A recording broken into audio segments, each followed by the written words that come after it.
Most hunters walk into the tower dreaming of fame, glory, and a name that will echo like a legend.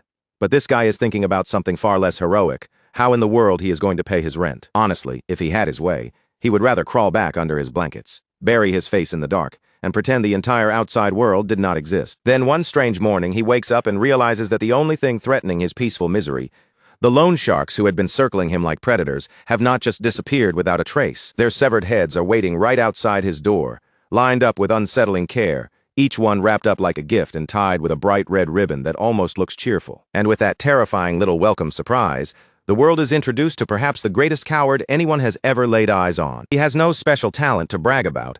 His anxiety crushes him before danger even arrives, and he dodges anything remotely risky like it carries a fatal disease. But the system has other plans, and without asking for his opinion, it shoves him straight into a deadly game. A game built around one simple rule: summon spirits, then let those spirits fight the battles for him. The only issue is that the beings answering his call are not noble heroes or loyal guardians.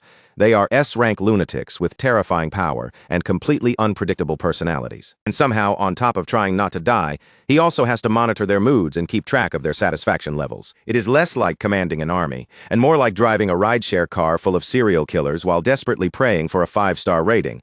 He even tries to mess things up on purpose, hoping that if he performs badly enough, no one will ever notice him. But every time he gives an order, his summons twist it in the worst possible direction, and somehow wipe out entire floors within seconds. Before he can even understand what happened, records that hunters spent years chasing are smashed apart like cheap glass. Now, instead of staying invisible, he has drawn the attention of the government itself. The public has started whispering that he might be some kind of god walking among ordinary people. And Ban Ju-hyuk, the person at the center of it all, is absolutely terrified from the bottom of his soul. No one in the world is ready for the ridiculous accidental rise of this trembling weakling. Because little by little, without even meaning to, he ends up waking the savage beast buried somewhere deep inside himself. The story begins in a neighborhood that feels like hope packed its bags and left a long time ago.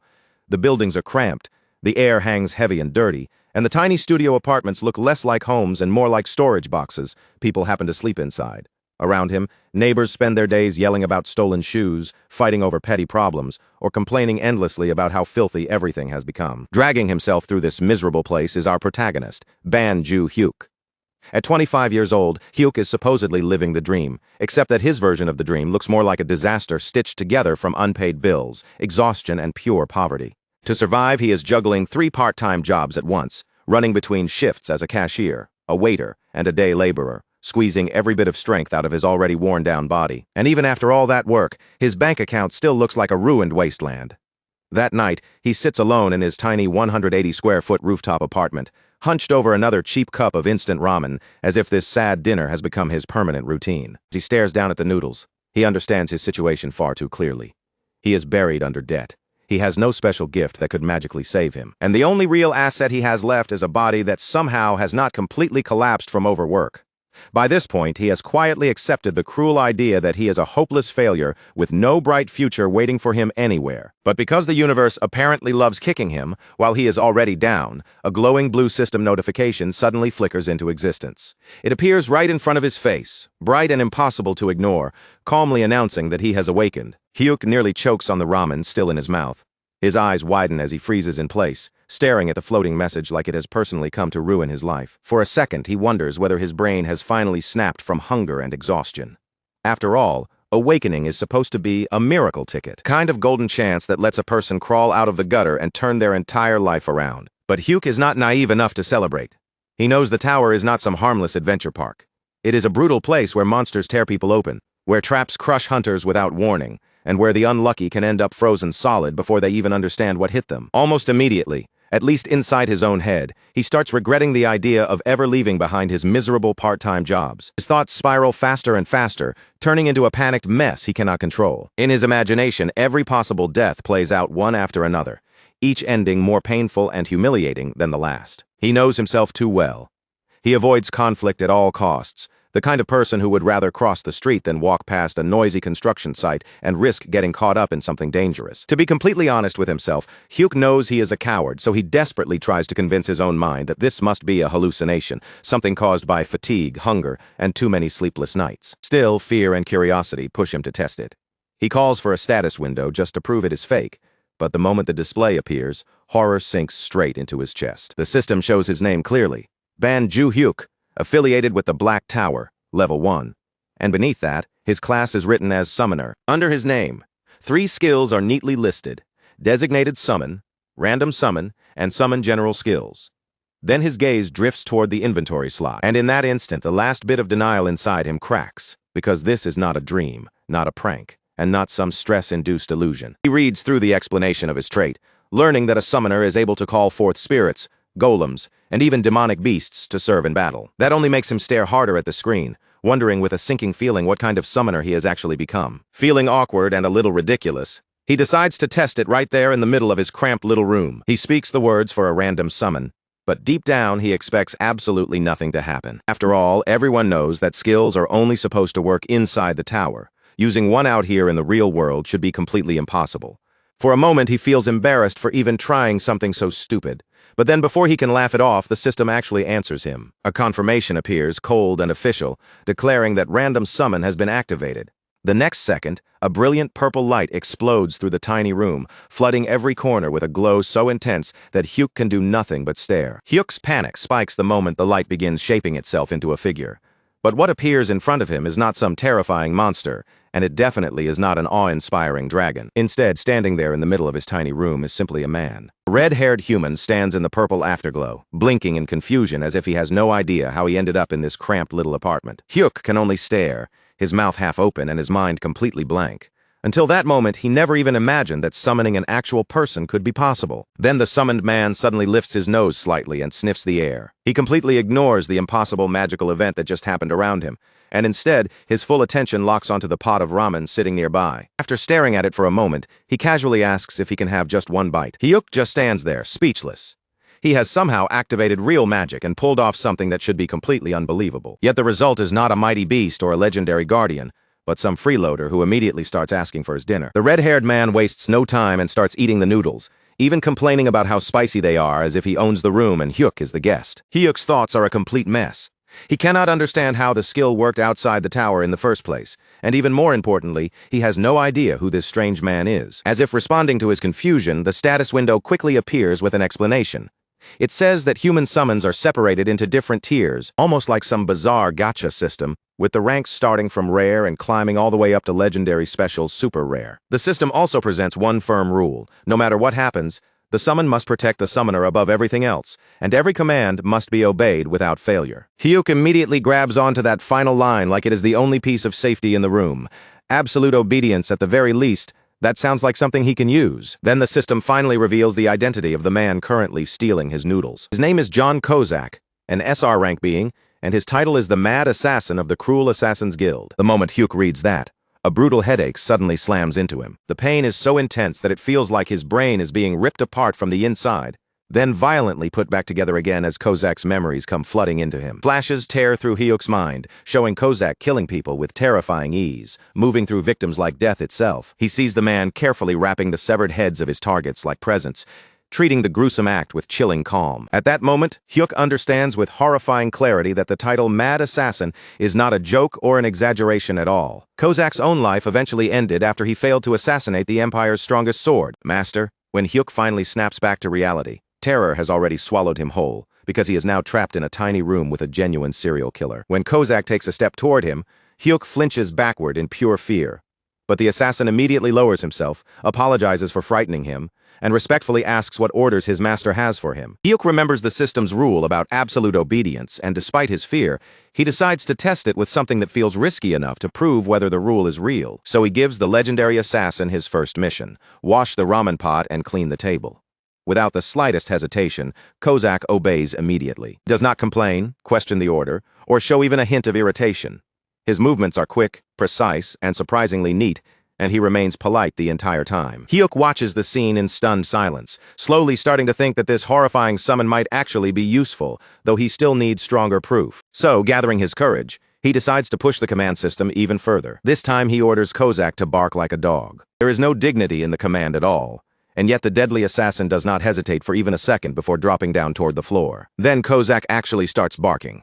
Hyuk stares at him, completely frozen by what he is seeing. The control is absolute, and there is no room left to doubt it. Just as Hyuk finally begins to calm himself down, a heavy pounding suddenly slams against the front door, and a rough voice from outside demands that Banju Hyuk open up. Hyuk stiffens on the spot, and in that instant he remembers exactly what day it is. Today is the day he is supposed to pay the interest. He owes 10 million won to a loan shark because no proper bank was willing to lend money to someone like him. He had borrowed that money out of desperation, needing it for his father's hip surgery and his younger brother's college tuition. It was a choice made with no good options, and even after paying 5 million won in interest already, the original debt has not gone down at all. Now that loan shark is standing right outside his door, and Hyuk can feel panic crawling up his throat. He turns toward Kozak and finds the assassin already holding a dagger, standing there with his body ready to move, prepared to kill whoever is on the other side. Kozak calmly asks for permission to bring back the intruder's head, and Hyuk immediately panics even harder, frantically stopping him before things become irreversible. Murder is not something society just shrugs off, no matter how scary the person at the door might be. So Hyuk quickly orders Kozak to hide in the bathroom, stay quiet, and make absolutely no sound. Kozak asks with terrifying seriousness whether breathing is still permitted, and Hyuk allows him that much. Only then does Kozak slip into the bathroom. Almost at the same moment, the loan shark forces his way inside.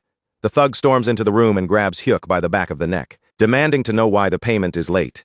Hyuk immediately starts apologizing again and again, desperately lying that he has already sent the money. The loan shark clearly does not believe a single word. With disgusting casualness, he tells Hyuk that if things are really that difficult, he can always sell one of his kidneys. And the shark's lackeys speak up from the hallway, mentioning Hyuk's younger brother as if he is just another item to be priced. They point out that younger organs would probably sell for even more. The instant Hyuk hears them threaten his brother, his entire body goes cold from the inside out. But even with terror tightening around his chest, he knows exactly what he has to do to survive. Hyuk forces his trembling face into the weakest, most obedient smile he can manage, nodding quickly as he promises that he will definitely pay. The loan shark leans in with one last warning, telling him to watch himself unless he wants to disappear without leaving even a trace behind, and only after that threat does he finally turn and leave. The moment the thugs are gone and the room falls quiet again, Kozak steps calmly out from the bathroom, as if nothing unusual has happened at all. Instead of questioning anything, he praises Hyuk for ordering him to hide so perfectly. Hyuk's strength gives out all at once, and he collapses onto his bed like his bones have turned to water. In a single day, he has awakened, summoned a terrifying assassin, and been threatened with death by loan sharks. His mind and body are already pushed far past their limit. As he lies there staring blankly upward, he wonders how a coward like him could ever survive climbing the tower, but at the same time he knows he desperately needs the money. Standing nearby, Kozak waits quietly for a moment before asking what he should do next. Hyuk is too exhausted to think anymore, so he simply tells him to do whatever he wants. Kozak's eyes brighten slightly, and he asks if he is allowed to watch television, saying it has been a very long time since he last had the chance. Hyuk gives a tired agreement without even trying to understand the situation anymore.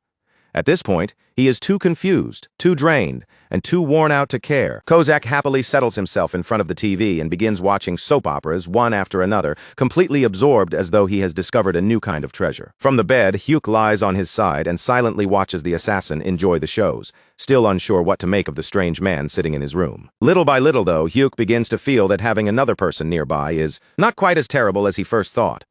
For the first time in a long while, the room is not swallowed by that lonely, suffocating silence, and that small change brings him an odd kind of comfort. With the TV murmuring in the background, his eyelids slowly grow heavy, and he drifts off to sleep. When Hyuk opens his eyes the next morning, the first thing he notices is that the room feels strangely still and empty. The 6-hour limit on the summon has already run out. A system notification confirms it clearly, stating that Kozak has been unsummoned. Hyuk rubs at his tired eyes, wondering if everything from yesterday might have been nothing more than some feverish nightmare. And with that thought, he starts getting ready for work. But then, through the quiet room, he hears the sound of the television. It is still on from the night before, now playing the morning news, and the reporter's urgent voice announces breaking news that instantly pulls Hyuk's attention. Earlier that morning, the office of a private lending company called Smile Cash was found destroyed. At the scene, 3 victims had been discovered, and all of them had been beheaded. Hyuk goes completely rigid. Smile Cash is the very company connected to his loan shark, and as the report continues, the details become more and more horrifying. The most disturbing part is that the victims' severed heads had been decorated with red ribbons, almost as if someone had arranged them like twisted little gifts. All the color drains from Hyuk's face in an instant. The image clicks together in his mind too perfectly, and he realizes with a cold rush of horror exactly what must have happened. He shouts out in panic, finally understanding that there was nothing comforting about last night at all. He had not brought some harmless companion into his lonely life. He had summoned a deranged killer who slipped out while he was asleep and slaughtered the debt collectors who had threatened him. The news continues pouring more fear into him, repeating the details of the Smile Cash murders and making the picture even clearer. 3 dead men, all beheaded, with red ribbons left behind like decorations. Hyuk knows without any doubt that this was Kozak's work, and the seriousness of it hits him so hard that his thoughts begin spinning completely out of control. His imagination runs wild, throwing him into the middle of his cashier job, where even an ordinary customer holding a heart-shaped object suddenly starts looking dangerous, or worse, like someone might step up to the counter and casually hand him a severed head. Fear takes over every part of him, squeezing out any normal thought he has left. He becomes convinced that sooner or later, the police will trace the murders back to him. Too shaken to act normal, he calls in sick to every single one of his jobs. There is simply no way he can stand behind a counter or carry trays while thinking he might somehow be connected to a triple murder. With trembling nerves, he opens the system window again to check the information on his so-called companion. The status screen confirms what he already fears. John Kozak is truly the mad assassin, an S-rank entity. It also lists his human manifestation limit as 6 hours, making it clear exactly why he vanished by morning. Hyuk tries to summon him again, desperate for answers and needing to confront him directly. But instead of immediately bringing Kozak back, the system suddenly changes into something completely unexpected, almost like a customer service screen. A message appears in front of him, asking him to rate his experience with John Kozak before he can use the skill again. Hyuk stares at the floating rating stars in total disbelief. This man had killed 3 people while Hyuk was asleep, and now the system wants a review. From Hyuk's point of view, that seems like the easiest 1-star rating imaginable.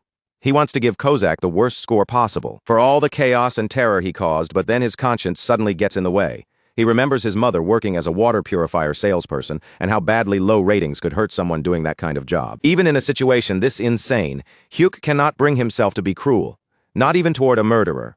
After a long, defeated sigh, he gives up on revenge and settles for a polite 3-star rating instead. The instant he submits it, Kozak appears in the room once again, wearing a bright smile. He thanks Hyuk warmly for the generous 3-star rating, then promises that he will do even better next time. The cheerful innocence on his face is completely wrong for someone who has just carried out a massacre. Hyuk does not waste a second. He immediately asks Kozak straight out whether he was the one who killed the men who came to the house the day before. Kozak answers without hesitation, openly confirming it while cheerfully explaining that he had taken care of them right before his summon time ended. Nausea rises in Hyuk's throat as he fully understands that the person standing in front of him is a real killer. Even so, he forces himself to keep asking questions, his voice tight with fear, and demands to know how Kozak managed to find their office in the first place. Kozak explains it as calmly as if he is talking about something completely normal, saying that when those men forced their way into the room, he quietly placed a tracking mark on them. To him, there was no mystery behind it at all. The moment he saw them threaten Hyuk, he had already recognized them as a danger that might return. Hyuk immediately argues back, his voice rising in panic, saying he never once ordered Kozak to kill anyone.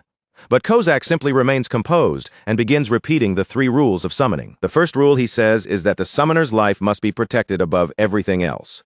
So even though Hyuk had told him to hide and stay quiet, Kozak decided on his own that eliminating a threat to Hyuk's safety was more important than obeying the order to remain silent. Hyuk stares at him in disbelief and blurts out that this way of thinking is completely insane. But Kozak only accepts the insult with polite calm, almost like Hyuk has just given him a compliment.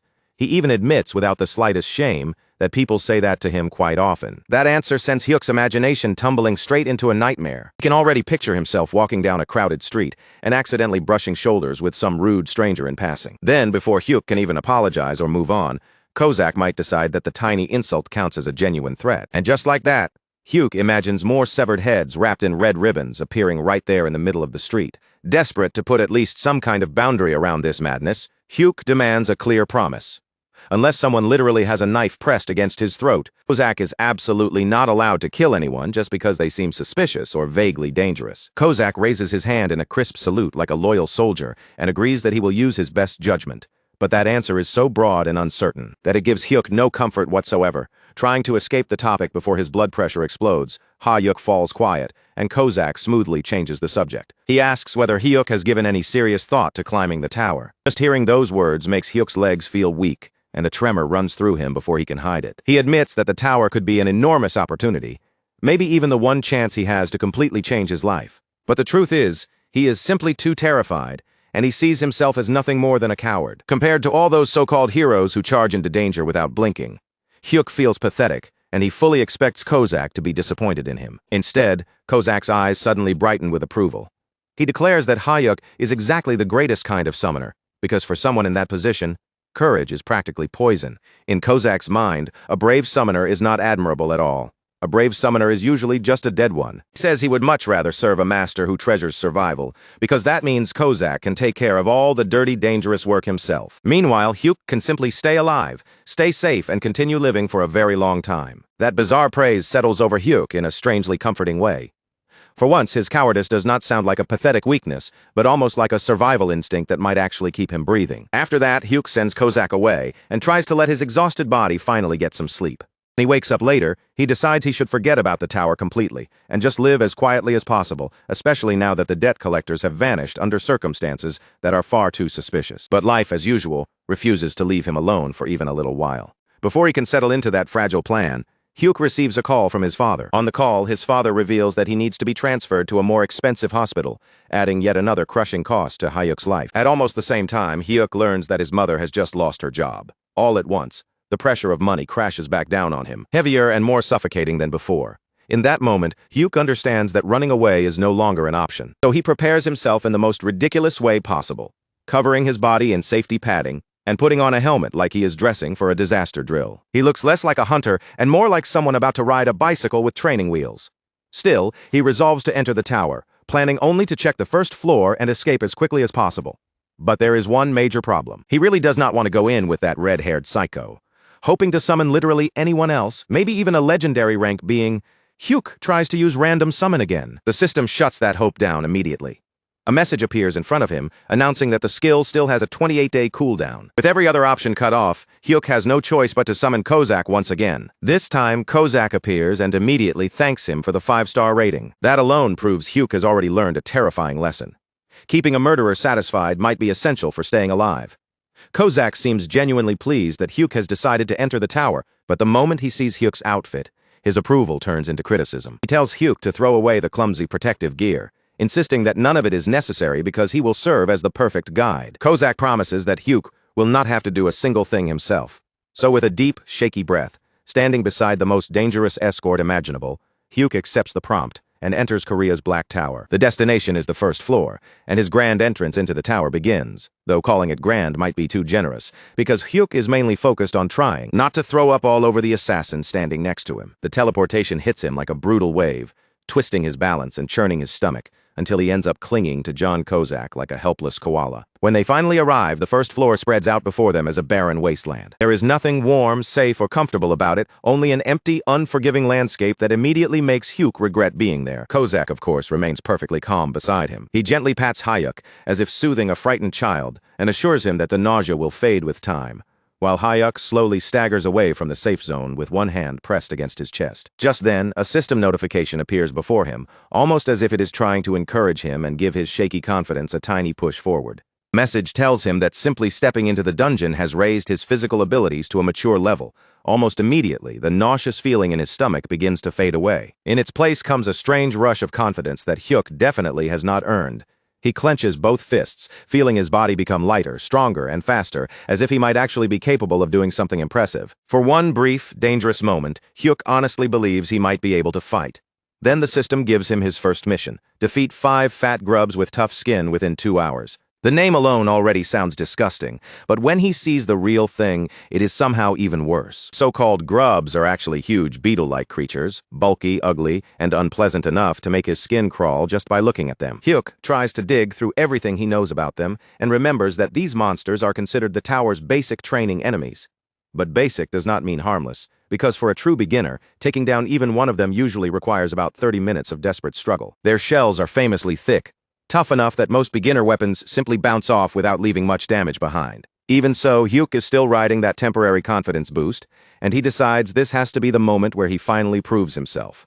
With a serious look on his face, he asks Kozak for a weapon, determined to defeat at least one monster with his own hands. Weapon raised, Hyuk walks toward the closest giant insect, and for a second he almost looks like a real hero stepping forward into battle. Then the creature moves, not even a full attack, just the smallest twitch of its body. But that tiny movement is enough to shatter every piece of courage Hyuk had built up. All that confidence collapses in an instant, disappearing like it was never there at all. Hyuk spins around and screams for Kozak to save him. throwing away every last shred of pride in less than a second. Kozak does not mock him or complain. Instead, he calmly praises Hyuk for choosing retreat at the correct moment. Then the assassin steps forward, but he does not simply stab the insect and end it quietly. That would have been far too normal for someone like him. Instead, Kozak activates a technique called blade explosion with C4.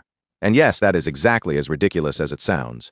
He actually brings military-grade plastic explosives into a fight against tutorial beetles. A massive explosion tears through the wasteland, blasting dust and debris in every direction, and the insects are not just defeated, they are completely erased from existence. Hyuk stands there frozen, staring through the drifting dust in total shock as the mission ends.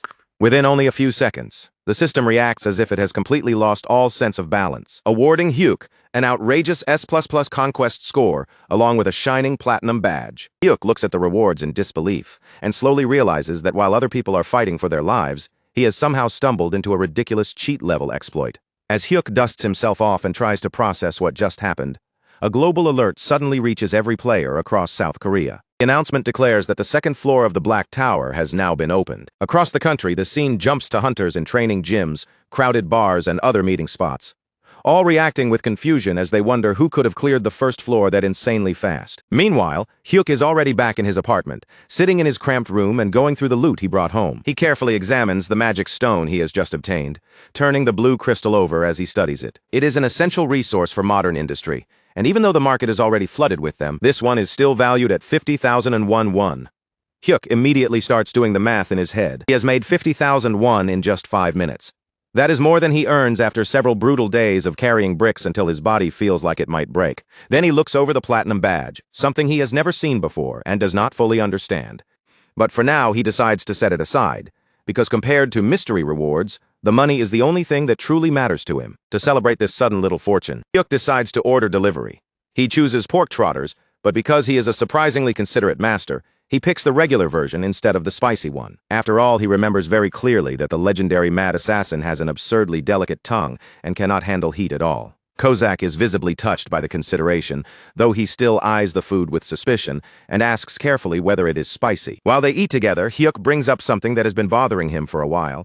He asks if Kozak's old-fashioned, overly stiff way of speaking is actually normal. Kozak admits that it is a habit he picked up from the summoner he served in the past. Hyuk laughs at that and says it makes him sound like someone who still has not gotten over an ex-boyfriend.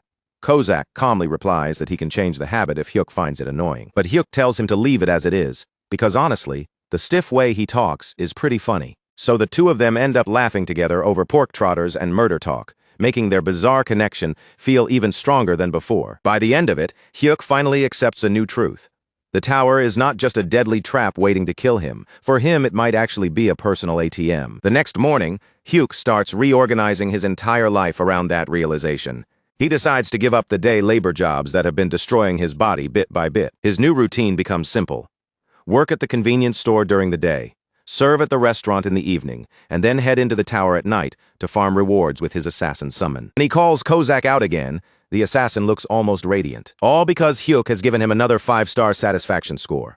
Pleased by the result, Kozak explains more about how the system's rating mechanic works. The higher the satisfaction score, the stronger the bonuses and buffs become. With enough satisfaction, the summon's manifestation time can grow longer, and it can even open the path toward rank advancement. Put it as simply as possible, the happier Hyuk keeps his assassin, the more terrifying that assassin becomes in return. For Hyuk, who wants safety without lifting a finger, and for Kozak, who loves being rewarded, it is almost too perfect of a deal. With that strange but effective arrangement settled, the two of them continue upward and make their way onto the tower's second floor. The new mission that appears in front of them is straightforward enough. This time, they have to take down 10 fat, grubs, round, and disgusting monsters infamous for how quickly they can wriggle across the floor. Despite their bloated bodies, these things move shockingly fast. Hyuk's face tightens the moment he sees them darting around. He starts getting nervous, wondering out loud whether they can even catch creatures that slippery. Kozak, however, only flashes a confident grin. In the most casual tone possible, he says he will finish everything in 3 minutes, then they can go back and eat fried chicken. And just like he said, Kozak launches forward and wipes out every last one of those quick-moving bugs before they can cause any real trouble. The result is the same as before. Another S++ rating appears, another platinum badge drops into Hyuk's hands, and another pile of magic stones gets added to his growing rewards. At that point, Hyuk can only stare at the results and realize how absurdly easy this whole climb is becoming. And of course, they do not stop there. They immediately storm into the third floor and face off against ice grubs. Cleared. Then comes the 4th floor, cleared just as quickly. After that, the 5th floor falls too. By now, Hyuk is gathering platinum badges so easily that it almost looks like he is scooping up cheap little prizes from some discount reward booth. He even notices something ridiculous. A whole floor can be cleared in about the same amount of time it would take to make himself a cup of coffee. Then, after the 5th floor is conquered, the system delivers a special reward for collecting 5 platinum badges. This time, the reward is something called a trade enhancement. Hyuk reads the notice floating in front of him, and his eyes slowly widen. The number of summons he can control at the same time has now increased to 2. The cowardly Hyuk freezes right there, his entire body locking up for a second. One unstable assassin was already enough to handle every floor without breaking a sweat. But now he can summon 2 of them at once. If one Kozak was already turning the tower into a joke, then the tower is absolutely not ready for what comes next. Hyuk keeps staring at his status screen, his eyes moving over the numbers. Then his brain starts working like a bargain hunter who has just walked into the biggest sale of his life. He realizes that after all these speed clears, he has gained enough control capacity to manage 2 summons at the same time. In other words, he could already surround himself with a proper little party. But the moment he checks the cooldown on his random summon skill, he stops. The remaining time is still more than 20 days. So Hyuk decides to think ahead instead. Rather than risk pulling some useless summon right now, he chooses to wait for the cooldown to reset. That way he can move with 3 people at once, himself, Kozak, and 1 brand new meat shield to make his safety as guaranteed as possible. In his head, Hyuk calls this wise patience and careful planning. But honestly, the truth is painfully obvious. He just wants to do even less work than he is already doing. Meanwhile, far away from Hyuk's lazy little strategy session, the awakened management agency is being thrown into complete chaos. Inside the government office, a group of exhausted officials is scrambling around, desperately trying to figure out who on earth is clearing the Black Tower, an unbelievable S++ rating. Team leader Gwangil and section chief Lindley Min are practically sweating through their clothes because before this, Korea's best record was not impressive at all. Their previous peak was a miserable E rank. And now the director is spiraling into panic, terrified that another country might step in first, offer this mysterious super rookie better treatment, or even worse, try to abduct them outright. With the pressure rising by the second, they order a full nationwide search for this unknown player. Of course, they have absolutely no idea that the person they are desperately hunting is not in some elite training facility, but sitting around at home in his underwear, slurping instant noodles like nothing important is happening. And back inside the tower, Hyuk and Kozak are already treating the 8th floor like it is nothing more than a casual walk through the neighborhood. This time, their opponents are red-horned frog warriors. The monsters barely have a chance to move before Hyuk can even properly react, because Kozak has already cut through them and turned the whole group into neatly sliced meat. Just like that, another floor collapses beneath them, followed by yet another ES++ rating and 1 more platinum badge added to Hyuk's collection. Hyuk starts grumbling under his breath, saying the hardest part of his day is not even the fighting. It is the dizzy feeling he gets every time he enters the tower. Kozak, staying calm beside him, reminds him that things will only start getting truly serious after the 10th floor. Hearing that, and feeling strangely generous for once, Hyuk decides it is time to reward his loyal killer. He takes out his wallet, holds it toward Kozak, and tells him to go outside for a while, enjoy himself in the real world, and eat something delicious. Kozak refuses almost instantly. His loyalty does not even waver for a second, and he makes it clear that he has no intention of leaving his summoner's side. Hyuk lets out a long breath, giving up on the idea. If Kozak will not go out for a celebration, then Hyuk decides the celebration can simply come to them instead. So they order chicken, and the moment food enters the conversation, Kozak becomes visibly excited, almost trembling with anticipation. While the assassin is completely focused on the coming meal, Hyuk opens his inventory and starts checking what he has gathered. Inside, he spots 5 healing potions that can only be used within the tower, and he quietly plans to hand them over to Kozak later. But the real treasure is the stack of magic stones sitting in his inventory. Hyuk quickly calculates the amount in his head and realizes he is holding over 3 kilograms of magic crystals. If he sells them all, the total value would easily shoot past 1 billion. In only 1 week, Hyuk has gone from having almost nothing to becoming a billionaire. Even more ridiculous, he managed it without putting in any real effort himself. By the 10th day, his routine has become completely fixed. Hyuk goes to work, stands through his cashier shift like usual, then returns home and casually wipes out monsters inside the tower. After another successful run, he gives Kozak yet another 5-star rating. And that rating extends the assassin's active time by 1 more full hour. Kozak responds by making a heart shape with his arms, showing his gratitude in the strangest possible way. The gesture looks cute for half a second, until you remember this is coming from someone who cuts off heads for a living. Then the 2 of them finally step onto the 10th floor, and the instant Hyuk arrives, he feels that something has changed. Mana surges through Hyuk's entire body all at once, rushing beneath his skin like a storm that refuses to be controlled.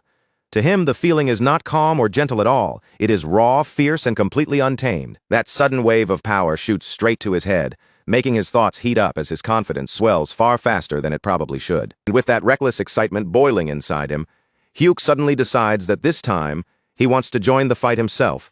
The moment Kozak hears that, his face tightens with obvious alarm. In Kozak's mind, even the smallest injury on Hyuk would be unacceptable. If Hyuk got so much as a scratch, Kozak would feel forced to punish himself for failing to protect him properly. But Hyuk pays no attention to that worry. His pride has already taken over, and in his eyes the opponent is nothing more than an oversized insect crawling in his way. Then the monster finally appears before them, and for one brief instant the situation almost looks like Hyuk is about to show some real skill. Or maybe it is simply Kozak moving so quickly that the eye can barely follow him. Either way, before the creature can even properly attack, its body is sliced cleanly in half in a single instant, collapsing as if the battle was over before it ever began. Right after that, the system's announcement rings out, declaring that the 10th floor has been cleared. At the same time, a huge pile of rewards is dropped directly into Hyuk's hands. And because Hyuk has now collected a total of 10 platinum badges, the system presents him with an unexpected special option. He is being given the chance to copy one skill from one of his summons. The list is filled with powerful offensive choices, including deadly abilities like Blade Explosion and Poison Dagger. For most players, the answer would be obvious. They would grab the strongest damage skill without thinking twice. But Hyuk does not hesitate for even a second. The skill he chooses is Shadow Step. Kozak immediately looks at him with confusion, clearly wondering why he would pass over such destructive attack skills. Hyuk answers honestly, admitting that Shadow Step is the best choice, because it gives him exactly what he needs most, a way to escape. Instead of criticizing him, Kozak accepts the decision and stands behind it. To Kozak, this is not cowardice at all. It is practical judgment because no matter how strong someone becomes, surviving always comes before showing off. Later, back inside his living room, Hyuk gets eager to test his brand-new teleportation skill. He starts hopping and darting around the room like a restless animal, trying to trigger Shadow Step again and again. But nothing happens. Only after making a complete fool of himself does he realize the truth. Tower skills cannot be used outside the tower. So there he is, bouncing around his own apartment for no reason, looking absolutely ridiculous. Once Hyuk is finally ready to turn his newly gained loot into real money, he contacts the Awakened Management Agency and tells them he wants to sell his magic stones. To Hyuk, this is nothing more than a simple cash transaction. But to the agency, this contact is far more important than he realizes.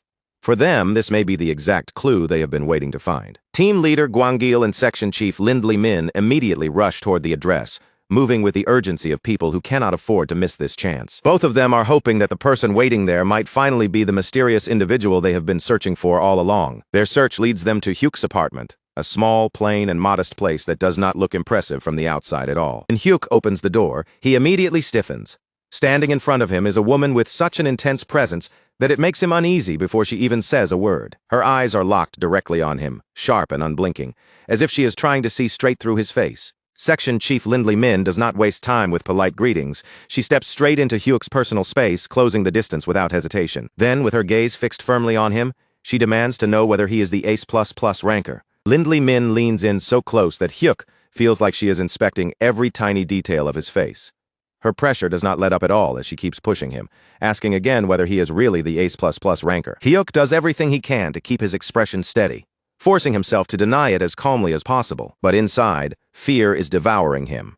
He has no clue whether these agency people carry some hidden awakening detection device that could expose him on the spot. Luckily for him, even though his acting is terrible, his natural aura of helpless, useless-looking weakness is almost too convincing to question. Lindley Min studies the frightened, miserable look on his face, and her suspicion quickly fades. In her mind, there is simply no way a coward like this could possibly be some legendary hero. She finally steps back, and team leader Gwangil, who is above her, smooths things over by apologizing to Hyuk for her aggressive behavior. Hyuk silently exhales in relief, realizing something important.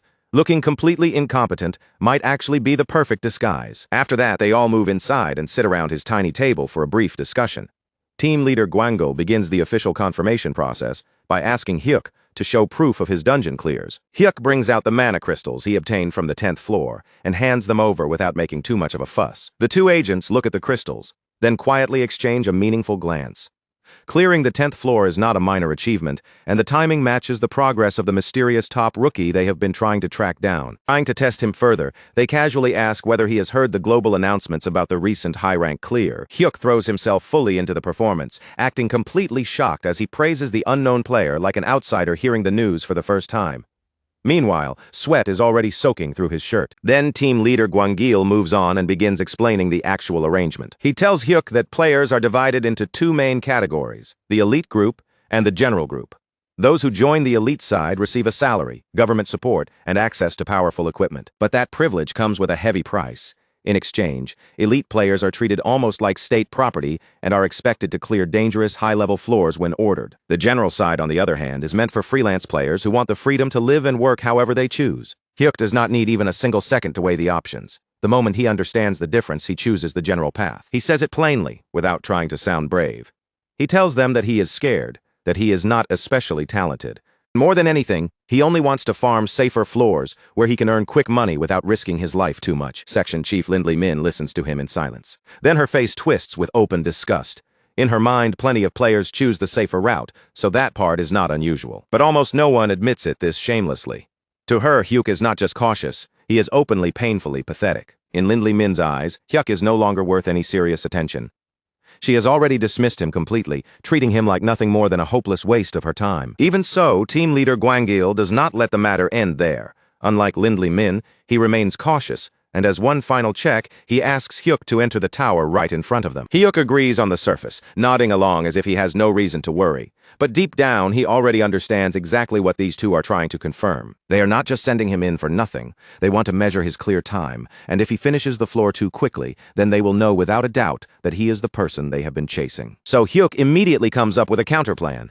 If they are watching his performance, then he will simply make himself look as useless and unimpressive as possible. Before entering, he even tells them to make themselves comfortable, because as far as he is concerned, he plans to take a slow, lazy 2-hour stroll inside the tower. Then, the instant Hyuk disappears from the room, the two agents waste no time at all and immediately begin guessing just how badly he is going to embarrass himself. Lindley Min confidently predicts that Hyuk will not even make it through the 11th floor. After all, that floor's mission involves centipedes, and in her mind, someone as spineless and cowardly as Hyuk is obviously going to panic and give up the moment things get creepy. Meanwhile, inside the tower, Hyuk turns to his assassin and begins giving very careful instructions. The mission is to kill 100 long-tail centipedes, and Kozak, being as eager and loyal as ever, immediately offers to wipe out the entire swarm in only 5 minutes.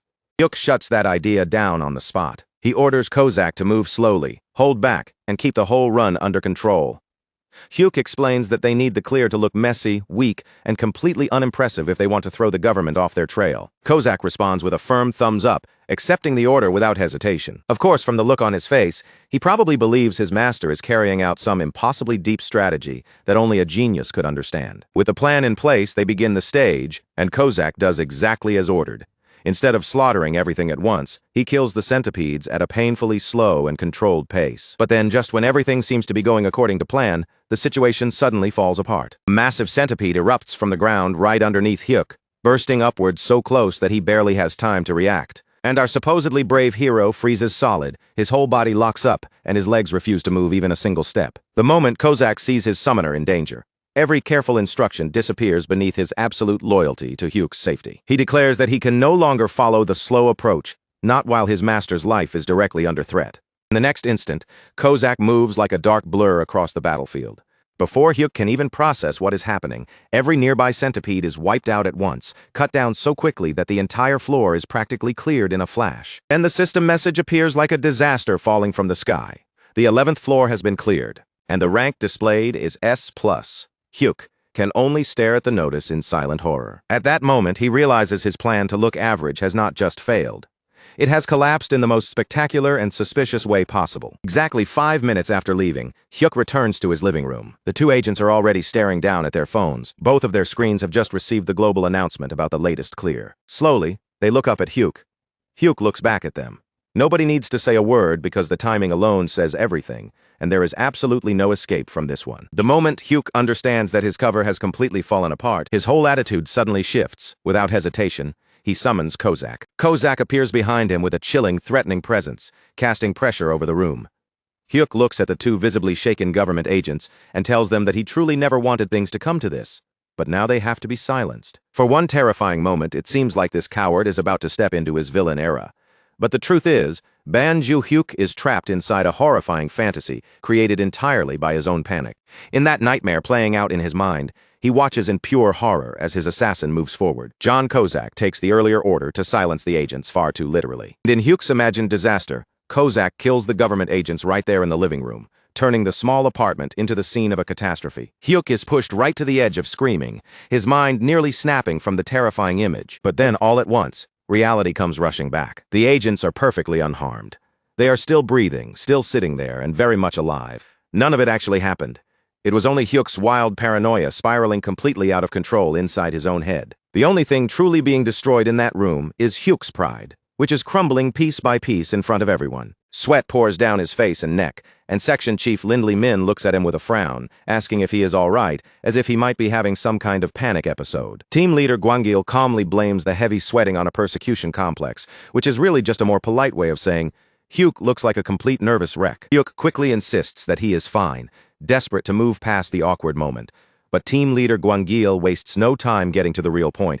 He already knows Hyuk is the one who cleared the 11th floor at record speed, because the timing is far too perfect to be a coincidence. Hyuk still tries to deny it, blurting out some absurd excuse about excellence being contagious or something equally ridiculous.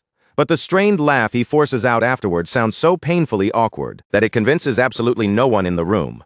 With Hyuk's act finally falling apart, the team leader slides a contract across the table toward him. But this is not some normal registration offer.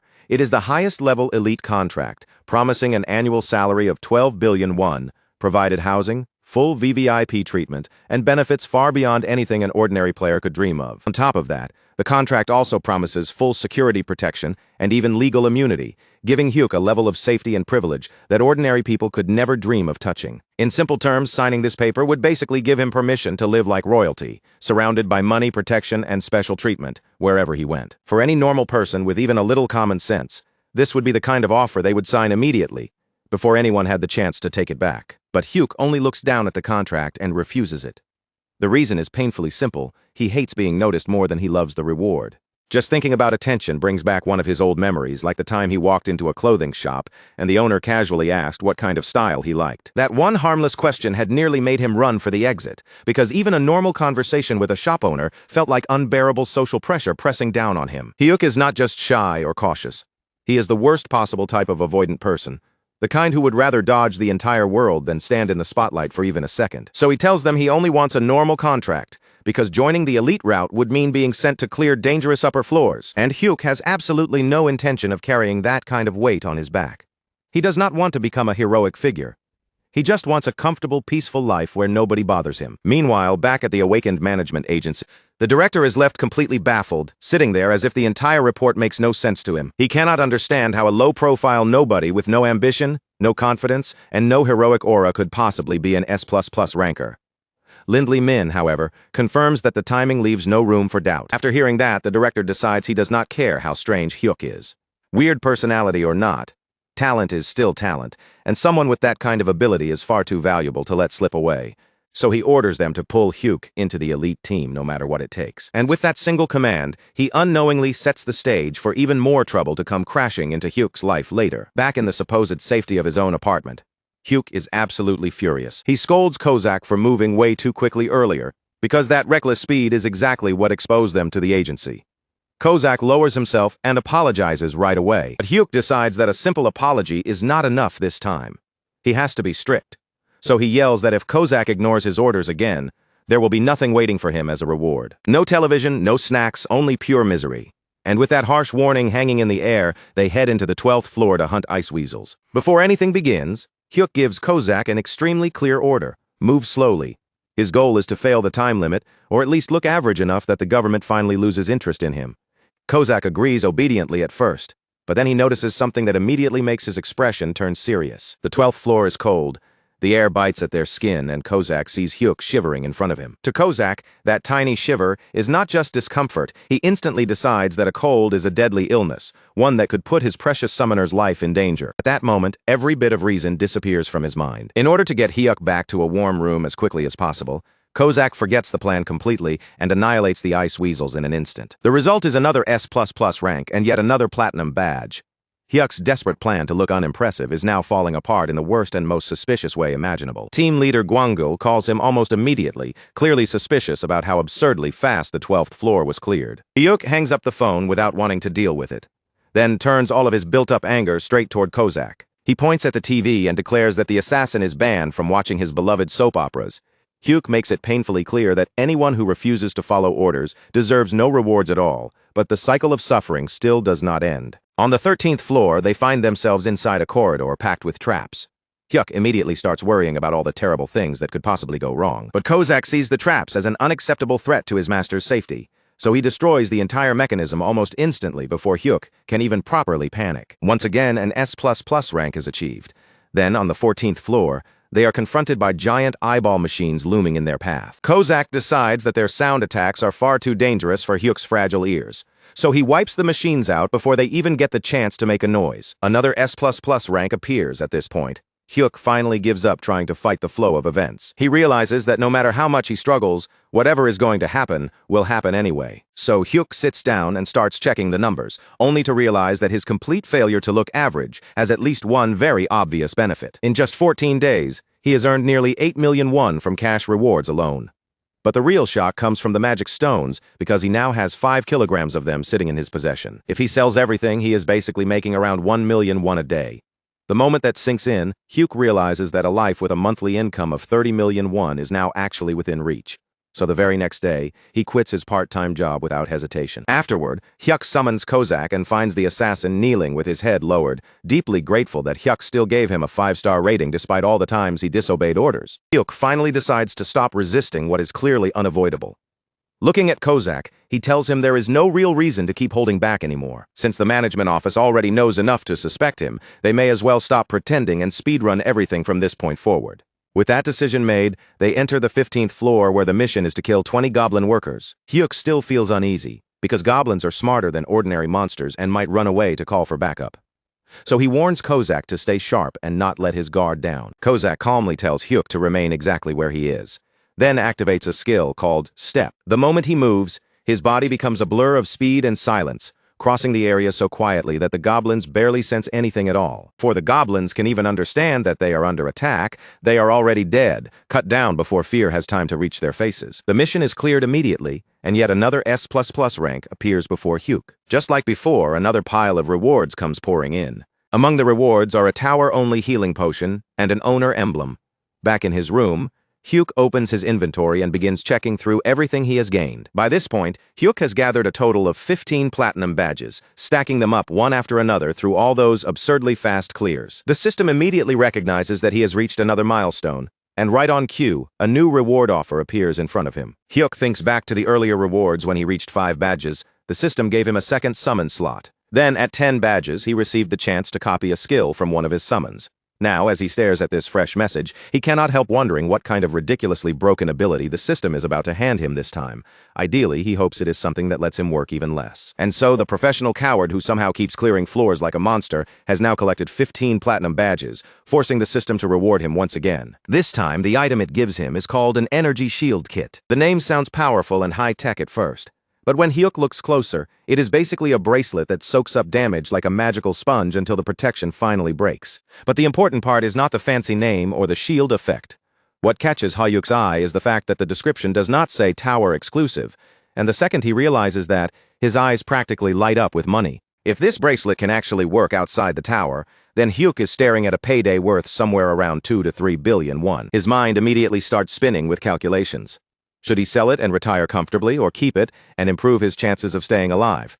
Unable to decide on his own, he turns to his personal expert in murder and asks Kozak whether they can clear the 16th floor right away. Kozak, still behaving like Hyuk's most loyal supporter, says that clearing the floor itself is certain. However, if they rush through it, he cannot guarantee an S-rank result. That answer is all Hyuk needs to hear. Risking his life for a worse grade sounds completely stupid to him, so he decides the smarter choice is to sell the bracelet and live comfortably instead. Meanwhile, back at the awakened management agency, the mood has turned painfully heavy. 15 days have already passed since the mysterious super rookie last cleared a floor, and the director is beginning to lose his composure. In his panic, the director becomes convinced that the player has either given up or died somewhere inside the tower. He mourns the possible loss of such absurd talent, as if fate itself has made a terrible mistake. Team leader Gwangil tries to calm him down, then checks the logs for any sign of activity. A moment later, he suddenly announces that the player is on the way to use the player's shop. The director's grief flips instantly into full-blown panic. He realizes that their precious VIP is still wandering around in beginner clothes and probably does not own anything close to proper equipment. Without wasting another second, he orders the entire shop locked down. He wants the shelves packed with top-level items for Hyuk, but he also gives one very specific instruction. Every item has to be marked down by 90%. In the director's mind, if they simply gave the gear away for free, Hyuk would get suspicious and reject it. So instead, they disguise the whole thing as an unbelievable sale to lure him in naturally. Back at the apartment, Hyuk decides that before he can sell the bracelet, he needs to confirm that it actually works. So he casually hands a dagger to Kozak. Then he asks the assassin to stab him, saying it with the same energy as if he were asking for help opening a jar. Kozak stares at him in absolute horror, as if Hyuk has just proposed something unforgivable. His body starts trembling because the thought of harming even a single strand of his master's hair is unbearable to him. Hyuk can only roll his eyes at that dramatic reaction. With a tired breath, he grabs the dagger himself and moves to stab his own arm.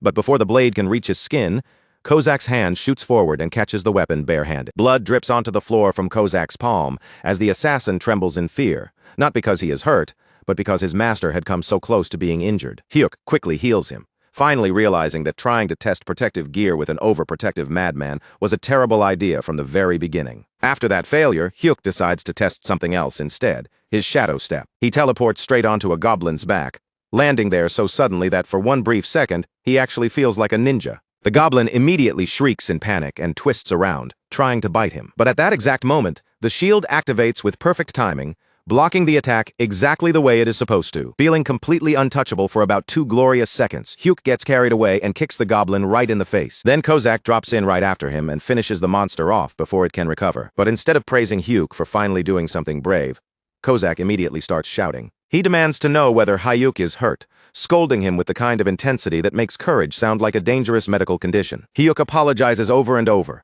quickly promising that from now on, he will return to his safest and most natural role, doing absolutely nothing. With a bag full of mana stones worth millions now in his possession, Hyuk finally contacts the agency again. He expects a simple business exchange, the kind where he sells his stones and leaves quietly. Instead, the government sends an actual limousine to pick him up. Hyuk arrives at the player shop, where team leader Gwangil is already waiting to welcome him, treating him with the kind of respect normally reserved for a top-level VIP. When Hyuk steps inside, he immediately feels confused. The entire shop is empty, with not a single other customer in sight, because without him knowing, everyone else has already been forced out. Then, Hyuk starts checking the price tags. To his shock, high-end gear that should cost a fortune is being sold for almost nothing. Instead of suspecting anything, he assumes the market must have collapsed or that he has somehow become the greatest bargain hunter alive. He completely fails to realize that the government is secretly covering the cost of his new equipment. With sparkling eyes, he picks up a pair of leather boots that would normally be painfully expensive. But the boots are listed for the price of a cheap meal, so Hyuk buys them along with several other items, fully convinced that he is pulling off the greatest shopping steal of his entire life. From his office, the director watches the whole thing unfold and nearly cries from relief, overwhelmed that their fragile powerhouse is finally putting on proper protective gear. The next day, Hyuk is in a much better mood. He has new boots, a shield that actually works, and for the first time in a while his confidence has started to recover. He summons Kozak, and the assassin instantly salutes, already prepared for another round of goblin slaughter. But Hyuk stops him before things can begin. He points upward and announces that today is not just about farming more floors. Today they are going to expand the team.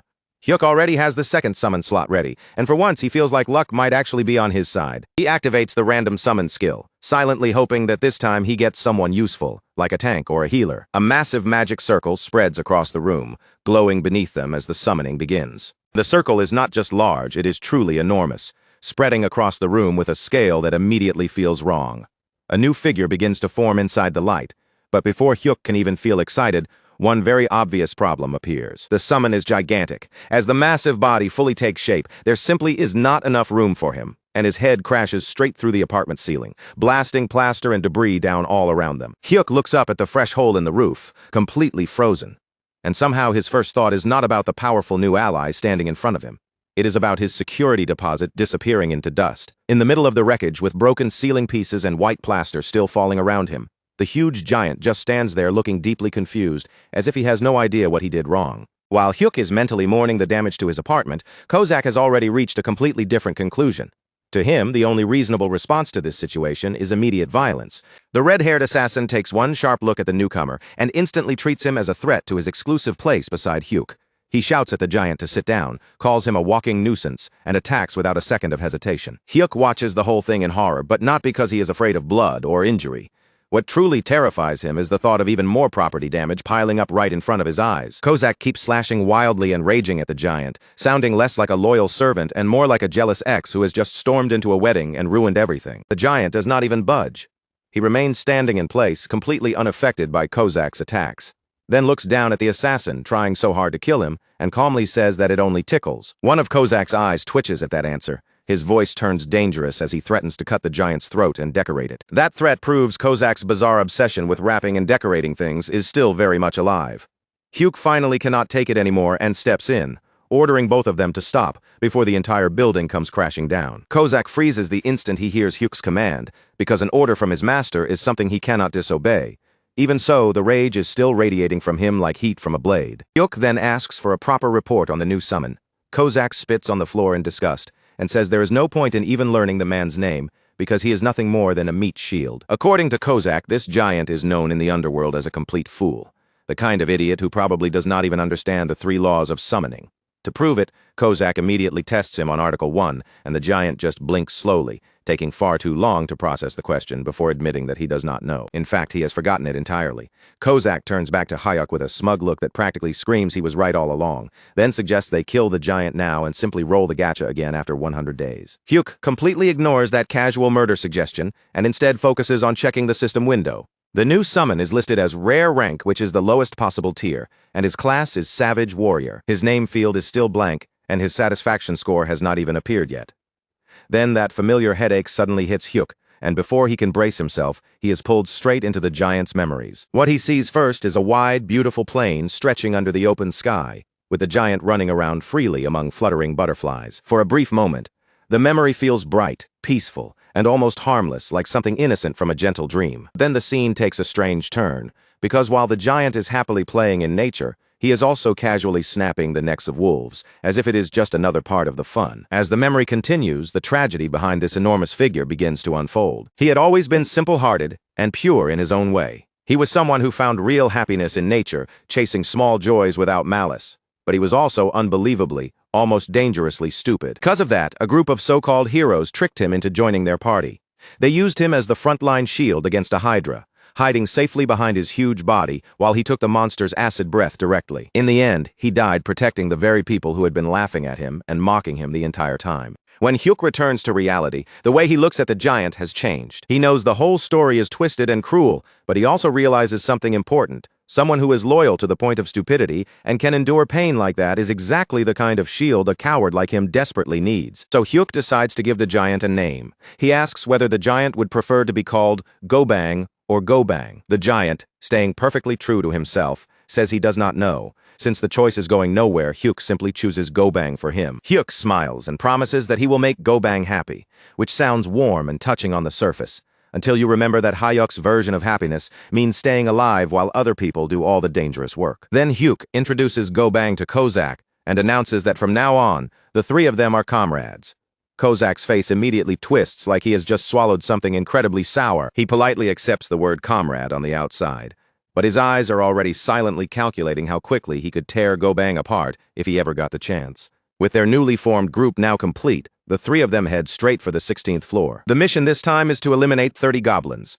Kozak, still behaving like the most dramatic person alive, insists on taking the lead so he can protect Hyuk from any possible poison darts. They move through the forest in a careful formation, with Kozak walking at the front, Hyuk safely tucked in the center, and Gobang following behind to cover the rear. Without warning, a poisoned dart shoots out from the trees, flying straight toward them. Kozak catches it in mid-air with effortless precision, stopping it like it is nothing, then immediately turns back to check on Hyuk with extreme concern in his eyes. Hyuk looks around and points out that there are about 50 goblins hiding up in the trees. Kozak prepares himself for a careful and controlled fight, ready to handle the ambush properly.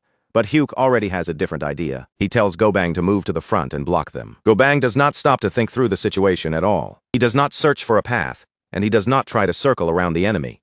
He simply jumps. The giant launches his enormous body high into the air. then comes crashing down with the force of a small disaster hitting the ground. The impact sends out such a violent shockwave that even Kozak is thrown off balance for a moment. From the trees, arrows rain down onto Gobang from every direction, but they simply bounce off his skin as if they are cheap toys hitting a stone wall. Gobang laughs happily and says that it tickles, then charges into the goblins and starts crushing them into a bloody mess. Hyuk watches all of it from behind a rock, his eyes wide with disbelief. That is when he realizes that even though Gobang is only ranked rare, his raw physical strength easily reaches SSR level. The system must have pushed his rank down for one simple reason. His intelligence barely exists. After all that brutal slaughter, the group returns to the apartment and celebrates in the most ridiculous way possible with a pile of fried chicken spread out in front of them. Gobang, of course, looks absolutely overjoyed. Without even pretending to have table manners, Gobang grabs a whole piece of chicken and shoves the entire thing into his mouth. Bones and all. He crunches through it happily, cheeks full, eyes shining as he looks toward Hyuk like this is the greatest meal of his life, only bothering to comment on how satisfying the crunch feels. Kozak sits there watching every second of it, and his face twists with pure disgust. After seeing Gobang chew through the bones like they are snacks, he can barely hold himself back, and asks if the chicken is supposed to be spicy. But honestly, the spice is not even the real issue. What truly offends Kozak is the horrifying way Gobang eats at the table, as if manners were never invented. Hyuk, seeing the tension rising between them, tries to smooth things over and build at least a tiny sense of unity. Hyuk tells Kozak to ease up, reminding him that Gobang is part of the family now. In Hyuk's mind, that should be enough to make them get along, or at the very least stop glaring at each other over fried chicken. Kozak does not accept that for even a single second. The moment Hyuk says it, he pushes back immediately, his expression making it clear that he absolutely refuses to pretend this is normal. He questions why he has to share the proud title of family with a giant bone-eating vacuum sitting across from him. And with that ridiculous family argument still lingering in the air, the next day arrives, and the group heads straight for the 17th floor. After leveling up, Hyuk can clearly feel the difference in his own body, and that new strength starts going straight to his head. He slowly tightens his fist, feeling mana surge and circulate through him as if something powerful is finally beginning to stir. That wild energy moving inside him makes Hyuk wonder if the force he has been sensing is finally waking up for real. For one brief, dangerous moment, he even starts thinking that maybe this time he should step into the battle himself. Kozak destroys that fantasy almost instantly. With no patience at all, he tells Hyuk to stay in the back where he belongs, because overconfidence is exactly the kind of thing that gets weak people killed. Before long, they run into an entire battalion of goblin warriors waiting ahead of them. These are nothing like the weak, half-naked goblins from the lower floors. This group is properly armed, wearing armor, holding shields and standing together in a disciplined formation. For an ordinary player, this kind of enemy force would be a nightmare. They would have to carefully lure the goblins away one at a time, slowly breaking the formation before even thinking about fighting them head-on. Hyuk stands there and stares at the goblin army lined up in front of him, taking in the shields, the weapons, and the sheer number of enemies blocking the path. Then he glances down at his own clenched fist, the same fist that had filled him with so much fake confidence only moments earlier. After that, his gaze shifts to the massive figure beside him, his giant, unstoppable tank of a summon, standing there like a walking disaster waiting to be released. At that moment, Hyuk makes his decision. Careful strategy is something people need when they do not have a monster like Gobang on their side, so instead of overthinking it, he simply orders the giant to charge in and wipe out every single one of them. As Gobang surges forward with terrifying force, Hyuk watches from behind and starts wondering what kind of absurd broken power the tower is going to reward him with next. Because at this pace, Hyuk feels like he might actually conquer the entire tower without breaking a sweat, letting his summons do all the heavy lifting while he stands safely in the back collecting rewards. Gobang crashes into the goblin battalion like a runaway train, smashing straight through a barricade. The formation that looked so intimidating a moment ago is instantly thrown into chaos. He swings and slams through them with brute force, knocking goblin warriors away as if they are nothing more than insects caught in the path of a giant beast. From a comfortable and very safe distance, Hyuk watches the entire rampage unfold, completely absorbed by the sight of Gobang tearing through the enemy line. That is when Hyuk comes to a very convenient conclusion. Strategy and tactics may sound impressive, but to him, those are just things weak people rely on. When someone has a living tank on their side, it is basically like bringing a bomb to a knife fight. In Hyuk's mind, the goblins look like people on bicycles trying to stop a war machine charging at full speed. No matter how organized they are, this is not even close to a real battle anymore. It is simply a massacre. Thanks to the giant fool's unstoppable rampage, Hyuk clears the 17th floor without much trouble and earns yet another IS++ rank. On top of that, another platinum badge lands in his hands. At this point, Hyuk is practically drowning in rewards. The more badges and prizes he gathers, the faster his ego begins to swell, growing even quicker than the money piling up around him. Without slowing down, they move straight on to the 18th floor. This time, the mission is simple. Eliminate 30 goblin assassins. Hyuk raises his voice and orders everyone to move out with the confidence of a commander who knows very well he will not be doing any of the actual fighting. Gobang immediately charges ahead, gripping his weapon, and ready to smash anything unlucky enough to appear in front of him. But this floor has one very annoying problem. The enemies are invisible, which means even Gobang's overwhelming strength has nothing obvious to hit. The giant swings his club through the empty air again and again, but every attack cuts through nothing. He looks completely confused, standing there like a dog barking at something it cannot see or understand. Gobang grumbles in frustration, complaining that the enemies are cowards for hiding instead of coming out where he can crush them properly. Meanwhile, Kozak has been sulking in the background, clearly irritated because he has gone an entire 5 minutes without killing anything. The moment he sees Gobang struggling, he realizes this is finally his chance to step in. Kozak moves forward with a sharp look in his eyes and declares that he is about to cleanse Hyuk's eyes after making him witness Gobang's pathetic display. Then he mocks the hidden goblins directly, claiming their stealth is nothing compared to what he can do. With full dramatic confidence, the red-haired assassin activates Shadow Step. In the next instant, Kozak vanishes into motion, his body slipping through the battlefield so fast that he seems to disappear completely. Then he begins cutting through the invisible goblins one after another. Every strike lands with frightening precision, and what had been a difficult stealth mission turns into an outright slaughter. Hyuk watches the scene unfold and immediately understands exactly what has happened. Kozak has taken the bait. The assassin had clearly been growing restless because the new summon was stealing all the attention. His pride could not stand it anymore, and now his competitive side has finally exploded. Hyuk grins to himself, realizing that Kozak's jealousy might actually help him collect badges even faster. Silently, Hyuk praises himself as if he has just proven himself to be some kind of brilliant manipulative genius. But almost immediately after that, his thoughts begin drifting into something much, much stupider. After all, Hyuk has already reached level 18, and that number alone is enough to make his confidence start swelling again. He can feel mana flowing through his body more clearly than before, moving under his skin like a rising current. And then his inflated ego takes physical shape in his mind as he imagines a grand, muscular, wild stallion galloping freely across a bright field of flowers. Yes, this fool genuinely pictures his inner self as a majestic horse charging across the world. In his imagination, it looks powerful, glorious, and unstoppable, even though it has almost no connection to reality whatsoever. Then, through the chaos of Kozak's slaughter, Hyuk suddenly notices a single goblin that has somehow slipped past everything. The horse in his head practically screams for action. Filled with that ridiculous burst of confidence, Hyuk decides this is his moment to step in, so he starts sneaking forward toward the lone goblin. He grips his mace and swings it with far more force than anyone would have expected from him, putting all of that sudden confidence into one heavy blow. The attack lands perfectly. His mace smashes into the goblin's skull and crushes it in a single clean strike before the creature can recover. Hyuk stands over the fallen body, breathing in the moment and feeling, at least in his own mind, like some kind of unstoppable war god. He is probably already composing a dramatic victory speech inside his head, but because he is far too busy admiring himself and basking in that tiny success, his guard drops completely. Because of that, he fails to notice another goblin assassin creeping up directly behind him. The hidden enemy raises its dagger, ready to skewer Hyuk on the spot, and Hyuk turns just in time to see death coming straight at him. Before the blade can touch him, Kozak appears out of nowhere like a shadow snapping into place. With a face full of pure irritation, he knocks the attack away, as if saving Hyuk from his own stupidity is already exhausting him. Then Kozak drives a kick into the goblin with such brutal force that the creature might as well have been launched into another world entirely. After dealing with the threat, Kozak turns his sharp gaze back toward Hyuk. The look on his face says everything. He turned away for only 2 seconds, and Hyuk somehow nearly managed to lose his entire purpose for existing. But even after that brutal exchange, the battle is nowhere near over. More goblins pour in from all sides, swarming the field like a green tide. On the left, Gobang is smashing through them with raw power, while on the right, Kozak keeps the entire flank locked down so tightly that nothing can slip past him. Hyuk remains planted in the middle of it all, breathing hard as the rush of battle floods his body.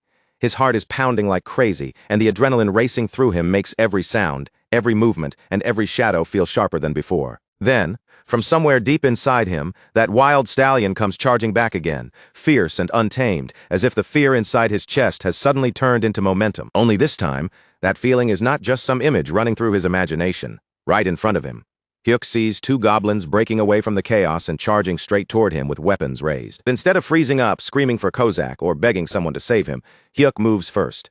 He activates Shadow Step, and in the blink of an eye, his body vanishes completely from where he had been standing. A split second later, he reappears silently behind the two goblins, slipping into their blind spot before either of them can even react. And by the time they sense something is wrong, Hyuk's mace is already swinging through the air. His arms move with surprising precision, and he brings the weapon down in two vicious, perfectly timed blows. Before the goblins can even understand how their target disappeared and attacked from behind, both of them are struck down on the spot, collapsing where they stand without getting a chance to fight back. Kozak, who had been moments away from rushing in to protect him again, suddenly stops dead in his tracks.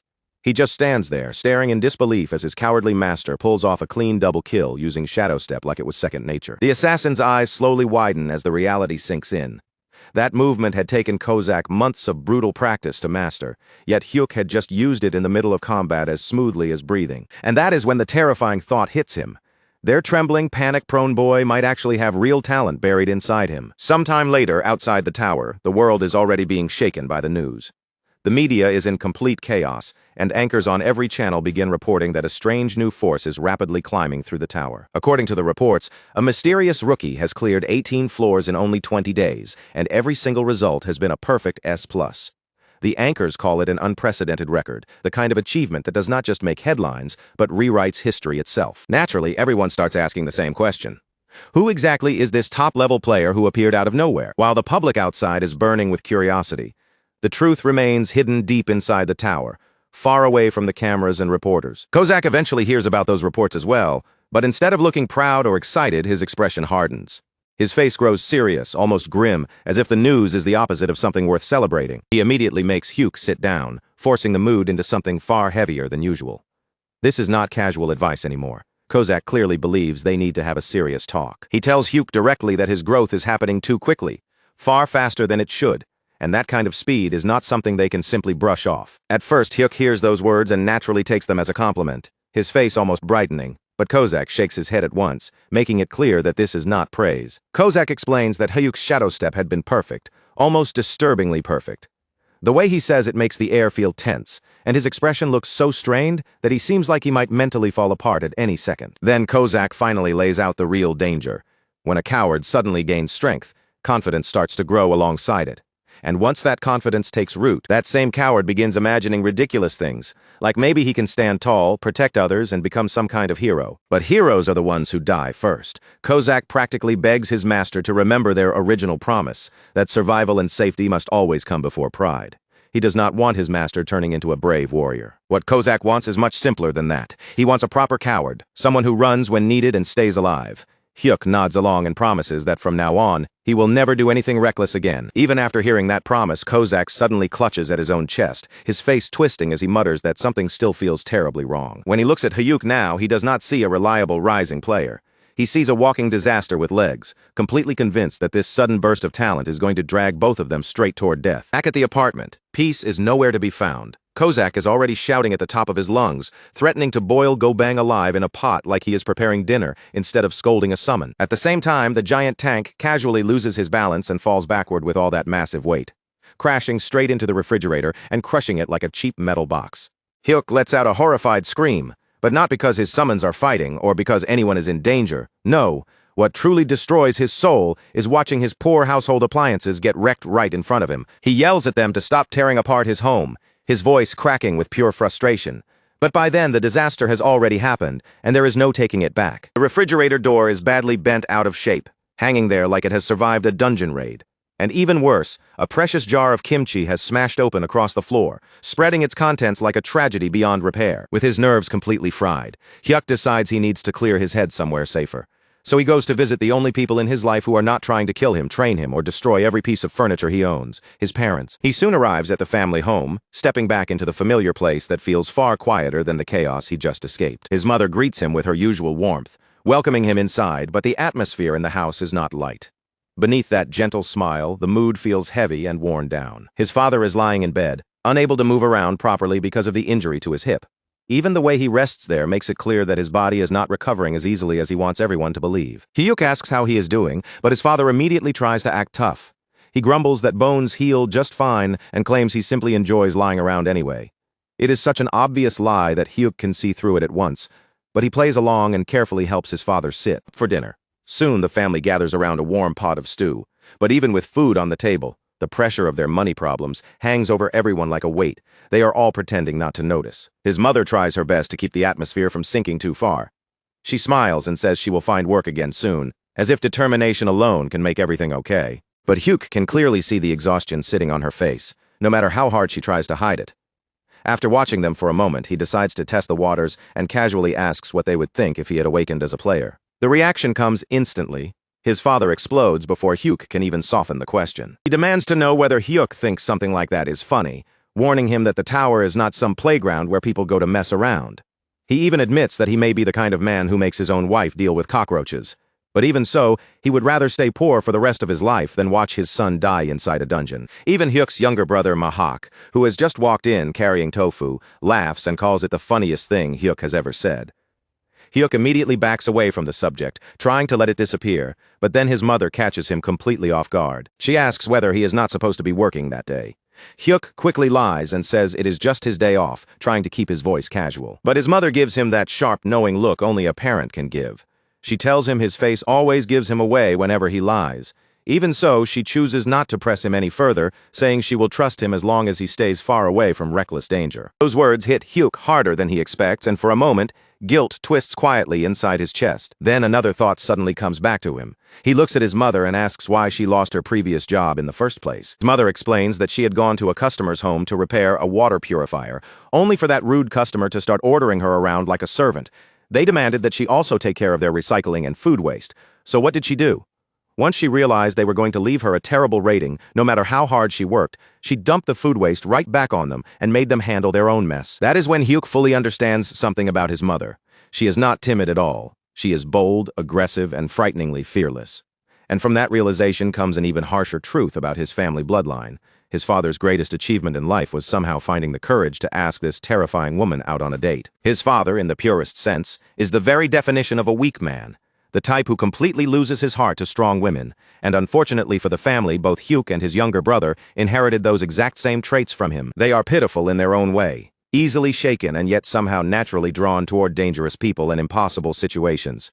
And before Hyuk finally leaves the house, before leaving, Hyuk quietly slips some spending money to his younger brother and tells him to make sure it reaches their parents, acting like it is nothing special, even though the gesture clearly means a lot. His little brother looks down at the money in his hand, then slowly lifts his eyes back to Hyuk, a mischievous grin spreading across his face, like he has just found the perfect weakness to exploit. Then, with absolutely no shame, he asks where his own share is, as if delivering money to their parents should naturally come with a delivery fee. Hyuk understands the situation right away.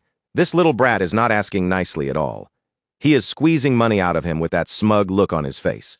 So, just to shut him up before things get any more annoying, Hyuk transfers 500 to him on the spot, and with that small family problem taken care of, Hyuk makes his way over to the Awakened Management Department, stepping back into the world of players and tower business. He has already made up his mind. This time he is finally going to visit the player shop properly and buy something useful. But the moment he walks inside, the pressure hits him all at once.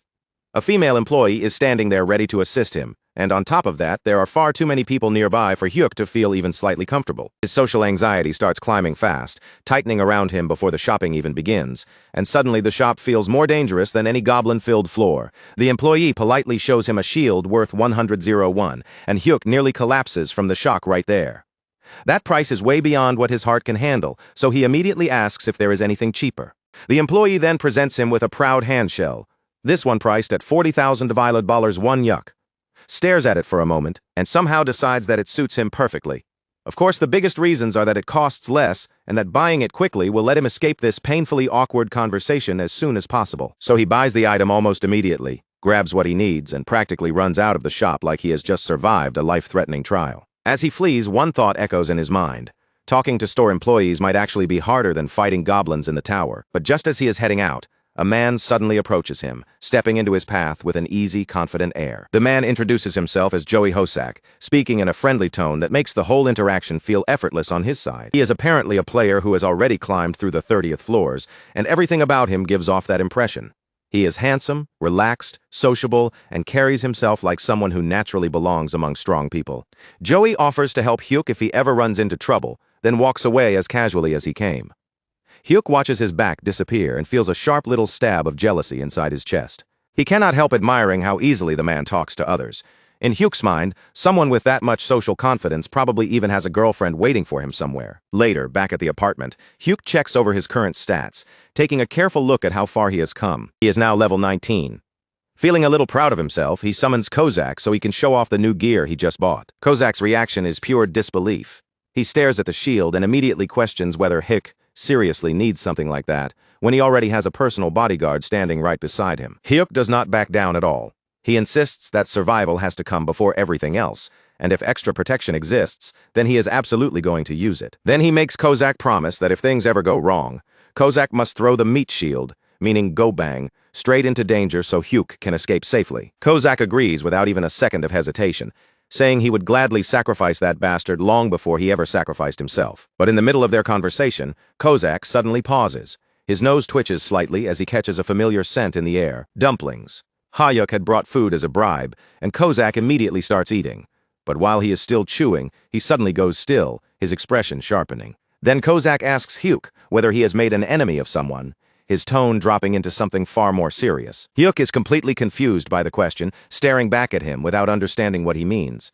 But Kozak does not look like he is joking. He tells Hyuk that an overwhelming killing intent is coming from outside the door, heavy enough that even the air seems to tense around them. The next moment, the door is kicked open with violent force, the lock breaking as it slams inward. A man steps into the apartment, and in his hand is a pistol, already raised with clear intent. The intruder smirks the moment he sees Hyuk, recognizing him from the player shop as if he has finally found the target he had been chasing. He calls Hyuk a loser and complains about how much trouble it took to track him down, his voice dripping with irritation and arrogance. Then he raises the gun directly toward Hyuk's head, closing off any chance of escape with the black barrel pointed right at him. He demands the bracelet and orders Hyuk to open his inventory before he pulls the trigger, making it clear that he expects complete obedience. Hyuk looks at the weapon in front of him, but strangely fear does not rise inside him. Instead, he gazes at the man with quiet pity. In his mind, this attacker is already dead, because while the intruder is busy threatening the weakest-looking person in the room, he completely fails to notice the red-haired assassin slipping through the shadows behind him. For a brief moment, the room falls into a tense silence. The armed intruder is standing there in what is probably the most delusional moment of his entire life. He truly believes Hyuk has frozen in terror. He is fully convinced that this so-called coward will hand over everything without even thinking of resisting, so he keeps piling on his threats. But before he can even finish speaking, the red-haired killer moves. In one instant, the man's confidence vanishes as his body is slammed hard into the ground. All of his momentum is crushed before he can process what just happened, leaving him completely overpowered in a single breath. The attacker lies there on the floor, stunned and confused, his arrogant expression wiped clean from his face. He cannot understand where the second person came from, or how someone appeared behind him without making a sound. Hyuk exhales slowly, feeling a rare wave of relief wash through him. For once, his assassin actually understood the situation perfectly. Instead of turning the apartment into a bloody disaster, Kozak chose to knock the target out cleanly, saving Hyuk from another mess he would have to explain or clean up later. Kozak looks at him and questions whether Hyuk truly believed he would act that carelessly, sounding almost offended by the lack of trust. Their attention quickly moves away from that. Once they take a closer look at the intruder, they realize they have captured an item broker. People like this make a living hunting players outside the tower, targeting them when they are away from the battlefield and easier to threaten. After all, once players return to the real world, they are no longer surrounded by monsters, skills, and battlefields. In daily life, many of them are just ordinary civilians again. Hyuk understands the danger immediately. If he had not had his personal bodyguard with him, he would have been killed right there in his own apartment and robbed of everything valuable. Kozak immediately starts thinking like an assassin, calmly planning where they could dump the body far from the apartment so no one would ever find it. But Hyuk shuts that idea down right away, insisting that they are going to handle this in the simplest and most legal way possible by calling the police. Meanwhile, over at the management office, the director is still drowning in despair. He cannot get over the fact that Hyuk only bought a mace and a shield, instead of letting them properly outfit him with the kind of top-level gear a valuable rookie should be wearing. At this point, the department has already classified Hyuk as a melee-type player. But even after seeing him buy defensive equipment, they still cannot relax, because they are seriously worried about whether someone like him can actually survive. Then, right when the director is already stressed enough, an urgent call suddenly comes in about the break-in at Hyuk's apartment.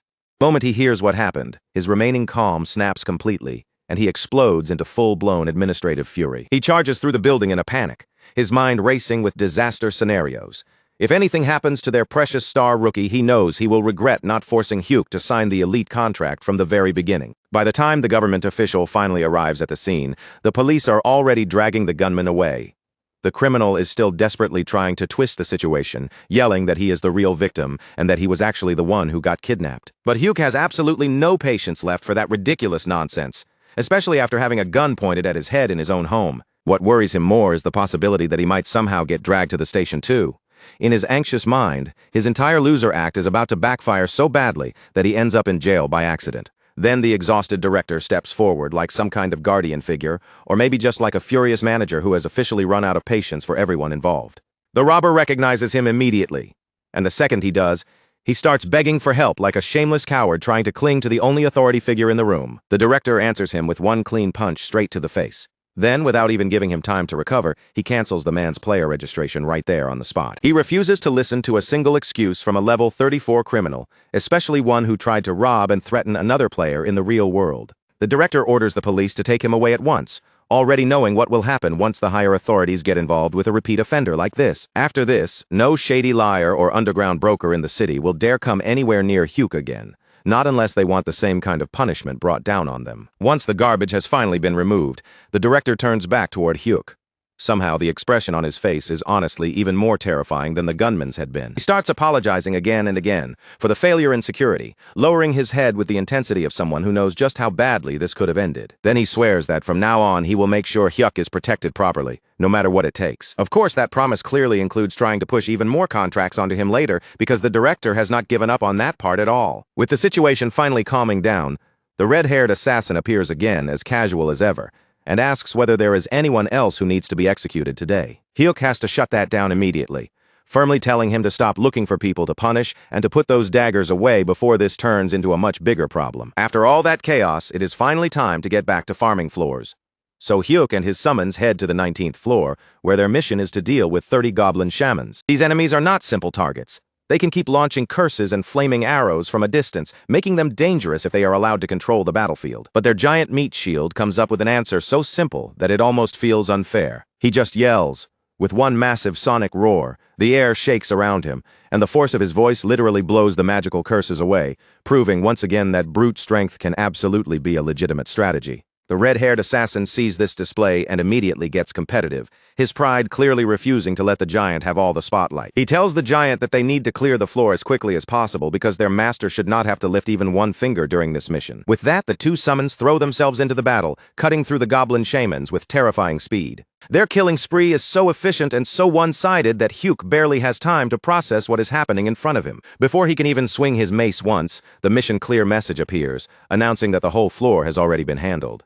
Hyuk is left standing there, wondering if they wiped everything out that quickly on purpose just to keep him away from the actual fighting. Still, he cannot exactly complain when the result is another high rank, and another platinum badge added to his growing record. At last, they arrive at the 20th floor, the dreaded Talon Evaluator, a place with a reputation nasty enough to make even prepared players feel tense. This floor is a complete nightmare packed with scouts using poison needles, tactical warriors that move with coordination, and massive hobgoblins that look like they could crush a normal person with one swing. The red-haired assassin immediately tries once again to keep their master safely on the sidelines. He tells Hyuk to stay somewhere secure while the summons take care of the mission and rack up the 100 goblin kill count. They start setting up their usual plan, with the giant meat shield drawing every enemy's attention, while the assassin slips through the openings and finishes off the targets. But this time, Hyuk is tired of just standing back and watching everything happen like a spectator. He makes up his mind that he will not simply sit safely in the background while his summons do all the fighting for him. So he activates Shadow Step, letting that movement pull him forward before anyone can stop him. Then he throws himself straight into the middle of the chaos, charging toward danger with a recklessness that does not look like the usual Hyuk at all. Jumps right past the giant tank and rushes ahead, slipping beyond the protection that was supposed to keep him safe. Both summons are left completely stunned, staring after him in disbelief as their cowardly master finally chooses direct violence with his own two hands. And as Hyuk pushes forward, his mind drifts through a long, miserable trail of memories from the life that made him who he is. He remembers how, ever since childhood, he had basically lived as a full-time human doormat. His past was never the kind of origin story that creates legends or brave heroes. He had been such a harmless child that other kids probably felt like stealing his toy car was not even bullying, but some kind of public service. By the time he reached middle school, he had already turned into a ghost in the cafeteria, quietly mastering the sad art of eating alone, while blending into the background like he was part of the wall. He had been so terrified of dealing with people that he could not even bring himself to look school bullies in the eye, no matter how badly they treated him. But somehow, living his whole life at the bottom of the loser class turns out to be strangely useful training for the tower. Hyuk realizes that monsters are easier to face, because they do not play complicated social games or twist words just to hurt someone's feelings. To him, they are easier to handle than a group of cruel teenagers. In his mind, this is basically a deadly video game mission, except the danger is painfully real, and if he dies here, there will be no second chance. Back in the roaring chaos of the 20th floor, the professional coward finally stops acting like some glorified background supporter. Hyuk steels himself, pushes through the fear clawing at his chest, and activates Shadow Step right in the middle of battle. The moment he moves, his speed is sharp enough to catch even Kozak off guard. The red-haired psycho who serves him actually watches with interest, clearly impressed, despite himself. Hyuk tears across the battlefield like an overcharged ninja, cutting through the confusion so quickly that his figure almost blurs between the goblins. And for one brief, shining instant, something almost miraculous happens. Hyuk actually looks like a person who knows exactly what he is doing, moving with purpose instead of panic. He drops several goblins with surprising speed and efficiency, striking them down before they can properly surround him. But of course, that glorious moment of success does not last for very long, because almost immediately after that, the little green pests start swarming him from every direction, clambering onto his back like a pack of filthy, frantic children trying to drag him down. All of Hyuk's cool image disappears in an instant. He curls up behind his shield, huddling into himself as if the shield is his last hope, silently praying that the expensive gear he bought will solve this nightmare for him. Luckily, the energy barrier activates at exactly the right moment. A protective force flashes around him, stopping the goblin swarm before they can turn him into a helpless pincushion. Hyuk understands the lesson almost immediately. Maybe, just maybe, he got a little too confident for a man whose greatest life skill has always been running away from trouble. The second the summons see their master getting buried under enemies, they finally step in properly and begin doing the job they were supposed to handle from the start. Kozak is visibly offended that those filthy creatures dared to put their hands on his master. He calls them worthless trash, then slices through them with cold fury, his blades moving like they are cutting through soft meat. Not wanting to be outdone by the assassin, the giant meat shield charges forward and throws his massive body into the fight. The moment he enters, the whole area descends into total chaos, with goblins flying, crashing, and getting crushed under his overwhelming force. Then, almost before Hyuk can fully process what is happening, the system announcement appears. All 100 goblins, along with a hobgoblin, boss included, have been completely wiped out from the floor. Kozak turns back toward Hyuk with his eyes shining, praising him for that bold move like he has just witnessed the birth of a true warrior. Meanwhile, the giant gives him an excited, silent thumbs up, looking oddly proud. Hyuk just stands there in awkward silence, realizing that even though he started the fight himself, his summons were the ones who truly finished everything, even after barely doing anything. The system still rewards him with another SSS rank, along with yet another platinum badge added to his growing pile. Meanwhile, back at the management office, the director is busy acting like the most well-funded stalker in existence. He digs deep into Hyuk's family situation, combing through every little detail he can get his hands on. And in the process, he uncovers a truth that is honestly more frightening than anything inside the tower. The real head of Hyuk's household is not the father, and it is definitely not either of the sons. The true authority in that family is the mother. Apparently, this woman's presence is so overwhelming that the men in the house probably cannot even breathe too loudly when she is nearby. Once the director realizes he has found the perfect pressure point, his mind immediately starts moving toward a new plan. He decides to aggressively support Hyuk's mother. In his view, if the government showers the matriarch with enough favor, benefits, and authority, Hyuk will naturally end up bound to them through gratitude. It is a surprisingly effective plan, even if the way he arrives at it feels more than a little disturbing. Back in the real world, Hyuk decides that surviving another dangerous floor deserves a celebration, and his chosen reward is a massive flood of carbohydrates. He orders 12 huge bowls of black bean noodles, an amount so absurd that the delivery man looks at him with deep, quiet sympathy. The poor man clearly assumes Hyuk is preparing for some miserable one-person feast, the kind of lonely meal that says more than words ever could. And to make it even worse, the delivery worker tosses in exactly one fried dumpling as a free extra, as if that tiny gesture is supposed to comfort him. Hyuk is visibly offended the moment he sees it. After spending a ridiculous amount of money on noodles, all he gets as a bonus is one tiny dumpling, and not even a single coupon. In his head, he starts grumbling about how difficult it has become to order with coupons. These days proving that even after earning millions, Hyuk is still painfully cheap at his core. He quickly sends the delivery man away before things get any more awkward, then tells his hidden housemates that they can finally come out now. Second the door closes, the apartment erupts into madness. The giant meat shield is practically trembling with excitement, making the floor shake under him just from the smell of the rich sauce. Kozak is no better, staring at the takeout like the noodles are some sacred treasure placed before him. Hyuk watches the barbarians start devouring the food, and honestly begins worrying that the giant might eat the ceramic plate along with the noodles. While greed and hunger take over the room, Hyuk ignores the chaos around him and decides to check his rewards. He opens his inventory and sees that he has now collected 20 platinum badges, enough to unlock a special prize. A platinum random box appears before him, floating there with a kind of mystery that makes his heart immediately tighten. Hyuk stares at it, wondering whether his luck is finally about to turn around, or whether the system is preparing to throw some bizarre surprise at him again. Professional Coward fixes his eyes on the floating platinum box, with the desperate intensity of a gambler staring down a slot machine. The system begins slowly scrolling through the list of possible rewards, each option appearing one after another before his eyes. And honestly, the lineup is enough to make any grown man tear up from pure happiness. There are mana stones, rare herbs, 50 different kinds of metal, potions, elixirs, and all sorts of weapons waiting in the reward pool. Some of the options are even special items, like the rune of level up, which lets someone gain levels without having to climb through floors normally. And then there are tower jump tickets, rare items that can let a player skip entire floors as if stepping over danger itself. Hyuk immediately studies the reward list with the sharp, greedy focus of someone trying to squeeze the absolute best deal out of a prize box. The tower jump ticket is rejected in his mind almost instantly. To Hyuk, skipping a floor is basically throwing away all the rewards he could have earned by clearing it, and there is no meaning in becoming high level if he ends up broke. Then his eyes lock onto the real treasure on the list, the grade confirmation summon ticket.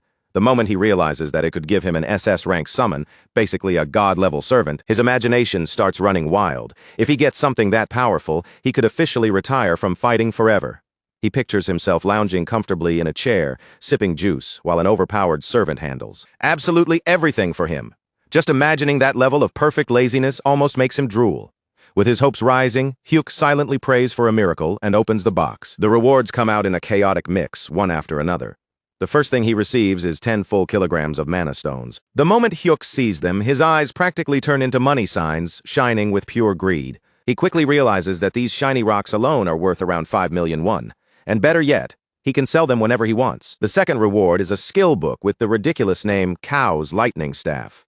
Hyuk stares at the title and immediately thinks it sounds like something pulled straight out of a terrible romance novel with no shame at all. Still, he registers the skill anyway, because no matter how stupid the name sounds, he is desperate to finally get a proper attack skill of his own. But the third reward is the one that truly matters. What appears before him is a rune of summon grade up. This is a complete jackpot, an item that can raise a summon's rank depending on how much potential that summon has hidden inside. Hyuk immediately runs into a problem, and somehow it feels strangely personal. Should he give it to Kozak, the red-haired assassin, or to Gobang, the giant meat shield? He thinks Kozak probably deserves it more, since the two of them have shared so many meals together. Even though, if they are being honest, Gobang has very clearly eaten more of the food. In the end, Hyuk decides not to use the rune right away, and chooses to save it for later. After all, when he looks at their current strength, it is already more than enough to get them through the floors in front of them. After that, Hyuk becomes curious and decides he should test out his brand new Cow's Lightning Staff skill right there inside his own room. He tries to activate its first form, Lightning Soil Chaser, expecting some dramatic flash of power, or at least something impressive enough to make him feel cool. But nothing happens at all. Not a spark, not a sound, not even a tiny bit of dramatic atmosphere because, of course, magic does not function in the real world. So Hyuk just ends up standing there looking completely ridiculous, swinging his mace around inside the apartment, while Kozak asks why he is doing that in the middle of the room. When Hyuk proudly announces that he has finally learned an attack skill, Kozak's face twists with horror, as if he has just watched a toddler pick up a running chainsaw. But the serious mood does not last long, because Gobang suddenly decides to steal fruit from Kozak. That one childish move instantly starts another ridiculous fight, with Kozak calling him a bastard while the apartment falls back into chaos. Once the oversized children finally calm down and stop making a mess, Kozak turns serious again and gives Hyuk a lecture.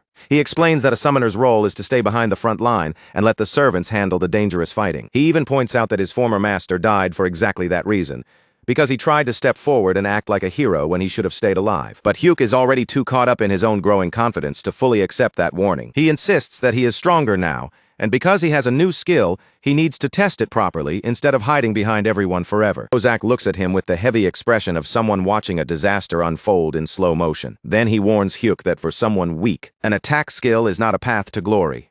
It is just a flashier, prettier way to get yourself killed. When Hyuk tries to argue back by saying the 20th floor had been easy, Kozak finally loses what little patience he had left. He activates one of the summoning principles, and in the very next moment, Gobang grabs Hyuk in a crushing bear hug, locking him in place like he has basically taken their master hostage for his own safety. Kozak punches Gobang for squeezing him too roughly, but even while scolding the giant, he still agrees with the idea itself. Once they enter the tower, Gobang will carry their master around like luggage, while Kozak wipes out the floor by himself. Hyuk realizes with growing horror that he has completely lost control over his own summons, so he brings out the last weapon he has left, pitiful pleading. He throws away the tiny bit of pride he still has and begs them, almost desperately, to at least let him kill one single monster carefully. Kozak lets out a tired, defeated sigh, clearly worn down by how pathetic the whole scene has become. In the end, he agrees to let Hyuk kill one slow, isolated monster. But the condition is strict. If the situation becomes even slightly dangerous, the deal ends immediately. With that uneasy agreement in place, they head to the 21st floor, a place ruled by orcs. Kozak warns that orcs are actually smarter than the giant tank, which Gobang instantly rejects with wounded pride. Before the mission can truly begin, Kozak suggests a training method so humiliating that Hyuk can already feel his dignity preparing to collapse. He wants Hyuk to get some real hands-on practice, so he tells him to strike the giant 10 times and use that massive body like a proper training target. The giant, instead of being offended, beams with almost ridiculous enthusiasm and happily agrees to stand there as Hyuk's target, even assuring everyone that the hits will not hurt him in the slightest. Hyuk immediately shuts that idea down, his face twisting in humiliation as he refuses to participate in something so degrading, then warns them that if they keep treating him like a joke, he will just charge into the mission by himself. Seeing that Hyuk is not going to play along, the assassin finally drops the matter, and with that awkward training plan abandoned, the real mission begins. Wipe out 400 orcs within 4 hours. The moment the objective appears, the summons shoot forward without hesitation,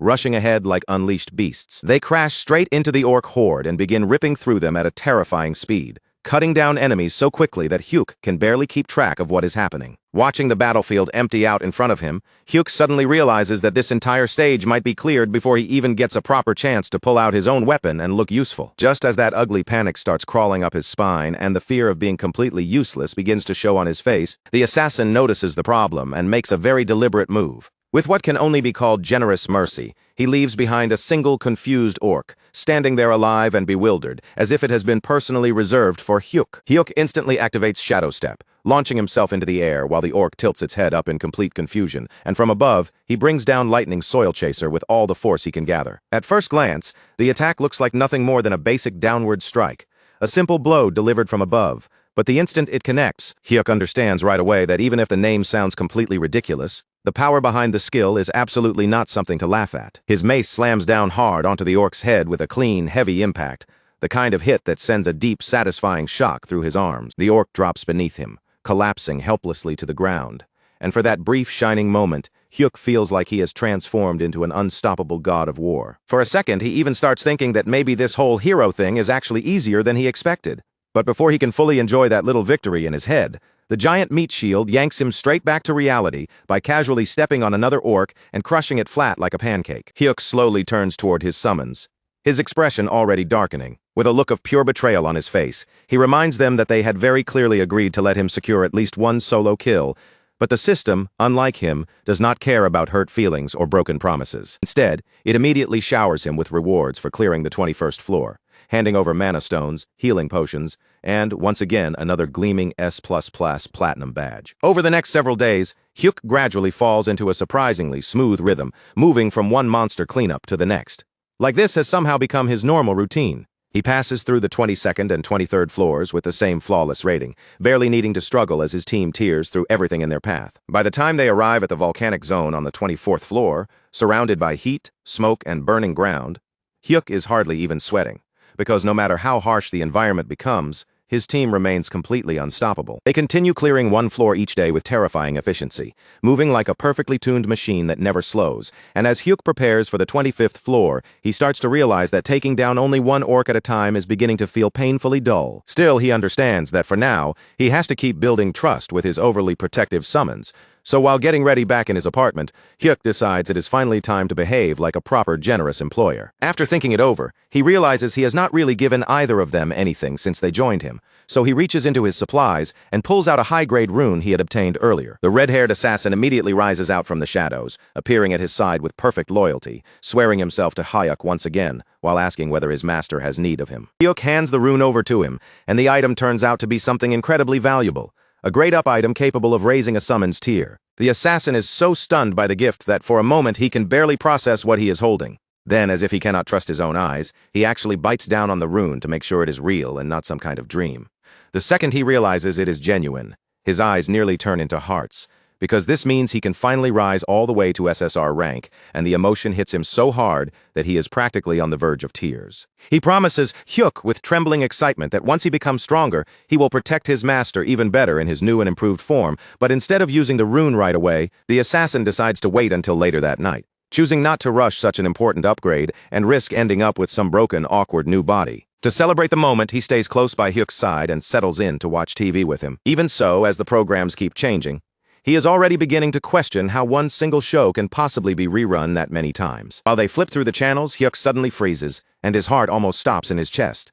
There on the news, he sees his mother. She is standing outside in public with a protest sign gripped firmly in her hands. Even though she is completely alone, she looks like a one-woman army, standing her ground against unfair dismissal and the abuse of a powerful company. The report reveals that she had been fired from her job as a water purifier manager after refusing to apologize for a customer's unreasonable demands, and for 10 straight days, she has been protesting by herself while company executives look down from their windows and mock her. Just as the broadcast shows her reaching the very edge of her patience, a sharply dressed lawyer from one of Korea's top law firms walks up to her with a calm, polished presence. He tells her that he is connected to a support project for socially disadvantaged people and offers to handle her case completely free of charge. On top of that, he even promises to take care of the media side of the situation as well, though Hyuk's mother, understandably, looks suspicious at first. Still, after weighing the offer in that tense moment, she chooses not to back away. Instead, she commits herself fully to the fight, determined to see justice through no matter how difficult it becomes. Back in the apartment,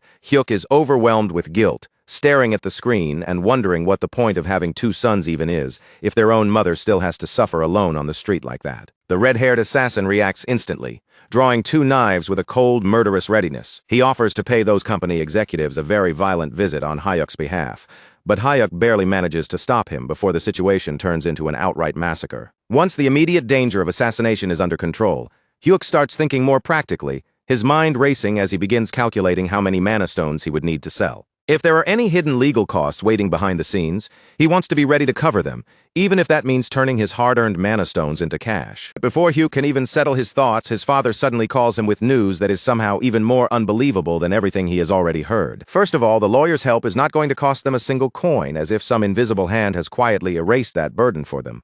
And that is not even the end of it, because the top hospital in the entire country has suddenly selected his father out of nowhere for something even bigger. They are offering him a completely funded hip surgery, along with a full rehabilitation program to help him recover properly afterward. Hyuk barely has time to breathe, let alone understand why this much luck is suddenly pouring down over his family all at once. While his mind is still spinning from his father's call, he immediately reaches out to his younger brother to see what is going on with him as well. And then his brother drops another bombshell, revealing that he has just been awarded a massive national scholarship from the Awakened Management Department. That is the moment Hyuk's expression hardens.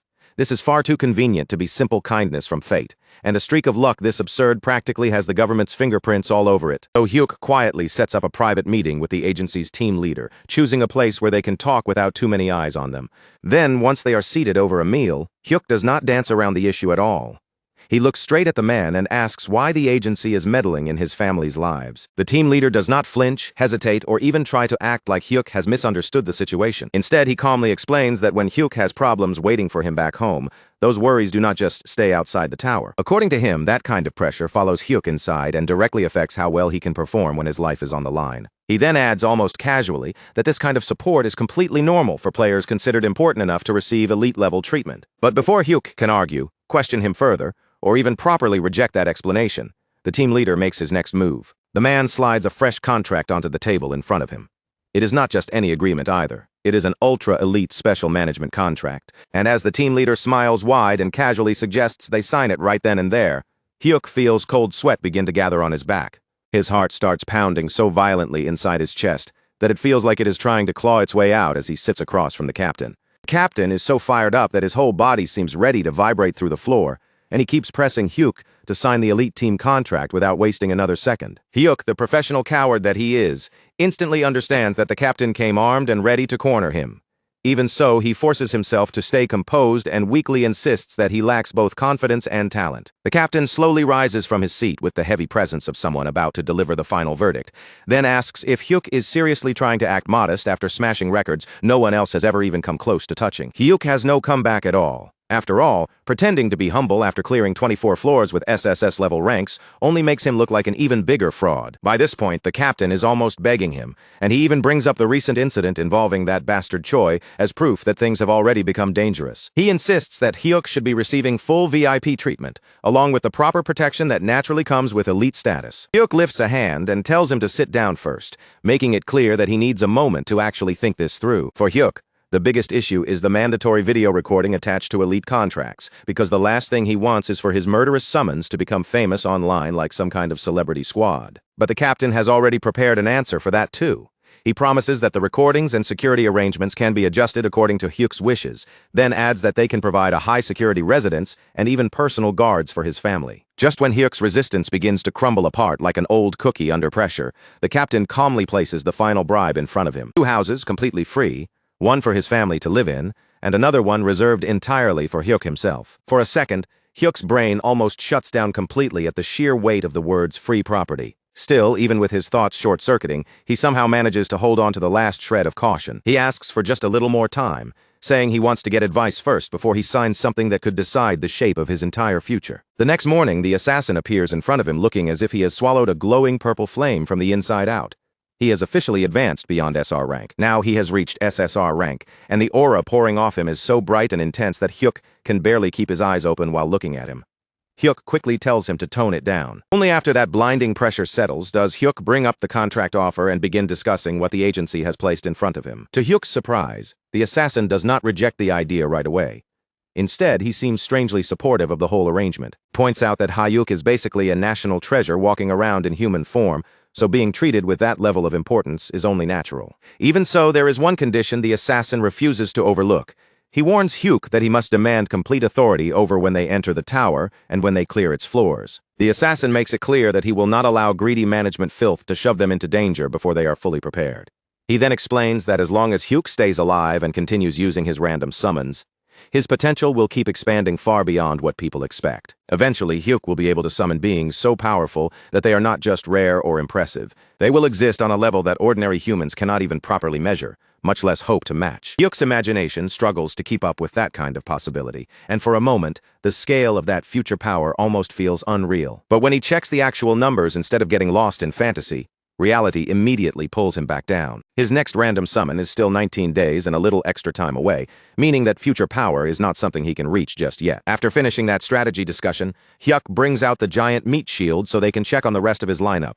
The system confirms that both barbarian tanks are now present, making it official that the 2 massive frontline brutes are standing there together. But the poor giant immediately starts sweating, his huge body stiffening as if he already knows exactly what kind of trouble is coming. The assassin has entered full bully mode, proudly showing off his extra 2S ranks, with the smug energy of a kid waving around a brand new toy. And the gap between them has grown so ridiculously wide that it is no longer something the giant can simply ignore or laugh off. The difference has become so overwhelming that the giant actually starts tripping over his own feet in pure fear, unable to even raise his eyes properly toward the assassin glowing with that sharp purple light. Seeing his massive tank shrink back like that, Hyuk cannot help feeling a little bad for him, and quietly decides that the next upgrade absolutely has to go to the poor giant. After that, they move straight into the 25th floor, where the objective waiting for them is brutally simple. Wipe out 100 orcs within 10 hours. The moment a wave of green-skinned monsters comes charging toward them, Hyuk watches the battlefield open up and secretly wonders if he might be able to steal a few kills for himself this time. Before Hyuk can make a move, the assassin turns to the giant meat shield and orders him to go first, telling him to step out and pull the enemy's attention. The barbarian responds instantly, bending his huge body and launching himself forward with terrifying force. For a brief second, that massive figure is airborne, cutting across the battlefield like something far too heavy to be flying. He looks less like a warrior and more like an enormous, hairy cannonball hurtling straight toward the enemy line. And his body slams down into the ground with a thunderous impact. The shockwave erupts outward, and the orcs caught in the blast are sent flying in all directions like bowling pins, scattered by a perfect strike. Once the giant has made his grand entrance, the assassin decides it is his turn to show exactly what his new SSR rank can do. He bursts forward so fast that the air itself seems to tear apart, as if a fighter jet has just broken through the sound barrier. The explosive sound crashes right beside Hyuk's ear, leaving him almost stunned by the sheer speed of the movement. In the next instant, the assassin releases a massive blade explosion. The attack detonates across the battlefield in a wide, violent arc. Nearby orcs are swallowed up in a brutal flash of fire, steel, and slicing force before they can even understand what hit them. A few surviving orcs somehow manage to get around the chaos and try to strike the assassin from behind. But the second their attacks land, they realize far too late that the target in front of them was only a clone. The real assassin appears behind them like a shadow sliding out of nowhere, activating a clean and decisive ambush skill. With one smooth motion, he cuts them down before they can turn, scream, or even properly react. The orcs still left alive freeze in place, staring at him with expressions that say everything. Every single one of them looks like they would rather be anywhere in the world except standing in front of that purple glowing monster. The assassin, however, only tilts his head as if their misery confuses him, wondering why they already look so hopeless when the real fun has barely even started. Then he draws his poison daggers again, the blades catching the light as he prepares to dive into another round of slaughter. Watching all of this unfold, Hyuk suddenly realizes that if he does not move right now, he will lose his chance completely. At this rate, his own summons are going to sweep the entire floor clean and leave him with absolutely nothing to gain for himself. Sure, the assassin wants him to stay far away from danger and focus only on surviving, just like always. But Hyuk tightens his grip around his mace, feeling the rough weight of it in his hands as his hesitation begins to fade. He decides that he has to become strong enough for his team to stop looking at him like useless dead weight that needs constant protection. He cannot keep standing behind everyone forever, and he refuses to remain nothing but a burden. With that thought burning in his chest, Hyuk charges straight toward one of the orcs. When the monster swings at him, he slips away cleanly, dodging the attack before driving a sharp, heavy kick into its back. Riding the rush of confidence building inside him, Hyuk brings out the first form of his primordial thunderstaff. The strike comes crashing down and smashes directly into the orc's head. Purple energy bursts out from the impact, and the monster collapses dead beneath the force of the blow. But the battlefield does not slow down, and more enemies immediately rush toward him from the chaos. Hyuk activates Shadow Step and moves through the mess of bodies and weapons, dodging attacks and striking back with a level of skill that even he probably did not expect. Then, in the middle of the fight, the system suddenly delivers incredible news. He has unlocked the second form, Scatterfalling Thunder. Hyuk's eyes light up with excitement. Unable to hold back, he tests the new technique immediately. His staff erupts with lightning, and the blast splits apart into 5 separate branches that tear across the battlefield. In one bright area attack, a whole group of orcs is wiped out at once, swallowed by the branching thunder. The assassin watches the entire display in complete disbelief, his eyes stretching wider and wider. For a moment, they look like they are about to pop right out of his face. Then he rushes over to Hyuk, with tears already gathering in his eyes. Shouts at him with the desperation of someone whose carefully made rules have just been shattered. Unlocking a new skill, he cries, is absolutely not an excuse to ignore their strict safety agreement of only 1 kill per floor. Hyuk instantly breaks into a cold sweat, his earlier confidence crumbling as he stammers out an apology. But then, for once, the professional coward feels a rare spark of defiance flare up inside him. Starts wondering why he keeps acting so terrified around his own summons, and with that thought, he straightens his posture and lifts his head. Then, with sudden boldness, he declares that he may be weak out in the real world, but inside the tower he is an absolute alpha. The assassin almost falls apart right there, practically begging Hyuk to think about survival first. But Hyuk waves off his panic like it is nothing worth worrying about, completely carried away by his own sudden confidence. Hyuk boldly declares that he wants the orc chieftain to show itself right now, because this time he plans to crush its skull with his own hands. The moment those reckless words leave his mouth, Hyuk turns around and finds the orc chieftain already there. The monster is standing directly behind him like a furious wall of muscle, towering over him with a presence that instantly drains the color from his face. And just like that, our boy's entire alpha act disappears without a trace. His weapon slips from his hands, and he cries out desperately for his bodyguard. Before the orc chieftain can tear him apart, Hyuk is yanked out of danger by the assassin, who looks far too pleased with himself as a grin spreads across his face. That exact moment, Hyuk realizes with painful clarity that he really should have kept his mouth shut from the very beginning. Still trembling from the shock, he points a shaky finger at the giant monster and orders his team to erase it immediately. His summons do not need to be told twice, and if anything, they seem more than happy to finally cut loose. The giant meat shield charges straight in from the front, shaking the ground with every heavy step.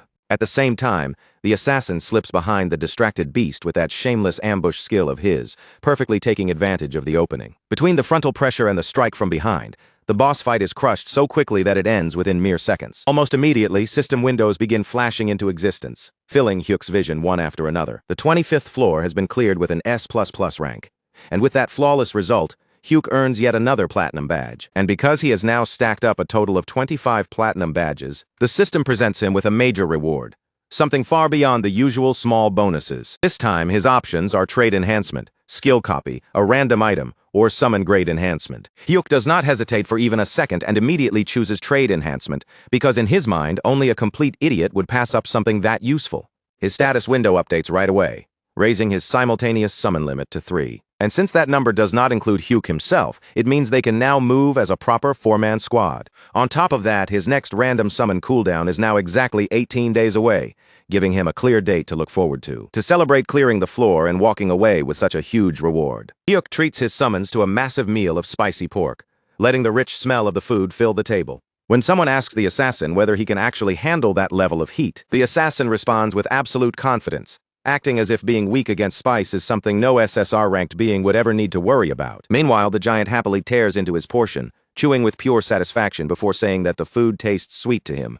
That answer makes the assassin suspicious, but his pride will not let him back down, so he finally takes a bite for himself. A moment later, all that confidence completely collapses as he ends up shaking on the floor with tears streaming from his eyes. The spice has utterly destroyed his mouth, and while he suffers like he is dying, the giant looks up at Hyuk with innocent shining eyes and casually suggests throwing the fallen assassin in the trash and summoning a replacement. Hyuk can only laugh at that ridiculous betrayal, and with his confidence still running unusually high, he decides that the time has finally come to tell his family the truth. When he returns home, he walks in carrying expensive premium beef, and that one simple detail is enough to throw the entire family into immediate panic. His younger brother grabs him right away and demands to know where he suddenly got that kind of money, while his mother anxiously asks if he kept the receipt so they can still return the meat. His father steps in as the peacekeeper, telling everyone to stop making noise for once and just sit down to enjoy the expensive food. As Hyuk watches his family finally eat a proper meal together, he chooses that moment to drop the truth on them. He tells them plainly that he is an awakened player, and the entire table falls into a silence so deep it feels like the room itself has frozen. His brother tells him to stop spouting nonsense and just eat his fruit. His mother assumes he is making some terrible joke, and his father carefully asks if Hyuk is talking about a video game. Since words alone clearly are not enough to convince them, Hyuk takes out his phone and makes a quick call to the management team leader. Not long after, the entire family finds themselves standing in the lobby of an unbelievably luxurious association building, staring around like they have stepped into another world. The team leader formally addresses Hyuk's mother and tells her that her son is a precious national asset, as well as a highly valued elite player. Then he guides the stunned family upstairs and opens the doors to an enormous penthouse, glittering with wealth from every corner. Hyuk gestures toward the absurdly luxurious space, as if it is no big deal, and calmly tells them that this is where they live now, leaving his entire family completely speechless. At the awakened management department, Hyuk finally puts his name on the agreement and officially signs the contract. Till just a short while ago, he had never once imagined that he would actually accept an elite contract like this. Life had suddenly swerved in a direction he never expected, and everything around him felt almost unreal. Team leader Gwangil apologizes and explains that they can only offer an annual salary of 2 billion won, because the starting pay for elite players is regulated. He adds that, honestly, someone like Player Band deserves far more than that. Hyuk, meanwhile, catches himself thinking that even 2 billion won is starting to sound strangely normal, and that realization makes him feel like his sense of reality is slowly going numb. Hyuk then explains that this arrangement was his own decision, because he is not comfortable with the public finding out that he is the US++ rank record holder. If that truth got out, his private information would almost certainly be exposed too, and if his face spread across television, social media, and every major outlet, even his family would struggle to go outside normally. That is exactly why he has not even told his family that he is the Ace++ rank record holder. Gwangil simply nods, then asks whether they like the house and says that if anything is missing, Hyuk should speak freely. Hyuk replies that the house is already more than enough, and there is nothing else he could reasonably ask for. Then, as he checks the message his brother sent earlier, he reads that their mother cried for the first time after seeing the house, saying she had never lived anywhere like that before. From the sound of it, she truly loved the place.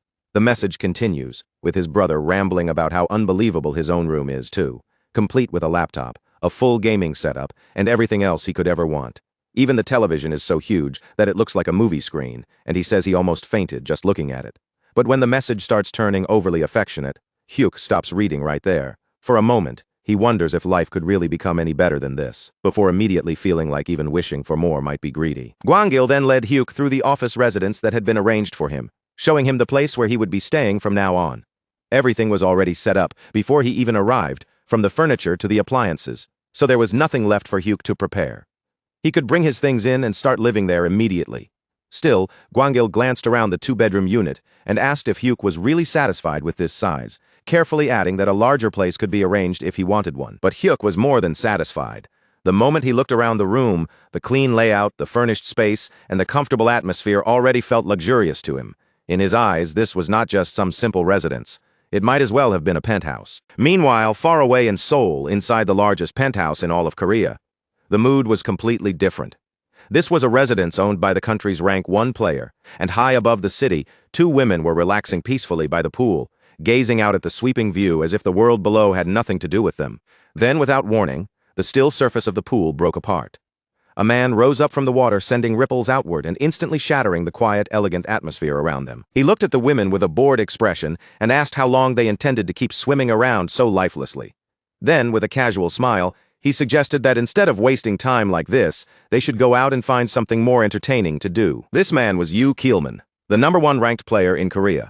His trait was all-weapon warrior, a power that made him dangerous no matter what kind of weapon ended up in his hands. Among all players, Yoo Keelman stood at the peak when it came to weapon mastery. His proficiency with every type of weapon was unmatched, and he had gathered a terrifying collection of lethal techniques and ultimate skills. Even now, while others could only dream of reaching his level, he was pushing through the highest floors of Korea's Black Tower. He casually picked up shot glasses filled with whiskey, holding them as if they were nothing special, then remarked that just one glass of the liquor was worth 5 million won. The price alone was enough to make an ordinary person freeze before even taking a sip. With a playful edge in his voice, he asked how the expensive liquor tasted.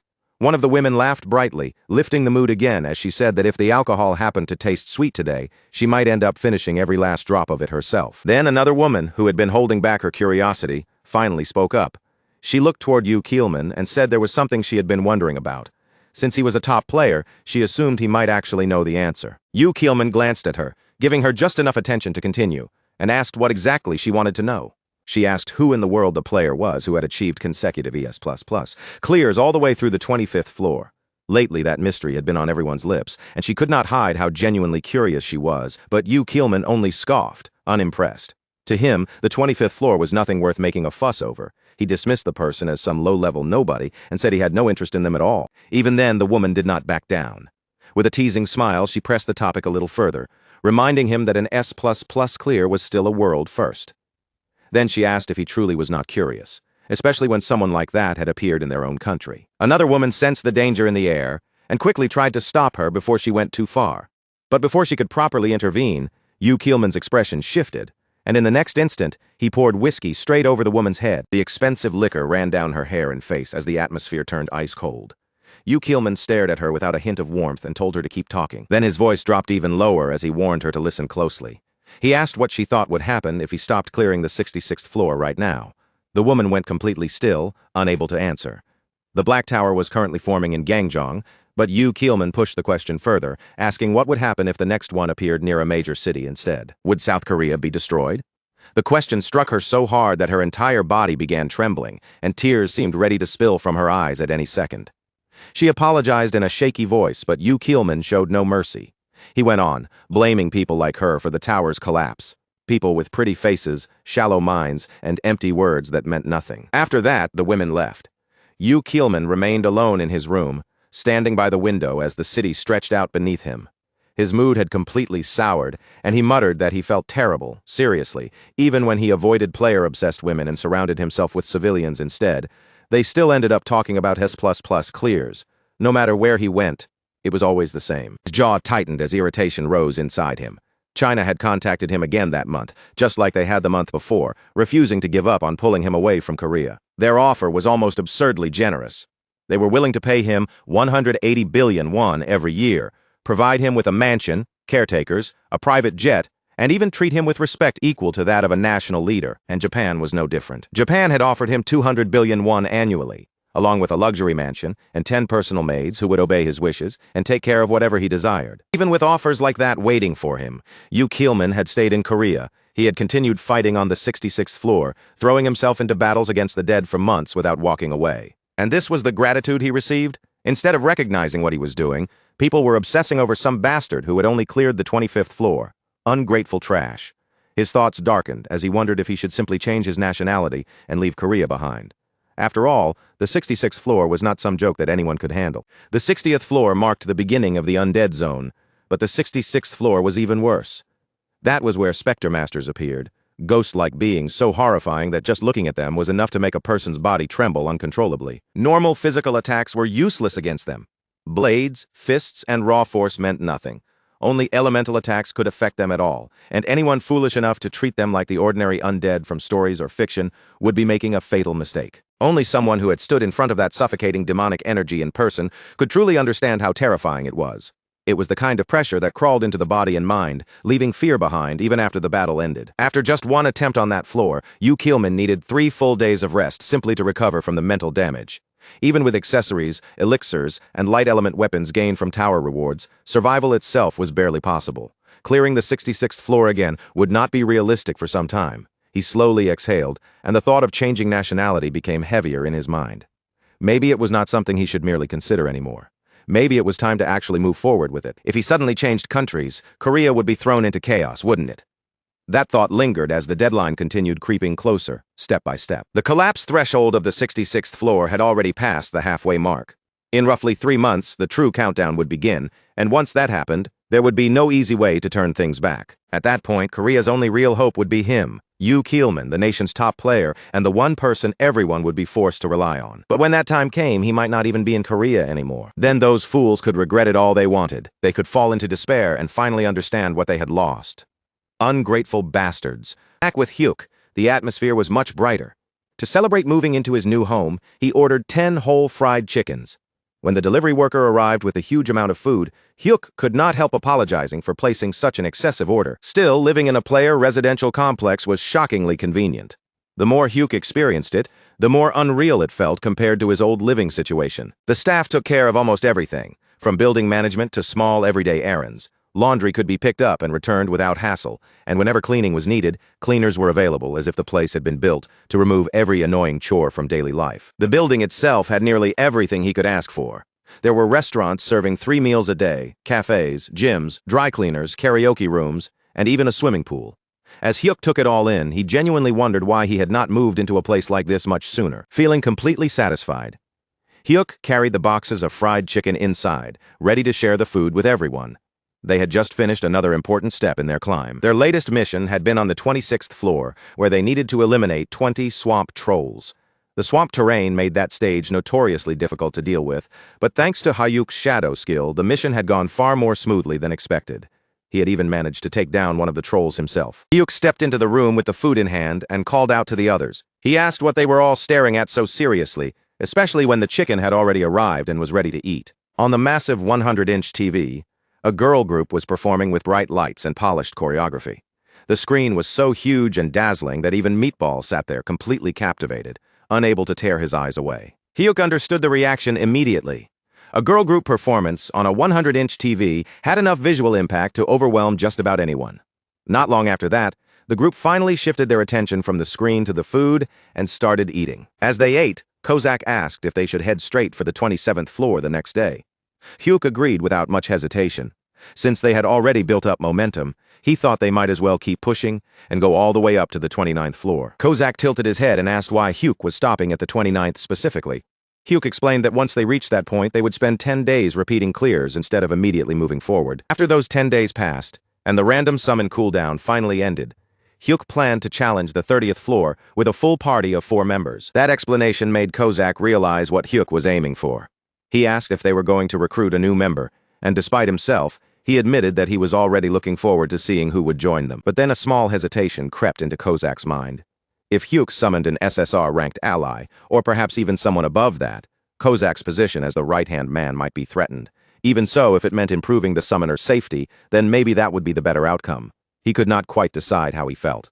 Meanwhile, Yahello grinned, and even Meatball began cheering excitedly at the thought of a new member, and even more battles ahead. Just then, team leader Gwangil returned with the item Yahello had requested. It was the Volcano Orc leather armor, a special piece of equipment that absorbed and held heat from flame aura, while also blocking cold air and freezing temperatures. Yahello accepted the armor with genuine gratitude and thanked Gwangil for bringing it all the way to him. Gwangil simply waved it off, saying it was nothing special, since supporting elite players was part of their team's duty. Yahello nodded and said he would make good use of it before returning it later. Guangil then gave him a steady look and wished him luck on the 27th floor. Soon after, Hyuk and the others entered Black Tower Korea's 27th floor. The moment they arrived, the air changed completely. This floor was famous among players for its vicious cold, the kind of freezing temperature that seemed to bite straight through the skin. But for Hyuk, the place did not feel brutal at all, thanks to the equipment he had prepared. The cold air wrapped around him more like comfortable warmth than danger. He glanced over at Meatball and asked if he was feeling cold. Meatball stood there like a mountain, completely unfazed by the freezing air, and answered in his usual blunt way that a true warrior did not feel cold. Kozak, however, was a completely different story. He was visibly trembling, his body stiff from the cold, almost as if he had frozen halfway while standing in place. Seeing him like that, Hyuk asked if he should lend him his hood. Kozak quickly insisted that he was fine, saying he could hold back the cold with magic. Hyuk could only let out a helpless sigh. Watching Meatball stand there with that ridiculous physical toughness, he could not help thinking that if the guy only had a proper brain to match his body, he would have been a real SSR-level monster. Kozak then tried to shake off the cold by forcing himself to move, saying that it felt better once his body was active. Rather than standing around and freezing, he urged them to begin hunting right away. The next instant, Kozak shot forward into the frozen floor, moving ahead as if staying still for even one more second would be unbearable. Hyuk watched him rush off and muttered to himself that, for a moment, he had thought Mr. Kozak had completely lost control because of the cold. But for Hyuk, the situation felt almost absurd. While Kozak was acting like the freezing air was driving him mad, Hyuk felt as comfortable as if he were sitting under a heated blanket. Honestly, the warmth made even walking feel like a chore. Still, he figured he should at least put in a little effort and catch one monster himself. With that thought, Hyuk moved forward together with Meatball, stepping deeper into the frozen hunting ground. But only a few seconds later, a notification appeared in front of him, announcing that the 27th floor had already been successfully cleared. Hyuk froze for a moment and blinked, completely unable to believe how fast it had happened. Already? Hyuk could barely process it. Kozak answered in a shivering voice that he had cleared the floor for his summoner, but the truth was painfully obvious. More than anything, he had done it because he wanted to escape the cold as quickly as possible. Then, before the surprise could even settle, another notification appeared in front of them. An item had dropped. It was a tower-exclusive weapon called the Roland Kingdom Paladin Captain's Holy Sword. The weapon was a two-handed sword, but it looked terribly worn down, as though it had been through countless battles and barely survived them. When Hyuk picked it up, the first thing he noticed was the weight. The sword was incredibly heavy in his hands, and no matter how he looked at it, he could not immediately tell what made it better than the mace he was already using. In the end, Hyuk decided he would just store it away for the time being. If it turned out to be useless, he could always throw it away later without thinking too much about it. The tower-exclusive Roland Kingdom Paladin, Captain's Holy Sword, came with several effects: increased attack power, sacred fire, spirit stability, and a higher critical rate against undead enemies. However, the biggest limitation was that those effects only applied when fighting undead. On top of that, its durability was extremely low, meaning it would need repairs after being used. Its special feature was a faint radiance that flowed into both the wielder's body and the blade itself. Hyuk looked over at Meatball and asked if he wanted to give the sword a try. Meatball only muttered with complete seriousness that a warrior fought with his fists. Hyuk then turned to Kozak and asked if he had any use for it. Kozak answered with a casual tone that his equipment consisted of wyvern leather armor and dwarven daggers. In other words, he only handled top-tier gear and had no interest in something like this. Both of them were stubborn in their own strange ways. Hyuk stared at the old sword and quietly thought that selling it might really be his only option. He wondered if he should take it back to the player shop, though, with how worn out it looked, he had no idea whether anyone would even buy it. Still, before getting rid of it completely, Hyuk decided he should test it at least once. Kozak stepped back and told him to go ahead, offering him a cheerful word of encouragement as if this were some grand challenge. Hyuk tightened his grip on the heavy two-handed sword and swung it. Then he swung it a second time, and after only those two swings, every bit of stamina seemed to drain straight out of his body. Kozak watched him and nodded with approval, praising him as if he had just witnessed something amazing. He said it was impressive, exactly what he expected from Summoner Ban, but Hyuk could only stare back in disbelief. He told Kozak that he could not even lift the sword properly, so the praise made absolutely no sense. This man really had no idea when to stop complimenting him. Even then, Kozak calmly added that Hyuk had still done well, since physical ability was naturally limited outside the tower. That made Hyuk pause. He looked at Kozak and asked if there was truly no way to remove that outside world limitation. Kozak fell silent for a brief moment before answering. He said there was a way, but it was not something anyone should wish for. If the boundary separating the real world from the tower ever disappeared, that restriction would vanish as well. The many towers spread across Earth would collapse, reality itself would become no different from the tower, and players would finally be able to use their full power without restraint. Kozak's expression turned serious as he looked at Hyuk. In a low voice, he said that if such a thing ever happened, it would be nothing less than a sign of disaster approaching. At that same time, inside the Japanese embassy in Korea, located in Gwanghwamun, a phone call came through. The message was delivered in coded words. The rabbit wanted to leave its old nest and move to a new one. And that rabbit was none other than Korea's rank 1 player, Yu Keelman. The counselor listened and responded that this was good news. Very good news indeed. However, he also made it clear that the caller would need to bring him over personally, because the wolves were already watching the rabbit. Even so, the caller told him not to worry, saying calmly that he would take care of it. The man receiving the report was Counselor Tomo of the Japanese embassy. A faint smile formed on Tomo's face. From the look in his eyes, it was clear that something dangerous was beginning to move, and a storm was about to strike. 2 days later, at Black Tower Gwanghwamun in the Republic of Korea, the tower's progress stood at a dangerous point. Floor 65 had already been cleared, and the current barrier was the 66th floor, with the deadline showing 92 days, 13 hours, 34 minutes, and 52 seconds remaining. Hyuk felt a faint uneasiness settle in his chest as he remembered what Kozak had said about the disappearance of the boundary being an omen of doom. Still, the higher floors were supposed to be handled by top players like Yu Keelman, weren't they? Worrying about it would not change anything. For now, Hyuk only needed to keep climbing at his own pace. Since they had cleared the 28th floor the day before, today's goal was the 29th floor.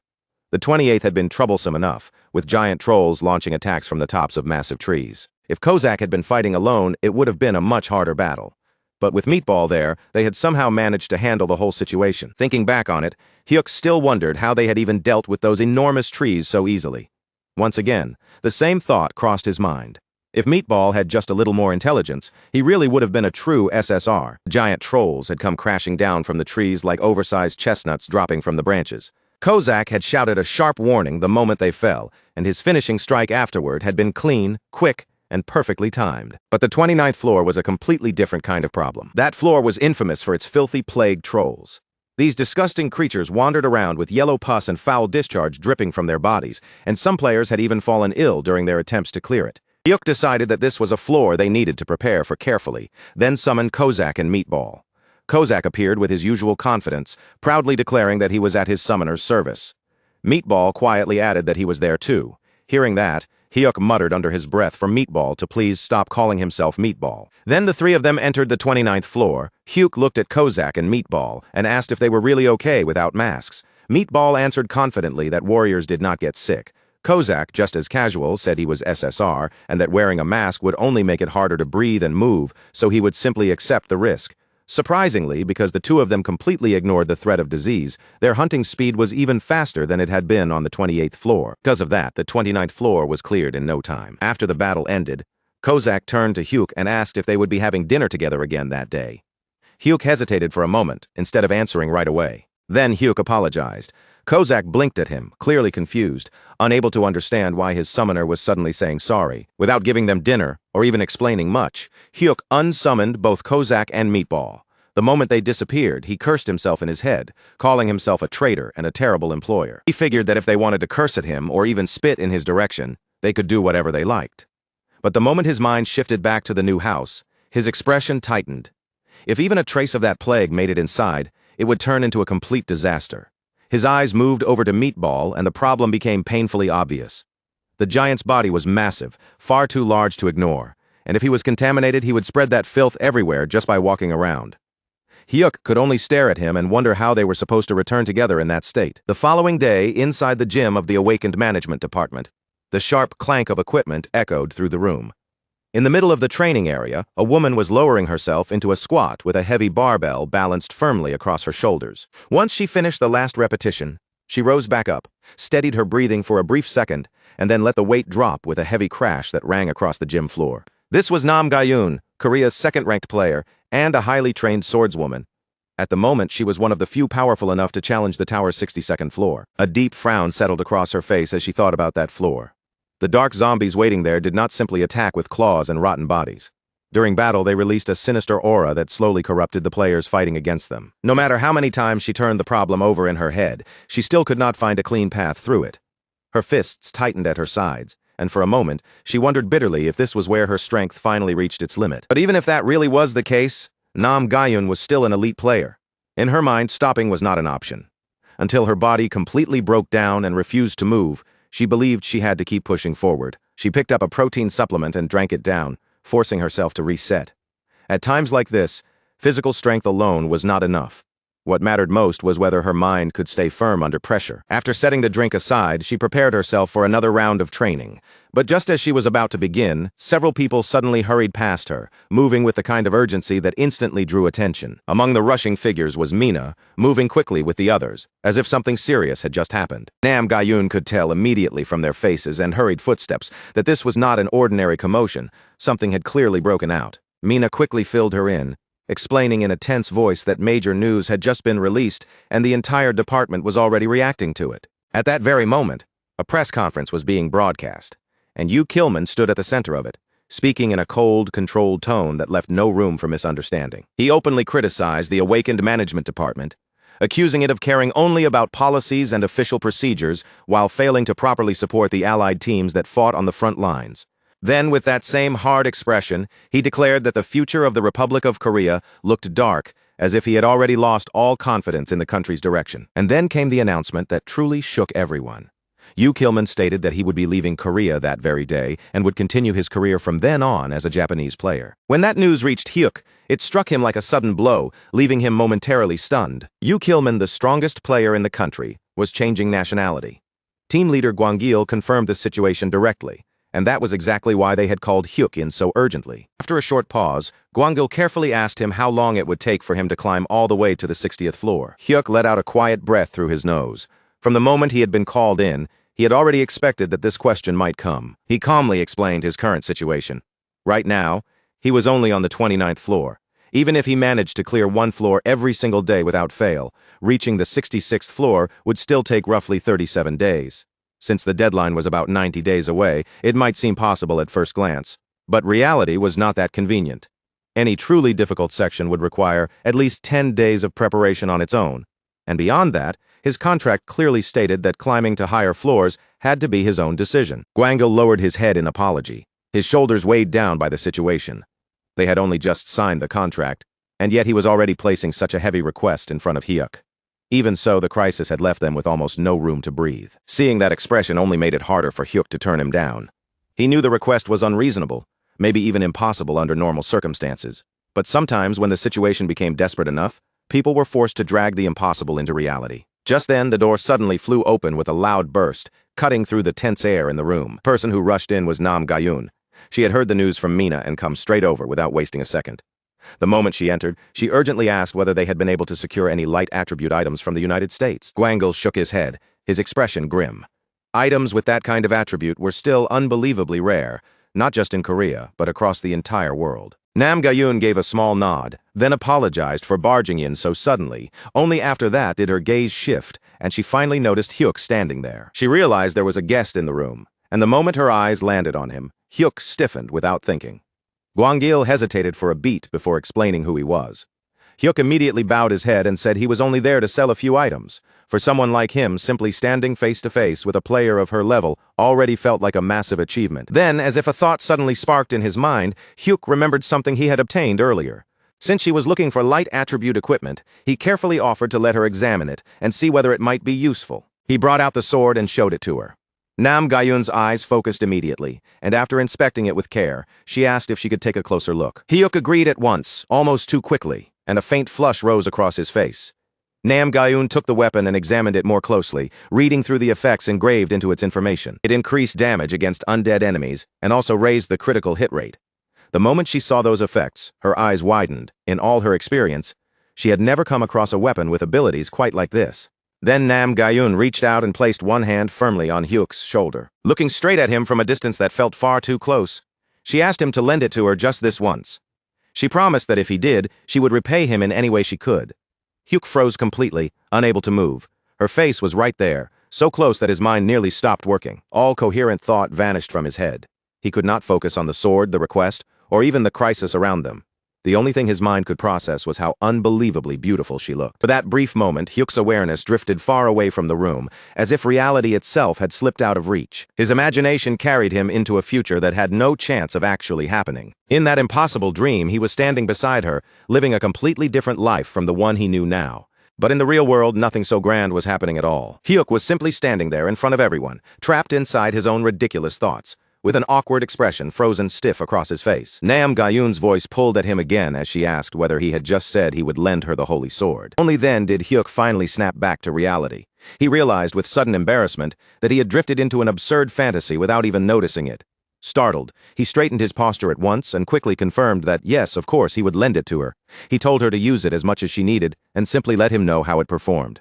Nam Gayun thanked him warmly, calling him player ban, and added that if he ever needed help, he could ask her at any time. If it was within her power, she would do whatever she could. Nam Gayun wasted no time after that. She prepared herself almost immediately, her expression sharpening with resolve, and declared that she would challenge the 62nd floor right away. Gwangle told her to return safely as she headed out. Watching her leave, Hyuk wondered whether the sword would truly prove useful against the enemies waiting there. If the results were good, the review alone might help him sell it for a decent price later. He had already planned to get rid of the weapon anyway, so there was no point in getting too greedy. Still, he could not stop himself from wondering just how much a holy sword like that might actually be worth. Soon after, Nam Gayun entered the 62nd floor. The conditions were brutal and simple. She would fail if she died or abandoned the mission. The instant she stepped into that place, her brows drew together in a sharp frown. The undead appeared almost immediately, as if they had been waiting for her arrival. Nam Gayun's entire body tightened in response. Even after facing enemies like this many times before, she still could not bring herself to feel used to them. Pressure pressing down on her was overwhelming, and the foul, suffocating energy around the undead crawled over her like a warning to run. No matter how experienced she was, that horrible sensation remained just as unbearable as ever. Then Nam Gayun activated the holy sword. A pale white shimmer slowly rose from the blade, but the glow was so weak it almost looked like it might fade at any moment. The sword itself was in terrible shape, its edge worn down and its surface marked with damage, and compared to the light attribute items she had used before, this radiance felt disappointingly faint. As she stared at that dim light, doubt crept into her eyes, and she could not help wondering if something this fragile-looking could truly be enough. Before she could think any further, the undead suddenly lunged straight at her. In that instant, she understood there was no room left to hesitate or fall back. The only path in front of her was to meet the monster head-on, because for a player standing inside the tower, facing danger without retreating, was simply part of the fate they had chosen. She tightened her grip, pushed off the ground, and rushed forward. A heartbeat later, her attack smashed directly into the undead's strike. The undead's claws were completely coated in a sinister darkness, the black energy curling around them like smoke from a curse. That corrupted power came crashing down toward her with brutal force, and the moment it touched her, her entire body suddenly felt as if a heavy weight had been dropped onto her shoulders. For the first brief second, nothing seemed to happen at all, as if the sword had failed to respond. Her heart sank, and she almost believed the sword had been useless after all. But then, without warning, something changed. A system notification flashed before her eyes. Holy sword effect. Steadfast mind activated. A hidden power buried inside the blade had finally awakened.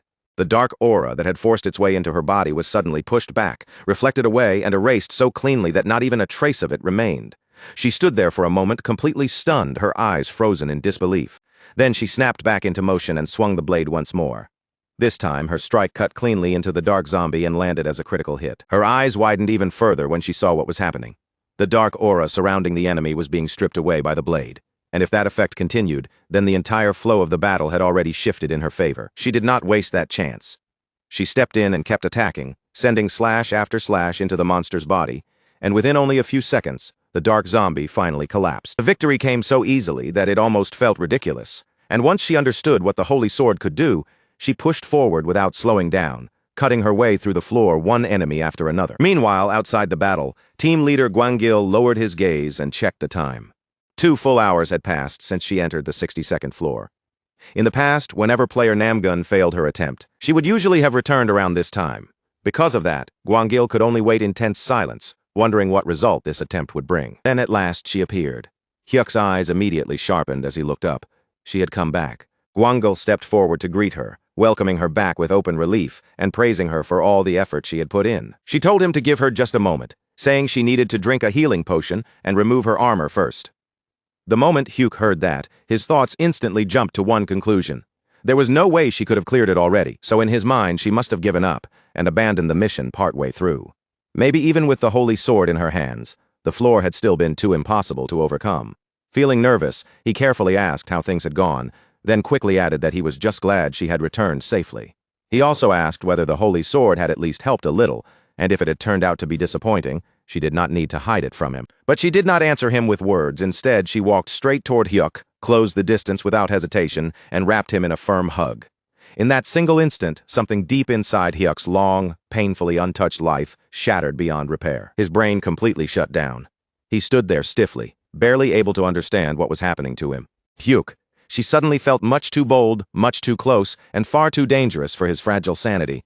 And just like that, his mind slipped helplessly back into full delusion mode. In only a few seconds, his imagination had already sprinted far into the future, picturing the two of them attending their child's elementary school orientation together like proud parents. She thanked him from the bottom of her heart, saying that if he had not lent her that holy sword, she definitely would have failed. But while she spoke with complete sincerity, Hyuk was still trapped inside his own fantasy, mentally watching their imaginary children grow up before his eyes. Then she turned toward team leader Gwangil and gave her report. The 62nd floor clear had been successful. She still needed more tests to confirm everything, but if things kept going this well, she believed the 66th floor might even become possible with that sword. The moment Gwangil heard that, joy practically burst across his face. If her words were true, then the entire situation had changed. At the same time, a chilling thought crossed his mind. If this sword had fallen into Yu Keelman's hands instead, the result would have been disastrous. A man like that would never have shared its true value with anyone else. Gwanyeo glanced toward Hyuk, his interest deepening as he quietly thought that the more he learned about this man, the more fascinating he became. Yoon, meanwhile, suddenly pulled herself back and apologized, realizing she had let her emotions carry her away. Only then did Hyuk finally return to reality. To him, it honestly felt as if he had lived through an entire lifetime inside that one delusion.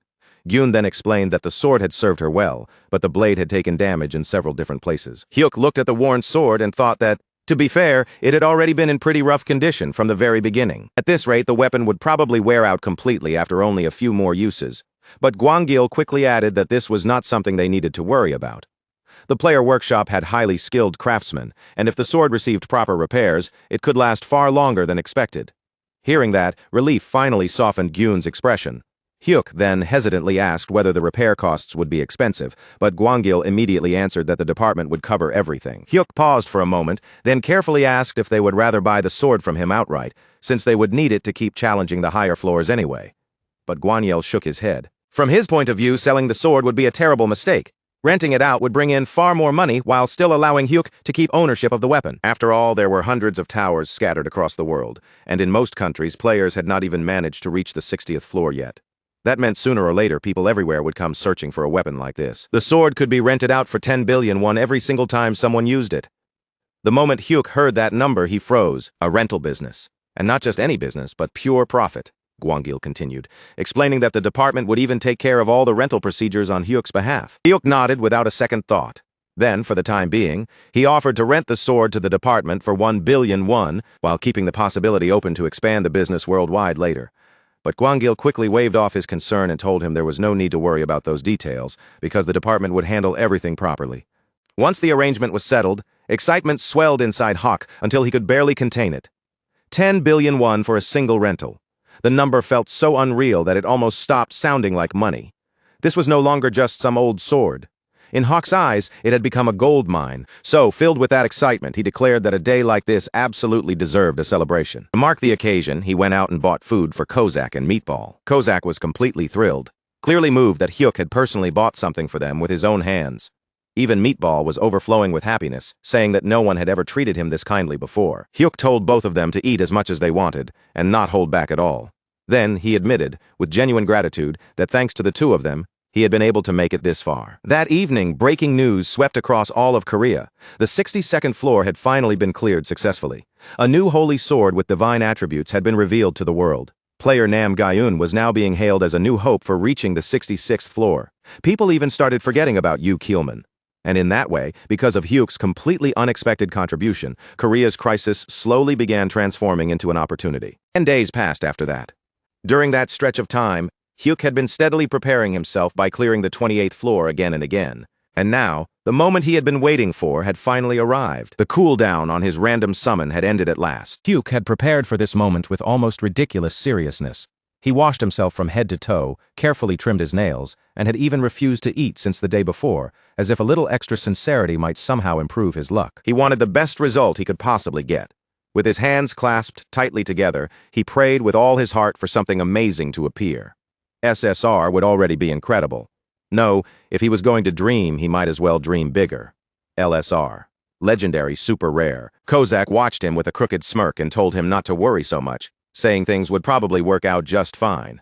After all, surely they would not be unlucky enough to pull another summon like Meatball. The moment those words left his mouth, Meatball reacted right away. Hyuk immediately defended him, saying there was absolutely nothing wrong with Meatball.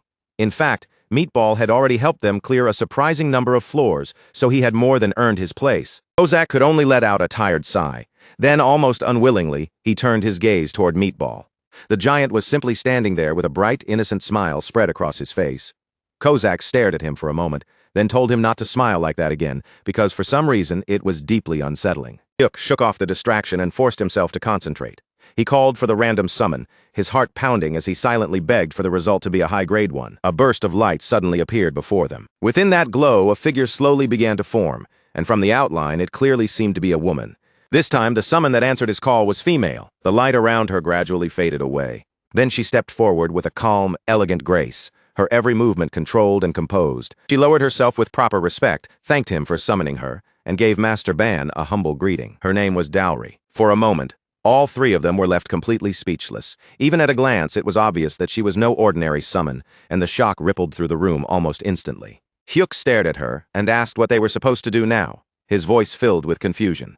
Beside him, Kozak was so stunned that he could only repeat the exact same question. Then, without warning, the girl summoned a sword into one hand and shaman bells into the other. With solemn determination in her voice, she declared that although she might still be lacking, she would dedicate her entire life to serving Master Ban. Hyuk blinked as his eyes shifted between the sword and the bells in her hands. Was she really supposed to be a shaman? But in the next instant, her gaze suddenly sharpened, and the warmth in her voice disappeared completely. She snapped at the others, demanding to know why they were staring at her in such a shameless way. Then she asked how they dared look upon a maiden with such greedy eyes, warning them that if her beauty had stirred even the slightest improper thoughts, divine punishment would surely fall upon them. Kozak flinched at her sudden accusation and quickly tried to wave it off, insisting that he had only been curious, but she cut him down instantly, calling him a liar without the slightest hesitation. Hyuk stood there in total confusion, his eyes blank as he tried to understand what kind of chaotic situation he had just summoned into existence. He hurriedly stepped in, trying to interrupt before the atmosphere got any worse and calm everyone down. But the moment her gaze shifted toward him, her entire expression softened as if she had become a completely different person. She told him that he could look as much as he wished and simply sit back to enjoy the sight. Hyuk froze in place, wondering if there was truly not a single normal summon among his followers. Even so, there was no denying that pulling an SSR was an enormous victory. Her rank matched the strongest summon he already had, which meant this result was far beyond ordinary luck. Then another question suddenly crossed his mind. Even among SSR summons, were there different levels of strength? Hyuk quickly checked her details. Name, Dowry. Grade, SSR Super Special Rare. Type, Priestess. Affiliation, Imperial Shrine of the Heavenly Empire. Manifestation duration, 5 hours. Cooldown, 3 hours after dismissal. She was listed as a strict, solemn, and commanding High Priestess. In other words, she was the kind of person who could kill the mood the very moment she entered a room. And then, without warning, Hyuk was suddenly pulled into her memories. Before his eyes stretched a vast empire, grand and overwhelming in scale. Dowry had once been the princess of a powerful nation. From the time she was young, she had shown a deep fascination with shamanism, and over the years that devotion eventually carried her all the way to the position of the empire's high priestess. After her father passed away, her younger brother inherited the throne. But before long, he was murdered by their own uncle, who seized the crown and took the empire for himself. Consumed by rage and grief, Dowry swore that she would take revenge. To do it, she performed a forbidden ritual, a terrifying death curse that should never have been used lightly. Her uncle had prepared for such a threat in advance, even sacrificing others in an attempt to redirect the curse away from himself. Dowry was not some ordinary shaman who could be stopped by simple countermeasures. She had been personally taught by the gods worshipped by the empire. Once her ritual was completed, there was nothing left in the world that could withstand the force of her power. Her revenge succeeded, and her uncle finally paid the price. But using such a curse for personal vengeance violated the natural order itself. The backlash came crashing down on her, consuming her life and causing her to die at a young age. Hyuk returned to himself, and in that instant he understood her a little better. Her strict nature, her intense attitude, and the sharp pressure in her personality all suddenly made sense. Wanting to confirm something, Hyuk carefully asked her a question. Dowry replied that she was honored to answer and told him there was no need to hesitate. So Hyuk asked who had founded the Chang Empire. Dowry answered immediately, without pausing for even a breath. It had been the great King Jianlong, the ruler who defeated the wicked Wang and Kim clans and expanded the nation's territory all the way to Goryeo. He was the great sovereign who changed the country's name from Baekje to Chang. Hyuk listened carefully, then asked if that meant the giant founder of later Baekje was the person she was talking about. Dowry slowly nodded and confirmed that he was correct. Hearing that, Hyuk fell into deep thought. So this was a parallel world. In Dowry's world, later Baekje had unified the three kingdoms instead of Goryeo. Kozak had once mentioned that his former world also resembled modern Earth, and now Hyuk could not stop thinking about the pattern. The history before the Three Kingdoms period seemed to match what he knew, which meant the timeline must have split off right around that era. It was honestly fascinating, and now that he knew Dowry had truly been a princess, the way she carried herself made complete sense. Then, all of a sudden, a completely different thought struck him. He had been fasting since the day before just for this summon, and now that everyone had gathered, maybe it was the perfect time to eat some ramen. Kozak agreed right away and asked for a mild one. Hyuk then turned toward Jeon and asked what she wanted. She hesitated, feeling that being picky about food did not match proper conduct. Meatball happily declared that everything sounded amazing, while Kozak added that anything made by Master Ban was naturally the best. Hyuk smiled and said he would make it quickly, telling them to just bring over a large bowl. But then Jeon suddenly exploded in anger, her voice rising sharply as she demanded to know how they could behave so shamelessly when they were merely summons. She declared that the two of them deserved to be beaten and ordered them to get lost immediately. How could they possibly allow Master Ban to prepare food with his own hands? Her sudden outburst hit so unexpectedly that even Hyuk was startled. Kozak immediately protested, saying they were the same rank, so he could not understand why she kept speaking down to them as if she stood above everyone else. But Dowry stepped forward before the argument could go any further, carrying an authority so heavy it seemed to press down on the room. She said she had tried to handle this reasonably, but if they still refused to understand their place, then it looked like she would have no choice but to curse them until the lesson finally sank in. The moment Kozak heard the word curse, he immediately took a step back. Whatever pride he had vanished on the spot, because a curse was one thing he absolutely did not want coming anywhere near him. And in the very next moment, the whole group somehow ended up in the kitchen. Kozak quickly declared that he would be the one making the ramen, while even Meatball was dragged into the work, struggling awkwardly with the pot. Hyuk could only let out a long sigh as he watched them. A crazed assassin and a savage warrior, two lunatics who had survived deadly battles without flinching, apparently still had something they were genuinely afraid of. After the meal was finally over, Hyuk asked if it was time for them to head to the tower. Dowry immediately declared that this maiden would serve him with absolute loyalty, and all he needed to do was give the order. With that decided, they entered the 30th floor. As they arrived, Hyuk found himself thinking that Dowry joining the group might actually turn out to be a good thing.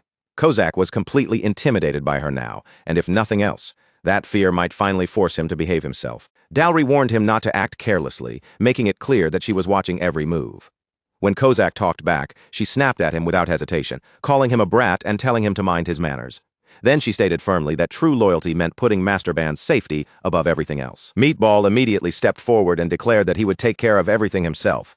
Even if it cost him his life, he swore that he would protect the summoner. Hearing that, Dowry turned her gaze toward Kozak and said that although she had first taken him for ill-bred trash with no manners, at the very least, his spirits seemed to be pointed in the right direction. Kozak's face flushed slightly, and he muttered under his breath, wondering if the group hierarchy had already been decided without anyone asking him. Then the mission appeared before them. Defeat 18 trolls and one twin-headed troll.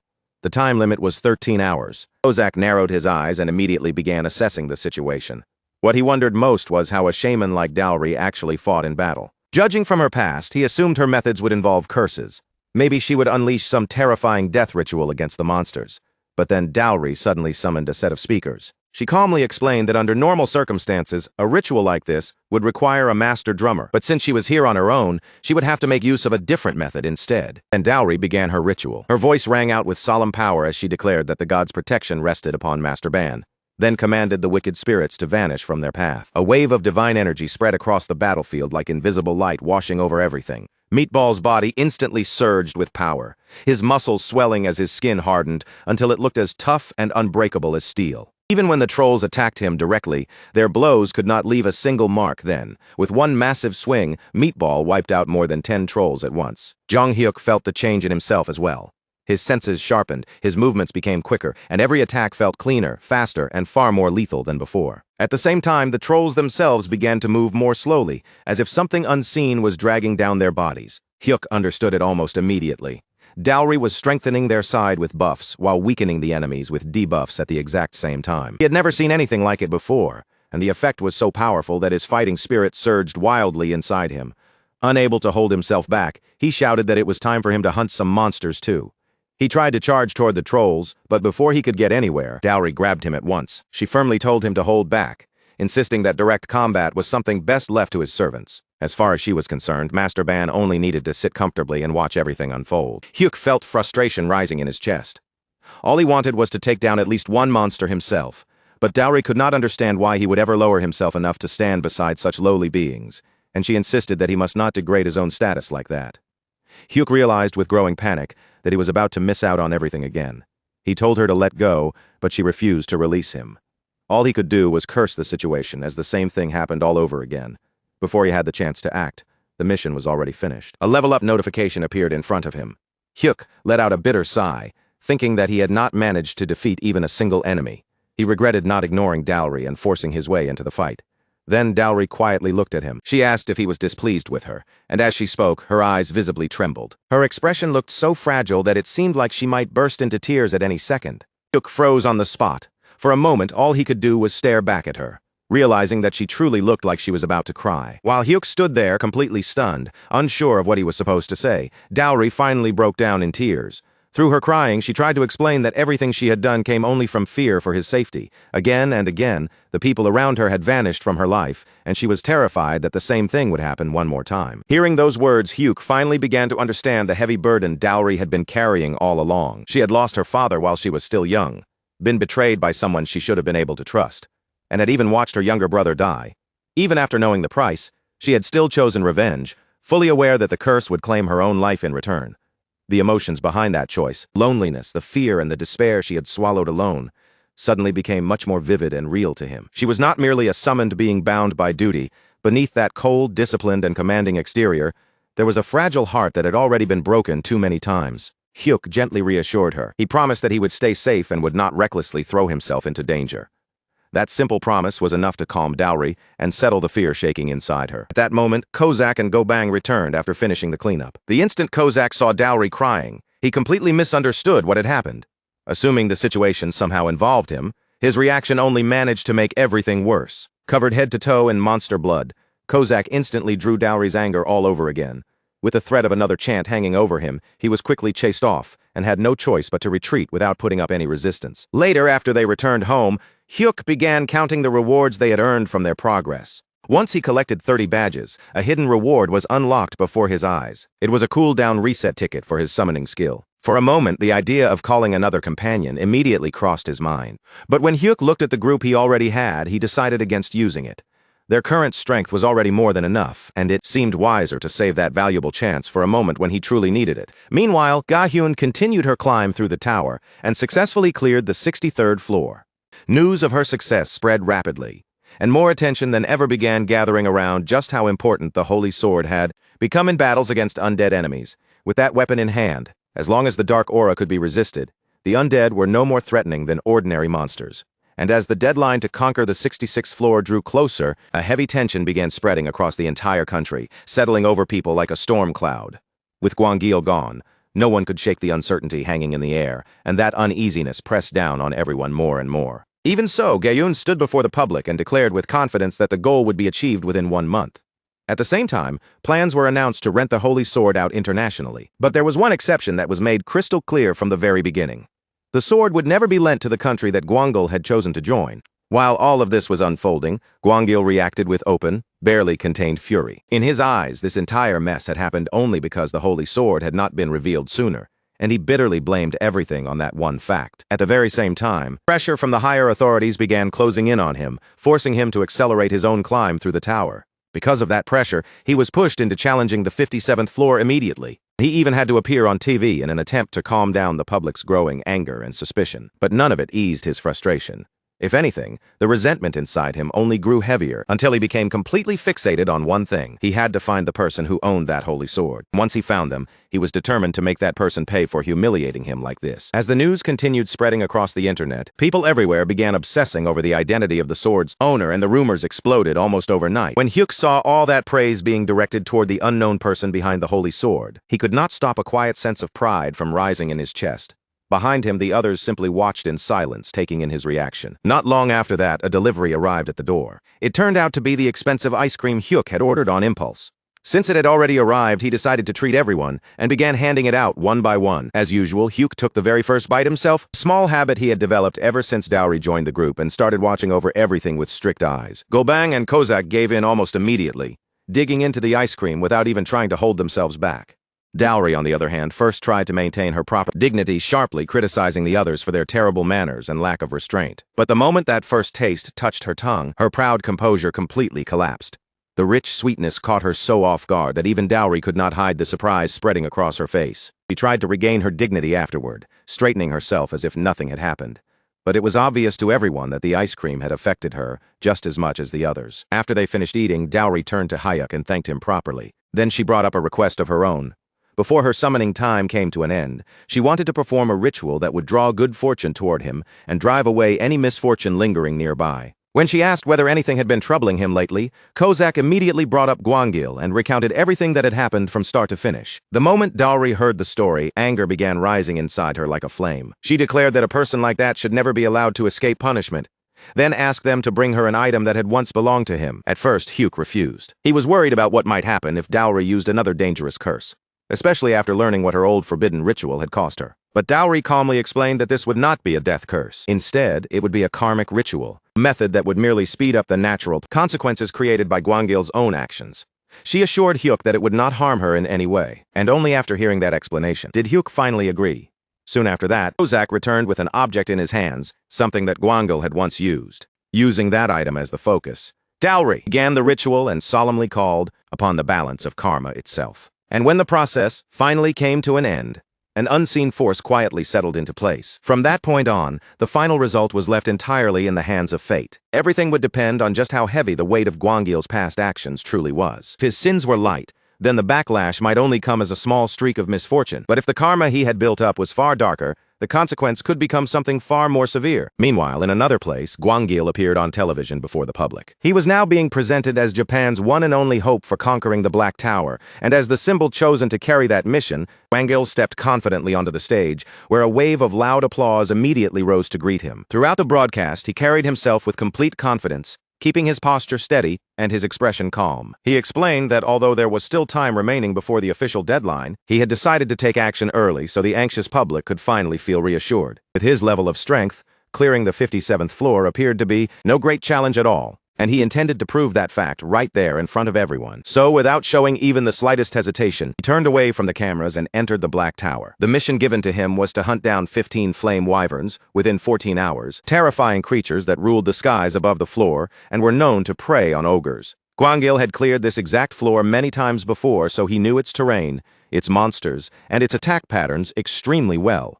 Even so, the moment the battle began, a strange uneasiness slowly started crawling over him. He began by aiming for wyverns that had drifted away from the others, using the standard method to avoid getting surrounded by multiple enemies at once. As an all-weapon user, Gwangil could adapt to any range or situation, so he opened the fight from a distance with long-range attacks. But almost immediately, something felt off. The very first arrow he released veered away in an unexpected direction, striking a completely different wyvern and drawing attention he had never meant to provoke, though handling 2 wyverns at once was still well within his ability. Even then, the flow of the battle refused to move the way it normally should have. After he finally brought the 2 wyverns down, Gwangil noticed something strange. Not even one of his attacks had triggered critical damage. He pushed the odd feeling aside, telling himself it was nothing, and continued forward. But from there, the situation only became worse. A sudden sneeze hit him at the worst possible moment, ruining his aim completely, and the arrow flew straight into the middle of a clustered group of wyverns. In an instant, 3 of them locked onto him and rushed in with a coordinated assault. And what happened next was even stranger. All 3 wyverns released their dragon breath at the exact same time, a rare move that almost never happened because of the heavy burden it placed on their bodies. With the flames closing in and nowhere clean to escape, Gwangil was forced into a corner and unleashed his strongest skills, barely surviving the clash. After a brutal and exhausting fight, he managed to kill 2 of the wyverns, leaving only 1 injured and weakened. Wyvern still standing in front of him. Believing that he had finally regained control of the situation, Gwangil moved in to finish off the last one, but that confidence disappeared almost immediately. As he shifted his footing and stepped back, his heel accidentally came down on a wyvern egg that had been hidden on the ground beneath him. Something that never should have existed there at all, not even for a single moment. Then the hatchling's sharp cry burst across the battlefield, cutting through the chaos like a signal flare. That desperate sound instantly pulled the attention of the nearby wyverns, turning their gazes toward the source. The second Gwangil realized what that meant, The danger became painfully clear to him. If he stayed in that place any longer, he knew there was a very real chance he would be torn apart and killed. With every path forward suddenly cut off, Gwangil had no choice but to retreat, throwing away the challenge and escaping before it was too late. But outside the tower, the situation waiting for him could not have been more badly timed. The instant he reappeared, he landed right in the middle of a live stage performance, shocking the audience so badly that the entire place seemed to freeze around him. Yet Gwangil did not even spare the stunned crowd a glance. He ignored the stage, the lights and all the eyes on him, immediately pulling out a healing potion and drinking it down. Even as the crowd erupted into noise around him, his face remained empty and unreadable, as if none of their reactions had anything to do with him. Without saying a word to anyone, he simply turned and walked away in complete silence. It did not take long for news of his failure to explode across the world. The public reaction turned cruel almost immediately, and in no time at all, Gwangil became the target of open mockery, with people ridiculing him without holding back. At the same time, Hyuk continued pushing upward through the tower and successfully cleared the 31st floor. But once again, he had been unable to take part in the fight with his own hands, and that failure left a bitter irritation burning inside him. Meanwhile, Goyun was still advancing at a frightening speed, using the overwhelming power of the Holy Sword to smash through one record after another. Far away from the tower, conversations about that same sword had already begun in the United States. Because their own deadline was still safely under control, they no longer felt the need to rush. Instead, their focus shifted from immediate survival to long-term strategy, and they chose to deliberately delay negotiations. Their plan was to take advantage of Japan's growing desperation, using that pressure to squeeze out the greatest possible profit from the situation. Rather than move too early, they intended to sit back and wait, holding off until Japan's anxiety reached its absolute peak before making their move. Then another piece of news spread. Chow Min had failed the exact same floor twice in a row. Because of that crushing failure, he had disappeared from public view completely, unable to even step outside his own house without facing the world. Across all of Japan, public opinion had turned sharply against him.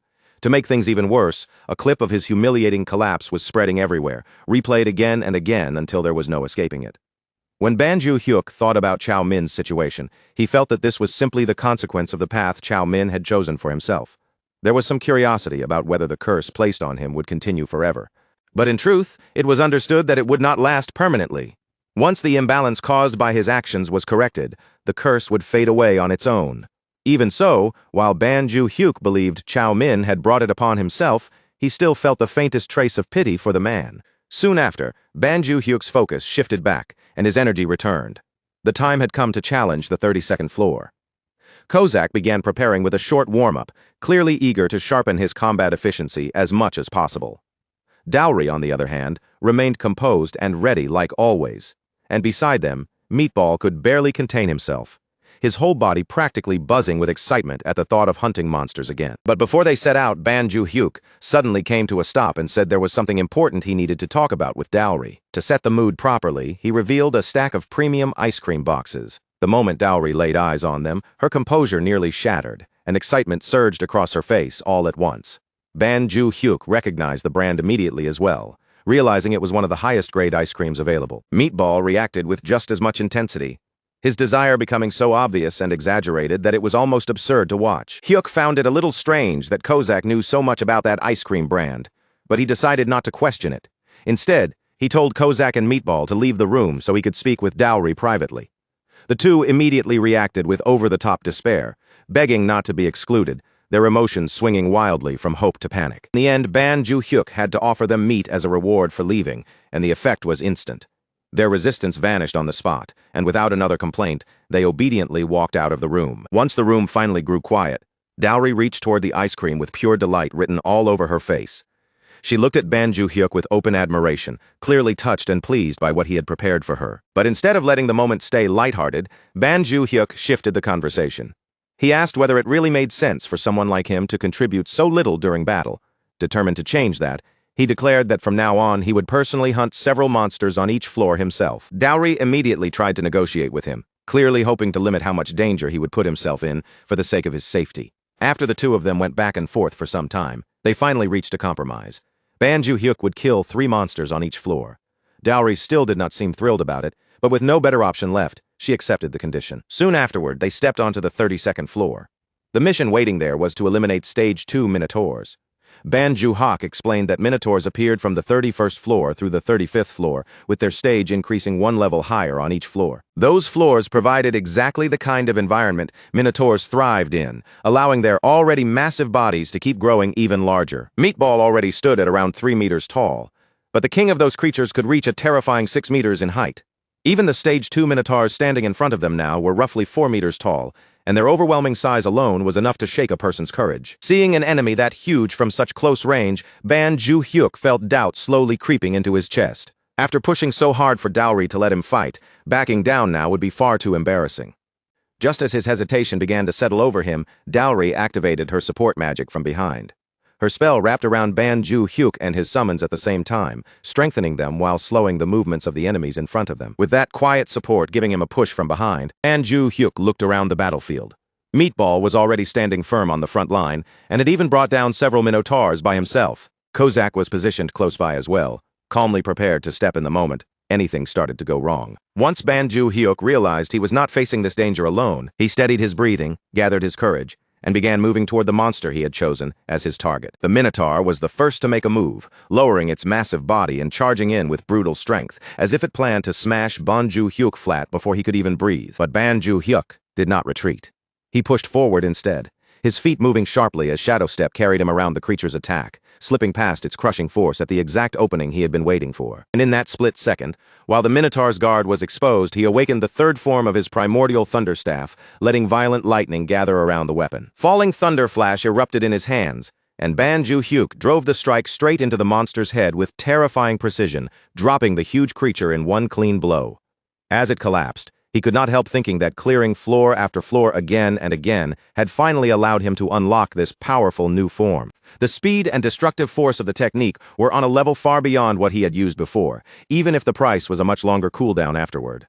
And although fear had gripped him when the battle first began, he had still held himself together, kept his promise, and defeated 3 monsters with his own hands. Meanwhile, Kozak and Meatball swept through the remaining enemies with steady teamwork, cleaning up everything Ban Ju-hyuk left behind. By the end, the floor was cleared with another S++ rank, and a new platinum badge was added to his growing list of rewards. When the next day arrived, the focus around them slowly shifted away from Ban Ju-hyuk's latest victory. This time, everyone's attention landed on Anya, who had just come back after challenging one of the higher floors. When people asked how far she had progressed, Anya spoke about the 65th floor with a serious expression, saying it had been incredibly difficult. At first, the way she said it made it sound as though she had barely survived and suffered badly along the way. But the mood changed the moment everyone realized the truth. Even with all that difficulty, Anya had still cleared the entire floor in only 6 hours, proving that her pace had not slowed nearly as much as her words suggested. In the end, everything was still moving exactly according to plan, and after taking only a brief rest to recover herself, Anya was already preparing to challenge the 66th floor next. At the same time, in another place, officials gathered together for a serious meeting about the growing situation. Chow Man's failures in Japan might not have directly damaged Korea, but the atmosphere in the room was still heavy with unease. After a long back-and-forth discussion, they finally reached one unavoidable conclusion. The 66th floor had to be cleared no matter what.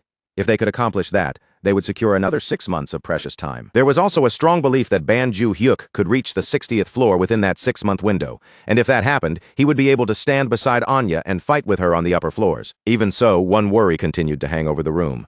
Some people could not stop thinking about Ban Ju-hyuk's holy sword and whether it could truly survive that long, especially after seeing how badly its condition had already begun to deteriorate. But even with that concern weighing on them, their faith in Ban Ju-hyuk himself did not weaken. The more they thought about his growth, the harder it became to doubt his ability. They compared him with other elite players again and again, measuring him against the strongest names they knew, only to keep arriving at the same conclusion. Ban Ju-hyuk was not ordinary at all. If anything, he might already be stepping beyond them. His unbelievable streak of consecutive E++ clears had already shattered every standard people had used before, making even past records look small in comparison. Then, as if to prove that their expectations were still too low, a new update appeared at that exact moment, pushing his record even further beyond what anyone had imagined. Ban Ju-hyuk had now reached 33 consecutive E++ clears.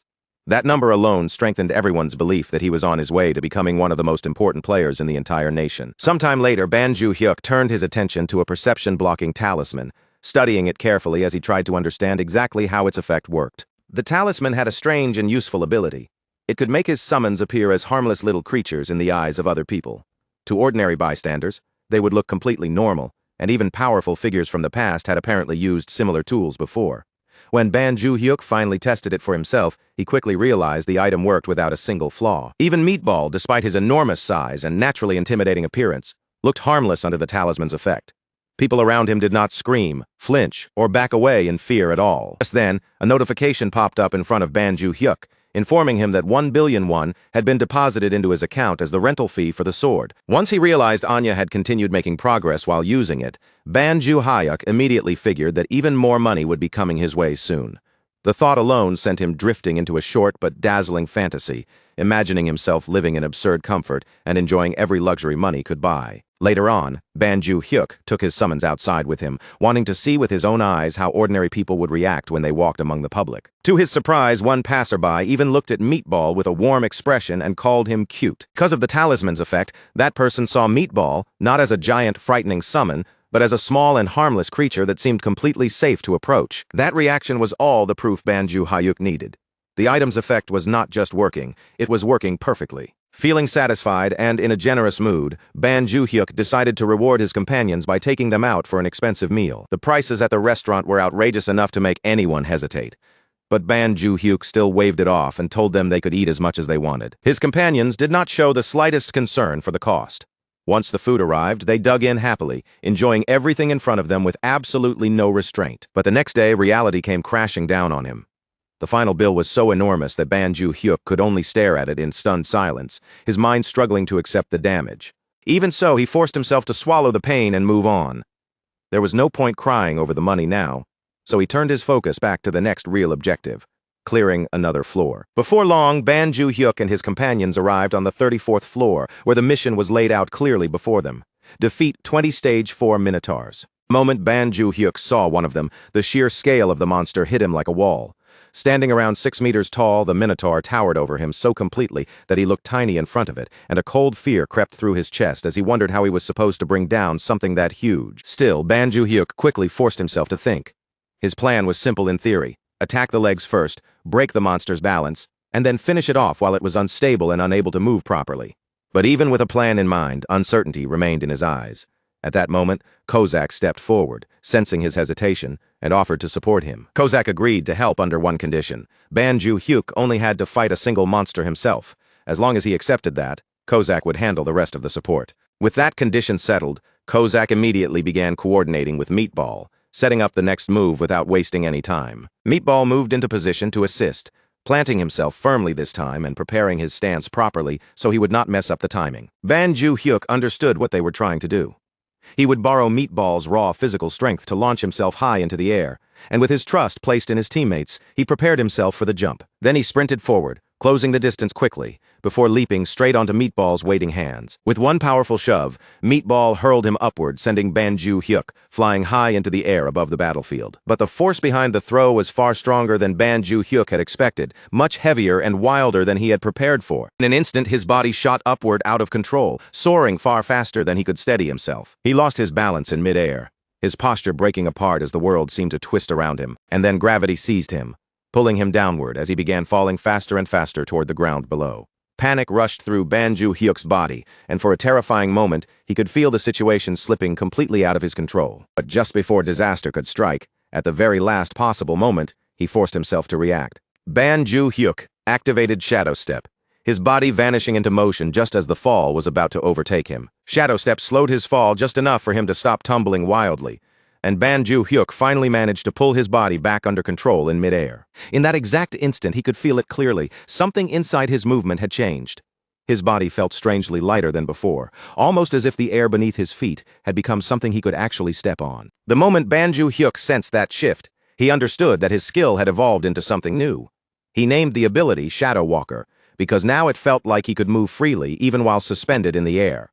And once his feet touched the ground safely again, excitement surged through him at the realization that he had unlocked yet another skill. A moment later, Ban Ju-hyuk proved it with his own body, using Shadow Step not across the ground, but through the empty air itself. The sight left his other 3 summons staring in complete shock, their eyes fixed on him as if they could not quite believe what they had just witnessed. Seeing Ban Ju-hyuk move like that brought an old memory back to Hyuk's mind, something he had heard long ago. His captain had once mentioned that someone had supposedly been seen performing shadow steps among the clouds, but at the time, Hyuk had dismissed it as an unbelievable story. But now, watching Ban Ju-hyuk move through the air with his own eyes, it became impossible to deny.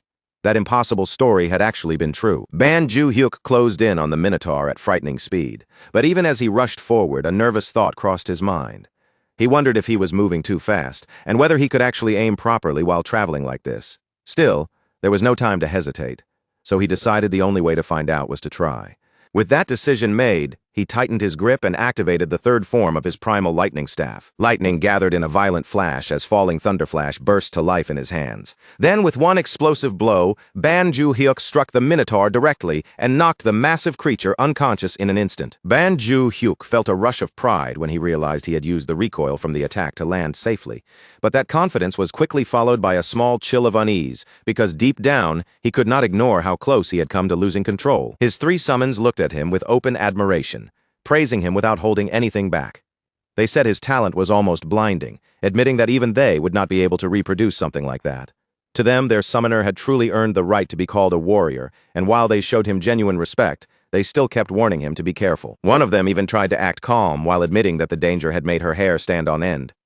Ban Ju-hyuk could only acknowledge that he had been shaken too, but somehow, against the odds, he had still managed to pull it off. Right after that, the summons wasted no time and moved to wipe out the rest of the Minotaurs, tearing into the remaining enemies without hesitation. Soon, a system window appeared in front of Ban Ju-hyuk, announcing that he had successfully cleared the 34th floor mission, gained a level, received 4 kilograms of mana stones, and obtained a summon grade up rune.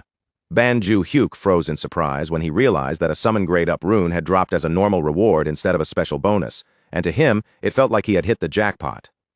Then another system message appeared, confirming an S++ clear rank for the 34th floor of the Black Tower in Korea, granting him another platinum badge, unlocking the 35th floor, and finally removing him from the tower. After returning home, Ban Ju-hyuk looked over his summons with clear satisfaction and praised each of them for how well they had fought. Then, when he had a private moment, he quietly asked Kozak whether an SSR summon could be raised all the way to LSSR by using the grade rune. Kozak answered immediately, denying it without even needing to think, and explained that the rune could only raise a summon up to SSR at most. Not long after that, Dowry called Meatball over for dinner. The moment Kozak heard it, he began complaining to Dowry, grumbling angrily about how expensive it was to keep Ban Ju-hyuk's entire team fed every day. Dowry joined in as well, scolding Meatball for eating far too much.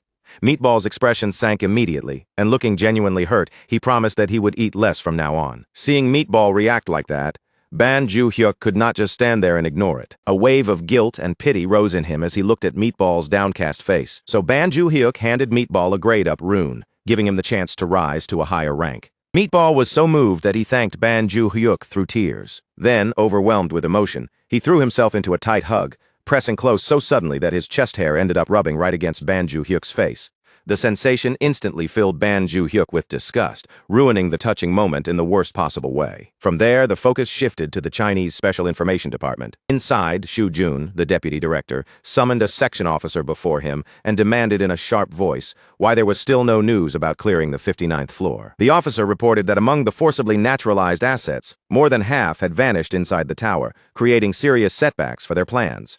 Even worse, there were reports that many of them had taken their own lives within the tower itself. Xu Jun then received a list containing elite South Korean players. After scanning it, he ordered the officer to choose suitable targets from the recently contracted rookies. He made it very clear that famous names were not to be touched, because drawing too much attention would only create unnecessary trouble. At the same time, he ordered that everything had to be done cleanly, without leaving behind any evidence. That way, the country could never be held responsible or forced to admit involvement in what happened. The officer immediately saluted, accepted the order, and left the room. Once he was gone, Xu Jun reflected coldly on Japan's foolish attempts at public forced naturalization, which had only ended in humiliation and exposed their weakness. Unlike them, Xu Jun had no intention of making things public.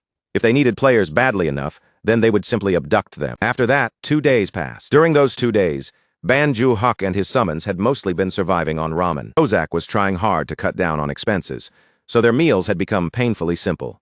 Ban Ju-hyuk, however, had other concerns weighing on his mind when a new system window suddenly appeared. The window showed a catalog update, and on it the dull barbarian meat shield was listed as unable to be summoned. Ban Ju-hyuk immediately grew worried, but Kozak explained that ranking up was not a simple process. It strengthened the soul itself, which made it dangerous, and if the upgrade failed, there was even a risk of permanent deletion. The moment Ban Ju-hyuk heard the word deletion, it struck him like a heavy blow. Dowry quickly scolded Kozak for scaring him like that, then turned to reassure Ban Ju-hyuk before his panic could grow any worse.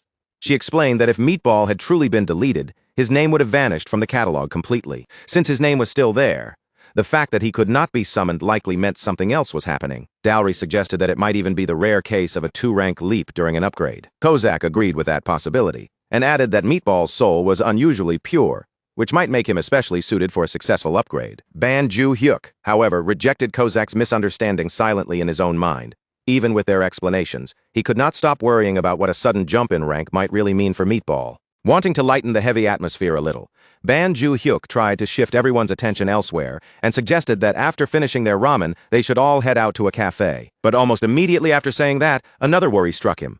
What if Meatball came back from the upgrade even larger than before? And if that really happened, what if the new house they had just moved into no longer had enough space for him to fit comfortably? Before long, the focus moved to a cafe, where 2 men were already deep in conversation about the upcoming raid on the 66th floor. They spoke as if the raid would be handled without much trouble, all because the Holy Sword was involved. One of the men even openly praised the hero Nam Ga-yoon, his voice filled with admiration. The other man immediately snapped at him, scolding him for mentioning her name so casually without the respect she deserved. Meanwhile, Ban Ju-hyuk was passing through the area like any normal customer, but before he even realized what was happening, he somehow ended up accidentally embracing Nam Ga-yoon without anyone around him noticing properly. Soon after, the drinks and desserts they had ordered arrived at the table, and everyone settled in to enjoy the sweet food and cafe atmosphere together. Right then, Ban Ju-hyuk received a call from Gwangil, who sounded excited as he congratulated him on breaking records with his unbelievable streak of consecutive Ace++ clears. After the congratulations, Gwangil brought up the penthouse that had once belonged to Yuki Allman.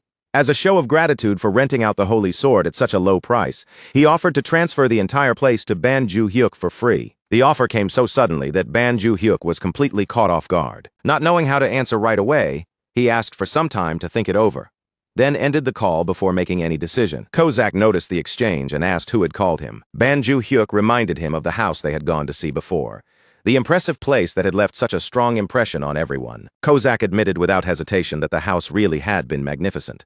Dowry agreed as well, saying that a place like that matched Ban Ju-hyuk's current position and status quite well. But Kozak quickly added a warning, telling him not to trust anything simply because it was offered for free. In his view, nothing in life ever came without some kind of hidden cost. Dowry, on the other hand, encouraged him to accept it, arguing that it was a fair reward for everything Ban Ju-hyuk had already contributed. Ban Ju-hyuk found himself stuck between both opinions. He could not ignore the thought that once he accepted a gift that big, it might become much harder to refuse whatever the management department asked of him later. After weighing it over in silence for a while, he finally reached a decision. Instead of accepting the penthouse as a free gift, Ban Ju-hyuk decided that he would buy it himself. Summons immediately praised the decision, impressed by what they saw as his clear judgment and dignity. But the atmosphere changed the moment Ban Ju-hyuk checked the actual price. The number displayed in front of him was not small at all. The penthouse cost 20 billion won. It was not the 2 billion won he had been expecting, and the shock of that extra zero left him completely frozen in place. Kozak noticed his reaction and asked what was wrong, but Ban Ju-hyuk quietly pushed the matter aside and decided that it was time for them to leave. As they walked out of the cafe, the summons began talking among themselves, almost as if they were trying to comfort him. They said maybe they did not really need such a massive home after all. A place that big would be difficult to clean, expensive to maintain, annoying if someone had to walk far just to reach the bathroom at night, and the garden would probably attract bugs too. One inconvenience after another came up, until they finally agreed that living beside Ban Ju-hyuk mattered far more than living in a huge house. In the end, they even praised his judgment as if it had been brilliant all along. Then, right at that moment, the mood around them quietly shifted. 2 suspicious-looking men stepped into the cafe. The moment they entered, something dangerous seemed to cling to them, like the faint smell of hidden weapons.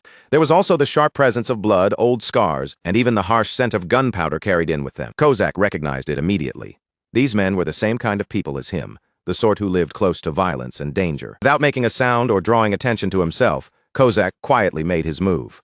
He marked both men for tracking, making sure they would not disappear from his awareness so easily. Just then, Ban Ju-hyuk called out to Kozak and told him they were going home.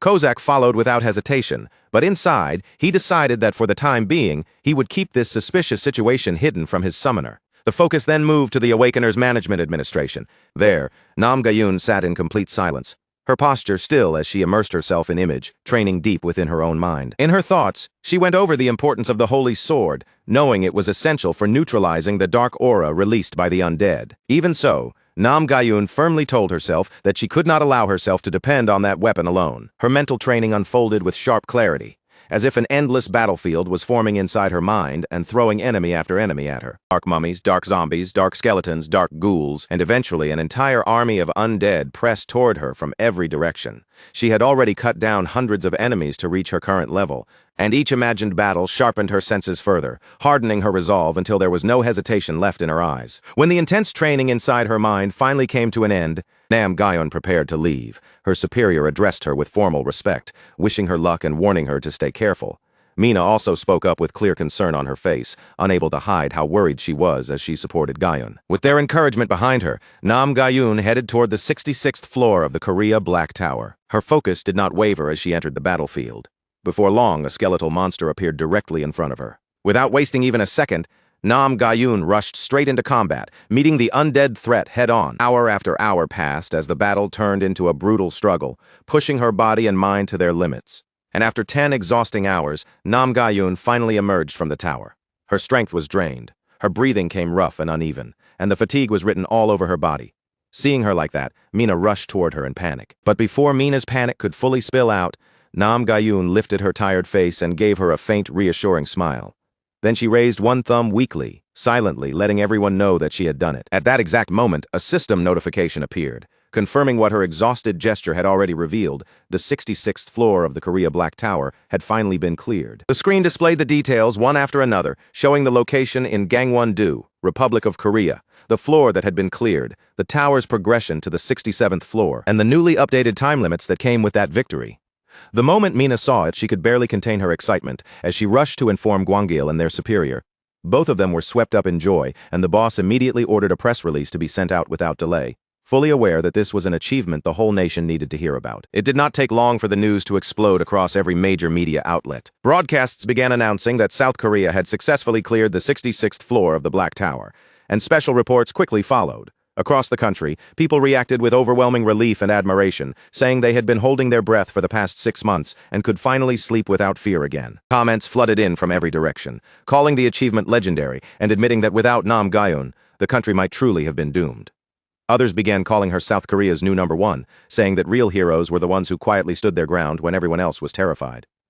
Her sacrifice and loyalty struck the public deeply, especially when people compared her unwavering dedication to those who had run away during the crisis. Emotional reactions continued spreading as viewers confessed that they had cried watching her walk into the battle alone. Soon, voices began calling for the nation to support her properly, while others celebrated not only her success, but also the role of the Holy Sword Dungeon in making this victory possible. During her interview, Nam Gayun did not let the praise go to her head. Instead of claiming all the glory for herself, she humbly said the victory was only possible because of the citizens' support. She also sincerely thanked the owner who had lent her the Holy Sword, showing a quiet modesty even while the entire country was praising her name. Meanwhile, Ban Ju-hyuk watched the broadcast on TV, while speaking with Gwangil over the phone. He had already expected Nam Gayun to succeed, but even so, he felt relieved, knowing the 6 months they had gained would give him enough breathing room to climb the higher floors at his own pace. After he ended the call, Ban Ju-hyuk found himself unable to sit still. A restless energy filled him, and he wanted to enter the 35th floor as soon as possible, but his progress had been delayed because of Gobang's condition. Then, without warning, a new system notification appeared in front of him. The message showed a catalog update for Savage Meat Shield. Ban Ju-hyuk's eyes immediately caught the important detail. The restriction that had been blocking the summon was finally gone. Without wasting a second, he summoned Meatball, the companion also known as Gobang. As the summoning light formed before him, Ban Ju-hyuk watched with eager anticipation, wondering whether the upgrade result would be SR rank or even SSR rank. The system confirmed that Savage Meat Shield had been successfully called through designated summon. Ban Ju-hyuk welcomed Gobang back with relief, but the moment he actually saw him, his expression shifted into pure shock. Gobang no longer had the same huge, bulky body as before. Standing there now was a fit, muscular, almost ridiculously handsome warrior with a sharper build and clearly defined 8-pack abs. Gobang thanked him sincerely, admitting that he had been afraid he might never return, and that being summoned again filled him with deep gratitude. The system then displayed his updated catalog, confirming that his rank had risen all the way to SSR. He was now classified as a savage warrior, and the screen listed his detailed stats, including manifestation limits, satisfaction rating, and cooldown time. Soon after, Dowry and Kozak were summoned as well. The two of them greeted Ban Ju-hyuk respectfully, just as they usually did. But the moment their eyes landed on Gobang's new appearance, both of them froze in place. Kozak looked confused and uneasy, then questioned whether their existence had somehow been exposed to another person. Ban Ju-hyuk quickly explained that the transformed warrior standing in front of them was none other than Gobang himself. Even so, their disbelief was obvious. Kozak still struggled to accept it, while Ban Ju-hyuk congratulated Gobang on his reinforcement and pointed out that the sudden rise in rank had completely changed his body. To make absolutely sure of his identity, Ban Ju-hyuk asked Gobang to recite the 3 laws of the summoned. Gobang tried to answer properly, but he could not remember the laws clearly at all, stumbling over them in a way that felt painfully familiar. That clumsy response immediately reassured Ban Ju-hyuk. No matter how different he looked now, this was definitely the same Gobang.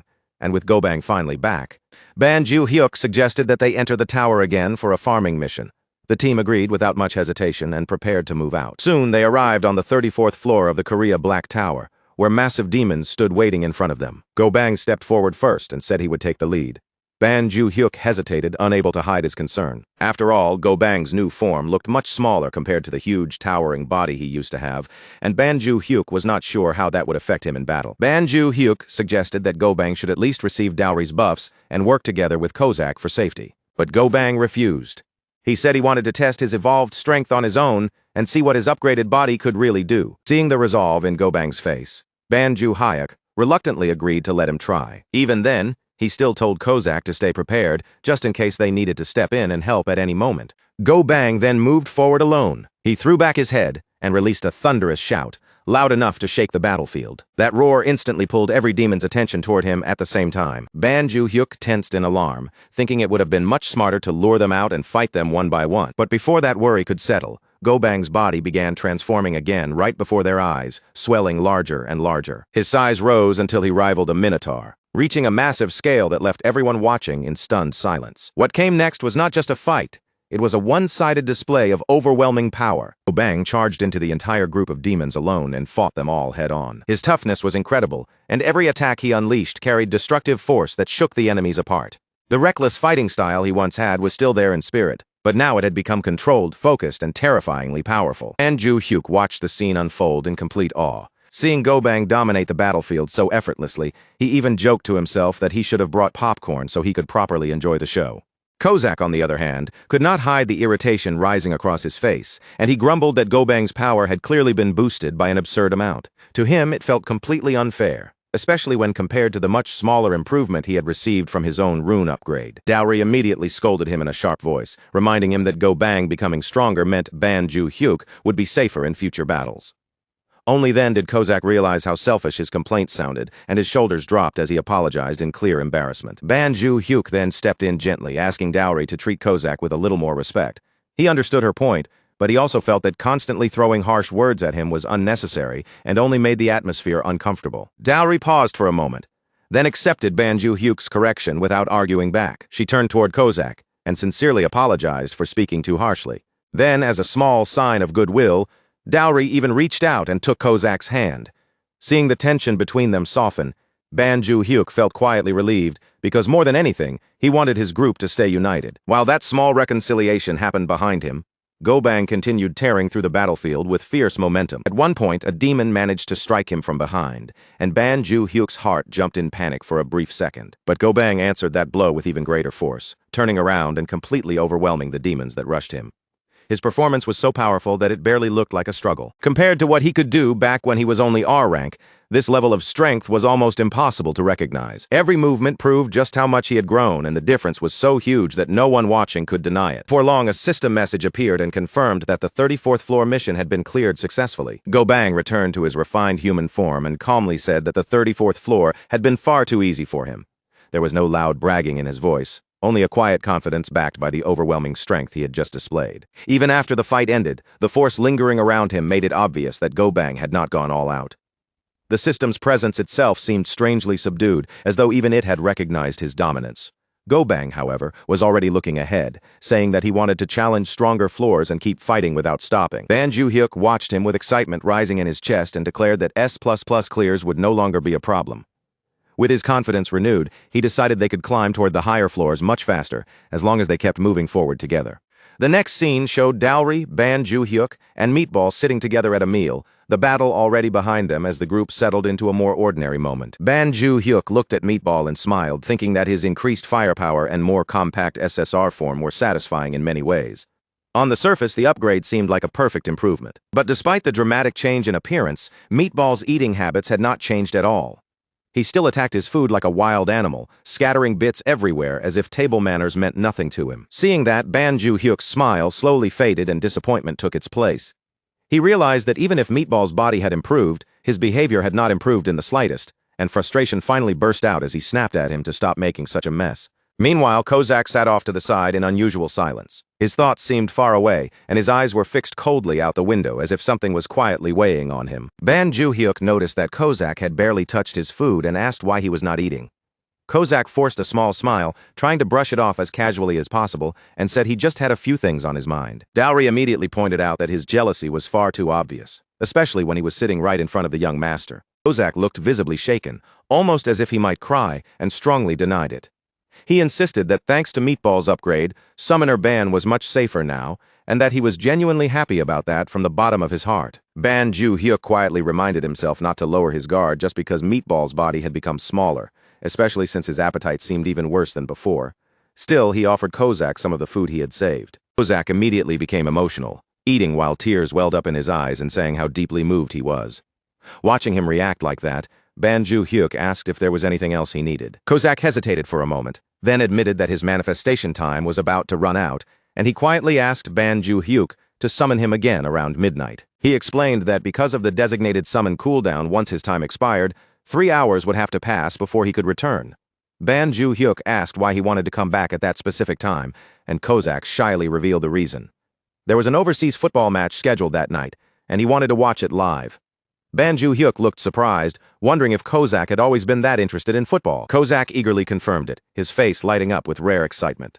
Ban Ju-hyuk agreed to summon him again later, and Kozak smiled with genuine happiness.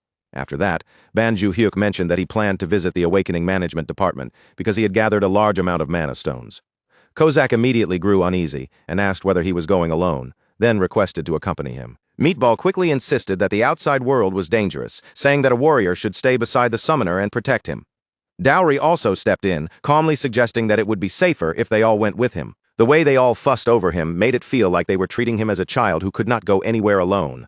Ban Ju-hyuk finally grew annoyed and snapped back, reminding them that they could not even enter the facility if they were not registered as players. Soon after, the focus moved to the Awakening Management Department. Ban Ju-hyuk arrived there in a car sent personally by Gwangil. Gwangil welcomed him warmly the moment he arrived, thanking him with a bright expression for taking time out of his schedule to come. Ban Ju-hyuk smiled and said it was never a hassle when they always sent a car for him. In his mind, though, the truly difficult part had been escaping the worried attention of his summons. He also casually mentioned that a normal car would have been more than enough, since he still was not used to riding in limousines. Gwangil laughed it off and told him not to feel burdened, saying that this level of treatment was only natural for someone like him. After that, Gwangil guided Ban Ju-hyuk inside. Once they were seated on a sofa, he informed him that the mana stones he had brought in weighed 54 kilograms in total. He added that 27 million won had already been deposited into Ban Ju-hyuk's account. Ban Ju-hyuk thanked him, and Gwangil congratulated him again for clearing another floor before mentioning that player Nam Ga-yoon had also performed remarkably well. Gwangil added that Nam Ga-yoon's success had been possible largely because Ban Ju-hyuk lent her the Holy Sword. Then he brought up the penthouse transfer once more, and asked whether Ban Ju-hyuk had made up his mind. Ban Ju-hyuk hesitated, admitting that receiving something that valuable for free felt like far too much pressure. He explained that he would rather earn enough money and buy it himself later. But Gwangil insisted that the offer would remain open, saying the penthouse would be kept vacant for him, making it clear that he was still determined to hand the property over. Ban Ju-hyuk felt a quiet sense of guilt settle in his chest as he realized just how far they were willing to go for him. Then Gwangil's expression shifted as he moved on to a more serious topic. When Ban Ju-hyuk asked what it was, Gwangil explained that it concerned player Gerald Watson, who was scheduled to visit Korea in a few days. Banju Hyuk recognized the name immediately. Gwangil explained that Gerald Watson was a world-famous player, known as a magic swordsman, and currently held the title of the highest-level player in the world. Banju Hyuk wondered why such a major player was suddenly being mentioned. Gwangil then revealed that the purpose of Gerald Watson's visit was to rent the holy sword, with a proposed fee of $10 million for each use. Banju Hyuk was so shocked that his thoughts nearly stopped, and he silently questioned whether he had actually heard that number correctly. Gwangil confirmed it without hesitation. The offer was indeed $10 million, roughly 13 billion won. Banju Hyuk froze in place, his face stiff with disbelief as the number sank in. Gwangil watched his reaction and remarked that even that amount might not be enough, considering that the holy sword could essentially prevent a national crisis. He added that he intended to stall the negotiation team for now, because settling for only $10 million felt too low. Banju Hyuk immediately grew tense, a nervous sweat forming as he struggled to process what he had just heard. The thought of pride ruining the deal and causing that massive opportunity to disappear made him deeply uneasy. So he quickly cut in and insisted that $10 million was already more than enough. Before the negotiation could become complicated, he urged them to accept the offer and move forward with the deal. Sometime later, Hyuk finally made his way back. The moment he returned home, the weight of everything hit him all at once, and his emotions began to swell as he thought about that unbelievable $13 billion won. Warm tears started rolling down his cheeks, but they were not tears of pain. They were tears of pure happiness, because the moment he understood just how much money he now had, even his $2 billion won salary suddenly felt like something he could treat as spare change. As that realization sank in, Hyuk thought about his parents, and a deep feeling rose in his chest. After everything he had been through, it finally felt like he had truly made it. Then, as his stomach began to growl, his mind drifted toward food. Fried chicken sounded perfect. Yakbal sounded amazing. Beef yuko crossed his mind, and then tuna sashimi followed right after. For a second, he was so overwhelmed by the luxury of choice that he almost convinced himself to order everything at once. Just before he went through with it, Hyuk stopped himself, pulled back from the temptation, and decided to keep things simple by eating ramen instead. Even while he sat there eating, the tears kept slipping down his face. They were still not tears of sadness, but of relief, gratitude, and a happiness so heavy it was hard to contain. He thought about saving the tuna sashimi for another time, maybe to enjoy properly with his summons later. For now, sitting there with a hot bowl of ramen in front of him was already more than enough to make him feel satisfied. When night settled over the city, Hyuk called Kozak out once again. He told Kozak that he had been running around all day and was completely exhausted. So when Kozak's summoned time finally ran out, Hyuk probably would not be awake to properly see him off. So instead, Hyuk casually told him to relax and enjoy the football match for as long as he wanted. Kozak settled in to watch the game, while Hyuk, drained from the long day, slowly let sleep pull him under. Once Hyuk had fully drifted off, Kozak quietly rose and slipped outside without making a sound. As he stepped into the night, he thought back to the tracking mark he had placed earlier. That mark had no physical shape, no visible trace, and in a place like Earth, there was no one capable of detecting it, much less removing it. Kozak calmly followed the faint pull of the marks he had left behind, the same marks he had secretly placed on the two suspicious figures from the day before. All throughout the day, those tiny fragments of magic had remained within his senses, and he could feel them lingering near the office, watching it without rest. The idea that someone had dared to spy on the place where his summoner lived made a cold anger rise inside him. Without the slightest hesitation, Kozak narrowed down their exact location. The trail led him to a place operating under the front name Imperial Traditional Massage. Inside that establishment, several people had gathered together, their attention fixed on the data they had collected. They moved through the information like they were checking targets off a list, reading each profile one by one. One of the names was Kim Minji, age 32, recently contracted to an elite team and estimated to have reached at least the 30th floor. After that, more names came up, including Jang Dong-soo. Then they arrived at Banju Hyuk, 25 years old. His profile noted that he had signed his contract just over 2 months earlier, and his current tower position was estimated to be somewhere in the upper 20s. After reviewing the details, their judgment came fast. For now, he did not appear to present any immediate problem. The man in charge, Dong Quan Lin, captain of the Northeast Special Forces Brigade of the Chinese People's Liberation Army, made the situation plain. This would be a one-time operation. They had only a single hour, and within that short window, they intended to seize as many targets as they possibly could. But before anything could properly move forward, one of the men suddenly lost his head in an instant, his body dropping where it stood. A moment later, the severed head struck the floor with a heavy, sickening thud. Panic spread through the room almost immediately. The remaining members rushed outside with their weapons raised, eyes darting in every direction as they desperately tried to find the attacker. Back inside, Dong Quan Lin kept organizing the player photographs, forcing himself to stay focused. Then he suddenly noticed someone seated nearby, as if he had been there the entire time.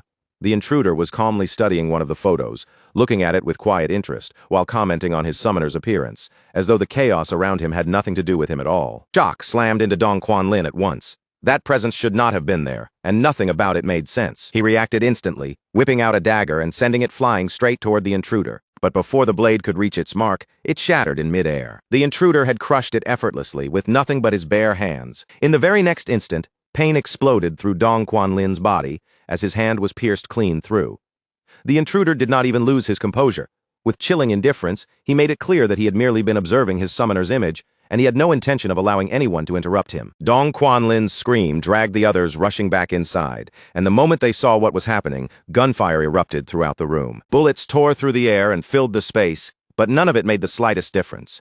The attacker stood there completely untouched, not flinching, not retreating, and not showing even a trace of urgency. There was no tension in his posture, only an overwhelming certainty. He made the truth painfully clear. Fighting back was meaningless, because every single one of them was going to die there, and the final thought hanging in the air carried an even heavier weight. They had stepped across a boundary they should never have gone near. Several men focused their fire on Kozak, unloading shot after shot in his direction, but not a single attack harmed him. In the next breath, Kozak moved fast, launching himself forward. With his sword flashing through the air, he cut them down before they could even properly react. The men were stunned by his speed and strength. Some of them shouted for the others to grab him and restrain him, but Kozak answered by slicing off their hands, making it brutally clear that they would not be grabbing anything anymore. Anyone who tried to attack him was knocked down with terrifying ease, as if their training and weapons meant nothing at all. Dong Quanlin could only stare in disbelief. Kozak was handling top-tier Black Ops agents like they were toys, and the sight sent fear crawling through him. He struggled to accept what he was seeing. For a moment, he wondered whether Kozak might be a Korean spy, or perhaps a soldier sent from some higher command, but the answer felt wrong. This was not something ordinary. Then Dong Quanlin remembered something. Skills this overwhelming, movements this refined, and power this abnormal were the kinds of things he had only ever seen in Tower Clear videos. The figure standing in front of him carried that same terrifying aura of strength. But even if Kozak was a player, one impossible question remained. How could he be using that kind of power outside the tower? After the final agent fell and the room went completely still, Kozak turned his attention toward Dong Quanlin and walked over to him without the slightest rush. Standing in front of him, Kozak looked down and first checked whether Dong Quanlin could understand Korean. Then, in a calm but chilling voice, he demanded an apology from the man who had dared to target his summoner. Dong Quanlin quickly apologized, forcing the words out in fear. But by then it was already far too late for an apology to save him. Kozak showed no mercy at all. With one cold motion, he cut off Dong Quanlin's head anyway. Before the end, Kozak made certain Dong Quanlin understood exactly who he had offended and why this punishment had come for him. After that, Kozak even tied a bright red bow onto Dong Quanlin's severed head, then placed it neatly on top of a table before turning away and leaving the scene behind. But as Kozak walked away, his confidence suddenly cracked, and panic began creeping over him. A terrible thought hit him all at once. Summoner Hyuk might absolutely hate this kind of outcome. Even so, Kozak knew himself too well. This was simply the way he handled enemies, and changing that was not easy. Then he remembered Hyuk's warning not to kill, and the thought of being kicked out if Hyuk discovered what happened made him freeze for a moment. So, after hesitating, Kozak went back and removed the red bow from Dong Quanlin's head, as if that small change could somehow make the scene less suspicious. The next day arrived. Hyuk gathered everyone together once again. He brought up the previous night in a casual tone and mentioned that Kozak seemed to have enjoyed watching football. Kozak honestly admitted that he had. Then, Hyuk added that he had stocked food in the fridge for Kozak, yet none of it had been touched. Kozak explained that he had been too absorbed in the match to think about eating. Hyuk found that strangely funny, and with a small smile, he told the others to let him know whenever Kozak wanted to watch another game. Not long after that, the three of them got ready to challenge the 35th floor and defeat the Minotaur King.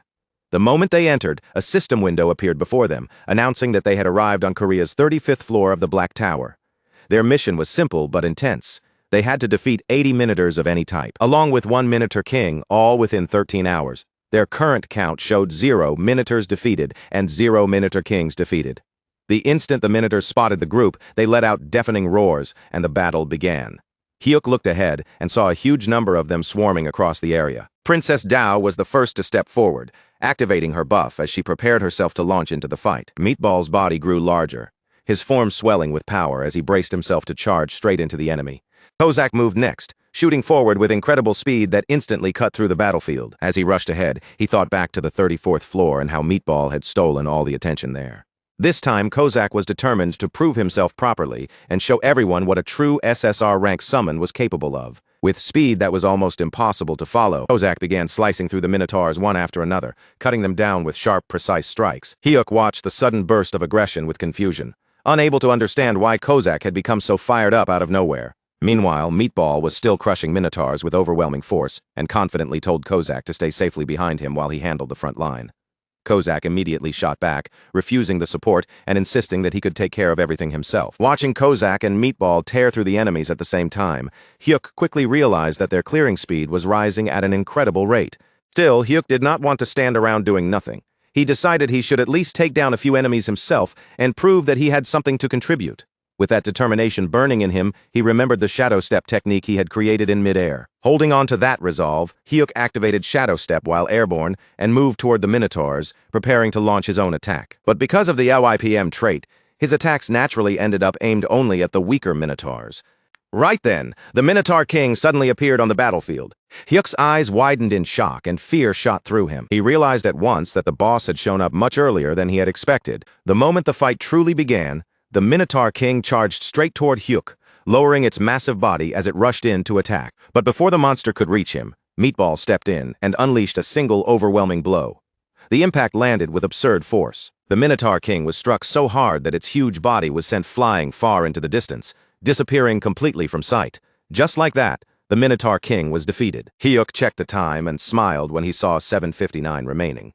The difference in power had changed so much that he could not hide his amazement. Meatball's strength was far beyond what he had expected. Hearing Hyuk praise Meatball like that, Kozak's mood immediately sank, and he collapsed to the ground in disappointment. He had wanted to defeat the boss himself and prove his own value.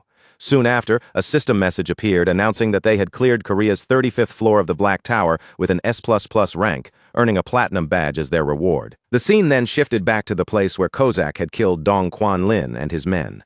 Police officers were already there, carefully investigating the aftermath. Mina and Gwangil arrived at the scene soon after, with Gwangil introducing himself as the team leader from the Awakening Management Office. Beside him was Supervisor Lee Mina, who was also a police officer. She thanked them for arriving so quickly, then guided them inside. Gwangil immediately asked about the case files, and the officer confirmed that the targets listed there were connected to the management office. As Gwangil looked through the materials, he noticed something that made his expression turn serious. Sensitive information had been leaked. Then his eyes landed on Hyuk's photo among the files. At that moment, Gwangil realized that even Banju Hyuk's information had been exposed. Gwangil's expression hardened, and he immediately told Mina to call every executive into an emergency meeting without wasting another second. Mina understood the urgency right away and moved to carry out the order. Meanwhile, back in Hyuk's room, Hyuk stared at his newest reward with bright, expectant eyes, already wondering what kind of perk the 35th badge would give him this time. Kozak, looking oddly serious, suggested that before they tried anything again, they should first get water from the dispenser and use it like holy water. In his mind, praying beforehand might improve their luck, and Hyuk paused for a moment, thinking that maybe it was not the worst idea. But Dowry immediately stepped in and shut that idea down, firmly saying that the water was not holy at all. She warned them that praying with ordinary dispenser water could actually bring bad luck instead. Hearing that, Hyuk's face tightened with irritation, because he remembered very clearly that Dowry herself had been summoned earlier, after using that same dispenser water. When Dowry noticed the look on his face, she suddenly became nervous and asked if something was wrong, or if there was dirt on her face. Hyuk quickly brushed it off, saying it was nothing, and decided to keep that thought to himself. Instead of arguing, Hyuk turned his attention back to the reward and focused on checking the new perk. Soon, a system message appeared, informing him that he had received a perk for collecting 35 platinum badges. At the same time, Kozak's thoughts drifted toward the random summon that would be coming soon, and he quietly hoped it might somehow give them better chances in trading or summoning. Then, just as the atmosphere settled, another system window suddenly popped up in front of them. The message announced that Hyuk's tower had received the Golden Aegis of Warm Dawn, and right after that it listed another reward as well. The Golden Mace of Cold Twilight. Hyuk's eyes widened in surprise when he realized there were 2 items instead of 1. The first reward, the Golden Aegis of Warm Dawn, came with an impressive list of abilities. It boosted concentration, could create a bright flash, strengthened both physical and magical defense, and even allowed him to reflect attacks whenever he blocked successfully. On top of that, it kept the user calm no matter what state they were in, and it was impossible to destroy. The second item, the Golden Mace of Cold Twilight, was just as ridiculous. It increased attack speed, froze enemies, extended his attack range, and even had a chance to create an ice field whenever it struck a target. Its power seemed to drag enemies toward a cold twilight rest, and just like the shield, it was completely indestructible. Hyuk could barely contain his excitement. The abilities were so good that his whole face lit up, and before long, he was happily dancing in place. Kozak noticed that huge grin spreading across Hyuk's face and immediately pointed it out to Dowry. Kozak grew worried that Hyuk might become even more reckless now that he had gained such powerful equipment, and he wondered what they were supposed to do about it. Dowry whispered that they might have to grab onto his pants to stop him from rushing ahead. Kozak doubted that would work, remembering they had already tried something like that before. He started regretting that they had not prayed earlier, but Dowry insisted that dispenser water would not have helped anyway, and things might have turned out even worse. Then Meatball calmly reminded them that when they had prayed with dispenser water before, Dowry was the one who appeared. Dowry froze in surprise at that comment, and for a moment, it almost seemed like Meatball had become clever enough to make jokes, which left the others staring in disbelief. But Meatball quickly explained that warriors did not lie, and he did not even know how to joke in the first place. Kozak immediately agreed, saying that Meatball was telling the truth, as if trying to recover from the awkward moment. Dowry let out an uncomfortable little laugh, then began convincing herself that the dispenser must not have been ordinary after all. In her mind, it had to be a divine dispenser, one powerful enough to turn plain water into holy water and even summon her into the world. Kozak quickly corrected her, flatly saying that it was just a regular dispenser. But Dowry stubbornly insisted that they should believe the opposite. While the argument continued, Meatball reminded everyone of the bigger issue. A random summon would happen soon, meaning their master was about to bring in someone new. That would make 4 summons in total. But since Hyuk's trade ability had not been enhanced yet, the 3-person summon limit would likely continue for the time being. Dowry and Kozak both understood the problem and agreed. Then Meatball brought up a much more serious question. What would happen if the newly summoned person turned out to be more useful than one of them? The moment Kozak heard that, sweat began to bead on his face as the possibility sank in. He started comparing everyone in his head. Meatball could take hits and deal serious damage, while Dowry provided top-tier support. But Kozak, as an assassin, suddenly felt his position becoming uncertain. If someone had to leave, he realized with growing dread that the most likely candidate would be him. The atmosphere among Hyuk's summons suddenly became heavy after Meatball brought up that frightening possibility. Meatball wondered what would happen if a future summon proved even more useful than the current group. If that happened, one of them might have no choice but to leave. Dowry responded coldly, saying that anyone who felt unnecessary should step down on their own. In her eyes, a truly valuable servant would naturally take the empty place. Meatball quickly agreed with her harsh opinion, treating it as the proper mindset for their group. Kozak heard every word, and frustration welled up inside him. He lowered his head with a gloomy expression, painfully aware that Dowry and Meatball were talking as if neither of them had any chance of being replaced. It annoyed him, but the worst part was that he could not completely deny it. Desperate to find some way out, Kozak suddenly came up with an idea and let out a nervous chuckle. Maybe if they reached the 40th floor, Hyuk could gain a trait enhancement, allowing them to clear more floors quickly before the next random summon appeared. Clinging to that hope, Kozak became excited and suggested that they should hurry their climb. Dowry immediately snapped at him and rejected the idea with anger in her voice. She reminded him that climbing the dangerous upper floors was the young master's decision, not theirs to force. Then she sharply asked whether Kozak would really feel comfortable if Hyuk risked himself just for a servant like him. Her words hit Kozak hard, and his spirits sank in an instant. With his shoulders drooping, he awkwardly admitted that he had not meant it that way. After a moment of hesitation, he sadly accepted the possibility and quietly told himself that when the time came, he would step down gracefully. Even so, he could not deny that his time with the group had been fun. Before the mood could grow even darker, Hyuk suddenly appeared and cut into their conversation. His voice was firm as he demanded to know who had said Kozak needed to leave. Meatball immediately panicked and tried to defend himself, insisting that he had not meant anything directly and had only been talking about a hypothetical situation. Hyuk turned his gaze toward Meatball and challenged that logic head-on. He asked whether Meatball would step aside if some perfect shield knight appeared someday and seemed better suited for the role. And Hyuk looked over at Dowry and asked the same kind of question, wondering if she believed she should be thrown away just because a saintess or priest showed up later. Hyuk then declared firmly that if he was going to climb the tower, he had no intention of leaving any of them behind. He assured them that this team would stay together until their climb was over. After saying it so confidently, Hyuk secretly wondered if that line had sounded kind of cool. Those words struck Kozak straight in the heart. Tears poured down his face as he thanked Hyuk over and over, completely overwhelmed by the declaration. Seeing just how anxious Kozak had been, Hyuk felt bad and apologized. Then he made a quick decision, announcing that they would keep clearing floors non-stop until he gained a trait enhancement that allowed 4 summons to be active at the same time. Kozak was deeply touched, but at the same time worry filled his face. He told Hyuk that it was all right and admitted that he would never forgive himself if Hyuk pushed his body too hard because of him. Hyuk simply smiled and offered a different solution. For the time being, he would step back completely and avoid fighting monsters himself. Then, half joking and half serious, he asked whether that could still be called overdoing it and whether anyone had a reason to object now. Dowry's motivation immediately flared up, and she declared that she would shake her ritual bells so fiercely they might even crack. Meatball proudly promised that he would personally protect the summoner and still achieve an S++ clear rank. Finally, Hyuk turned toward Kozak and asked whether he was coming with them. Kozak burst into tears all over again and answered with passionate certainty that of course he was in. The focus then shifted away from the tower and down into an underground briefing room at the Awakening Management Department in Hanamdong, Seoul. Inside the meeting room, Gwangil explained just how serious the recent incident had become. He made it clear that this was not some ordinary murder case. It was an attempted kidnapping aimed at the elite team responsible for the future of the nation. At first glance, the dead men might have looked like ordinary victims, but NIS Director Park Il-jun revealed through the autopsy results that they had actually been highly trained soldiers. Another bald director then pointed out that the real target had been the owner of the Holy Sword, warning that if anything happened to such a person, the loss to the nation would be enormous. That meant they had to uncover who was truly behind the attack, and the room grew tense as the discussion turned sharper. Park Il-jun let out a heavy sigh, his expression darkening as he admitted the situation was difficult. Since every person directly involved had already been killed, almost no evidence had been left behind for them to investigate. At that point, Gwangil spoke firmly, saying there was a strong chance China was responsible.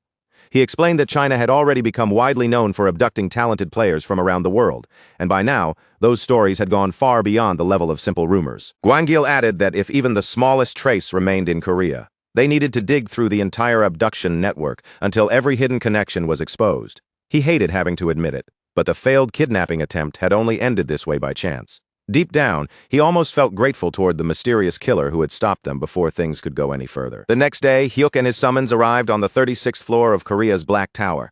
Before moving forward, Hyuk looked at each of them and asked if they were ready to push themselves hard until they obtained the next perk. All three summons answered with confidence, making it clear that they were completely prepared. From the 36th floor to the 40th, the enemies waiting for them were ogres, huge humanoid monsters with thick bodies and frightening strength. They were smaller than minotaurs, but that only made them more dangerous because their movements were shockingly fast and hard to predict. Even so, Meatball proved to be on another level entirely, moving faster and hitting harder than the ogres could keep up with. Dowry constantly supported the battlefield by spreading wide-area binding debuffs and corrosive effects across the enemy formation, while Kozak became more and more aggressive in his assassin role, cutting through openings with ruthless precision.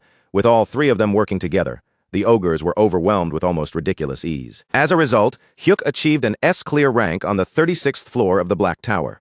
After that, the group kept using the same strategy, steadily pushing forward while aiming for the trait enhancement reward. The following day, they entered the 37th floor, where lightning-fast ogres came rushing at them.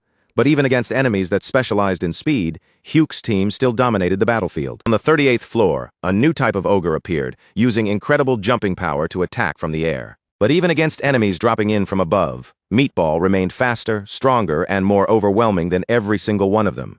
Then came the 39th floor, where even more dangerous ogres were waiting for them. These monsters were clever enough to avoid direct clashes, using sneaky hit-and-run tactics to waste time and throw the team off balance. But no matter what tricks they used, Meatball still crushed through them completely, overpowering every last ogre with nothing but raw speed, brutal strength, and unstoppable momentum. Before long, the team was even joking that the best strategy was simply to throw Meatball directly at the ogres and let him handle the rest. Soon after, system notices began appearing one after another in rapid succession.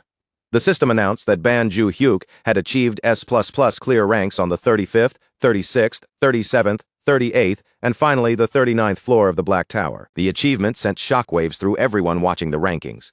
For 5 straight days, people online could not stop talking about it. Some compared the mysterious S++ record holder to Nam Ji-eun, while others still argued in favor of Nam Ji-eun. Most people insisted that no ordinary player could ever match someone who kept earning consecutive S++ clears all the way to the 39th floor. Others said that anyone who truly understood skill had no choice but to acknowledge the S++ record holder. Some found it unbelievable that people were even comparing the two achievements in the first place, while others joked about excessive national pride and said everyone should just have a drink instead. At the same time, plenty of people were genuinely worried about the pace, pointing out that the player had been clearing floors non-stop for 4 days straight, which sounded almost absurd. Around that time, security around Hyuk's office had tightened dramatically, with far more guards stationed around the area than before. The day before attempting the 40th floor, Hyuk planned to visit an important place early in the morning. But leaving at 4 in the morning made him nervous, because that kind of timing could easily draw suspicion. Then he remembered the talisman that blocked perception. After carefully speaking with one of the guards, Hyuk felt a wave of relief. The talisman did more than hide his face. It also scattered people's attention, making it difficult for them to focus on him.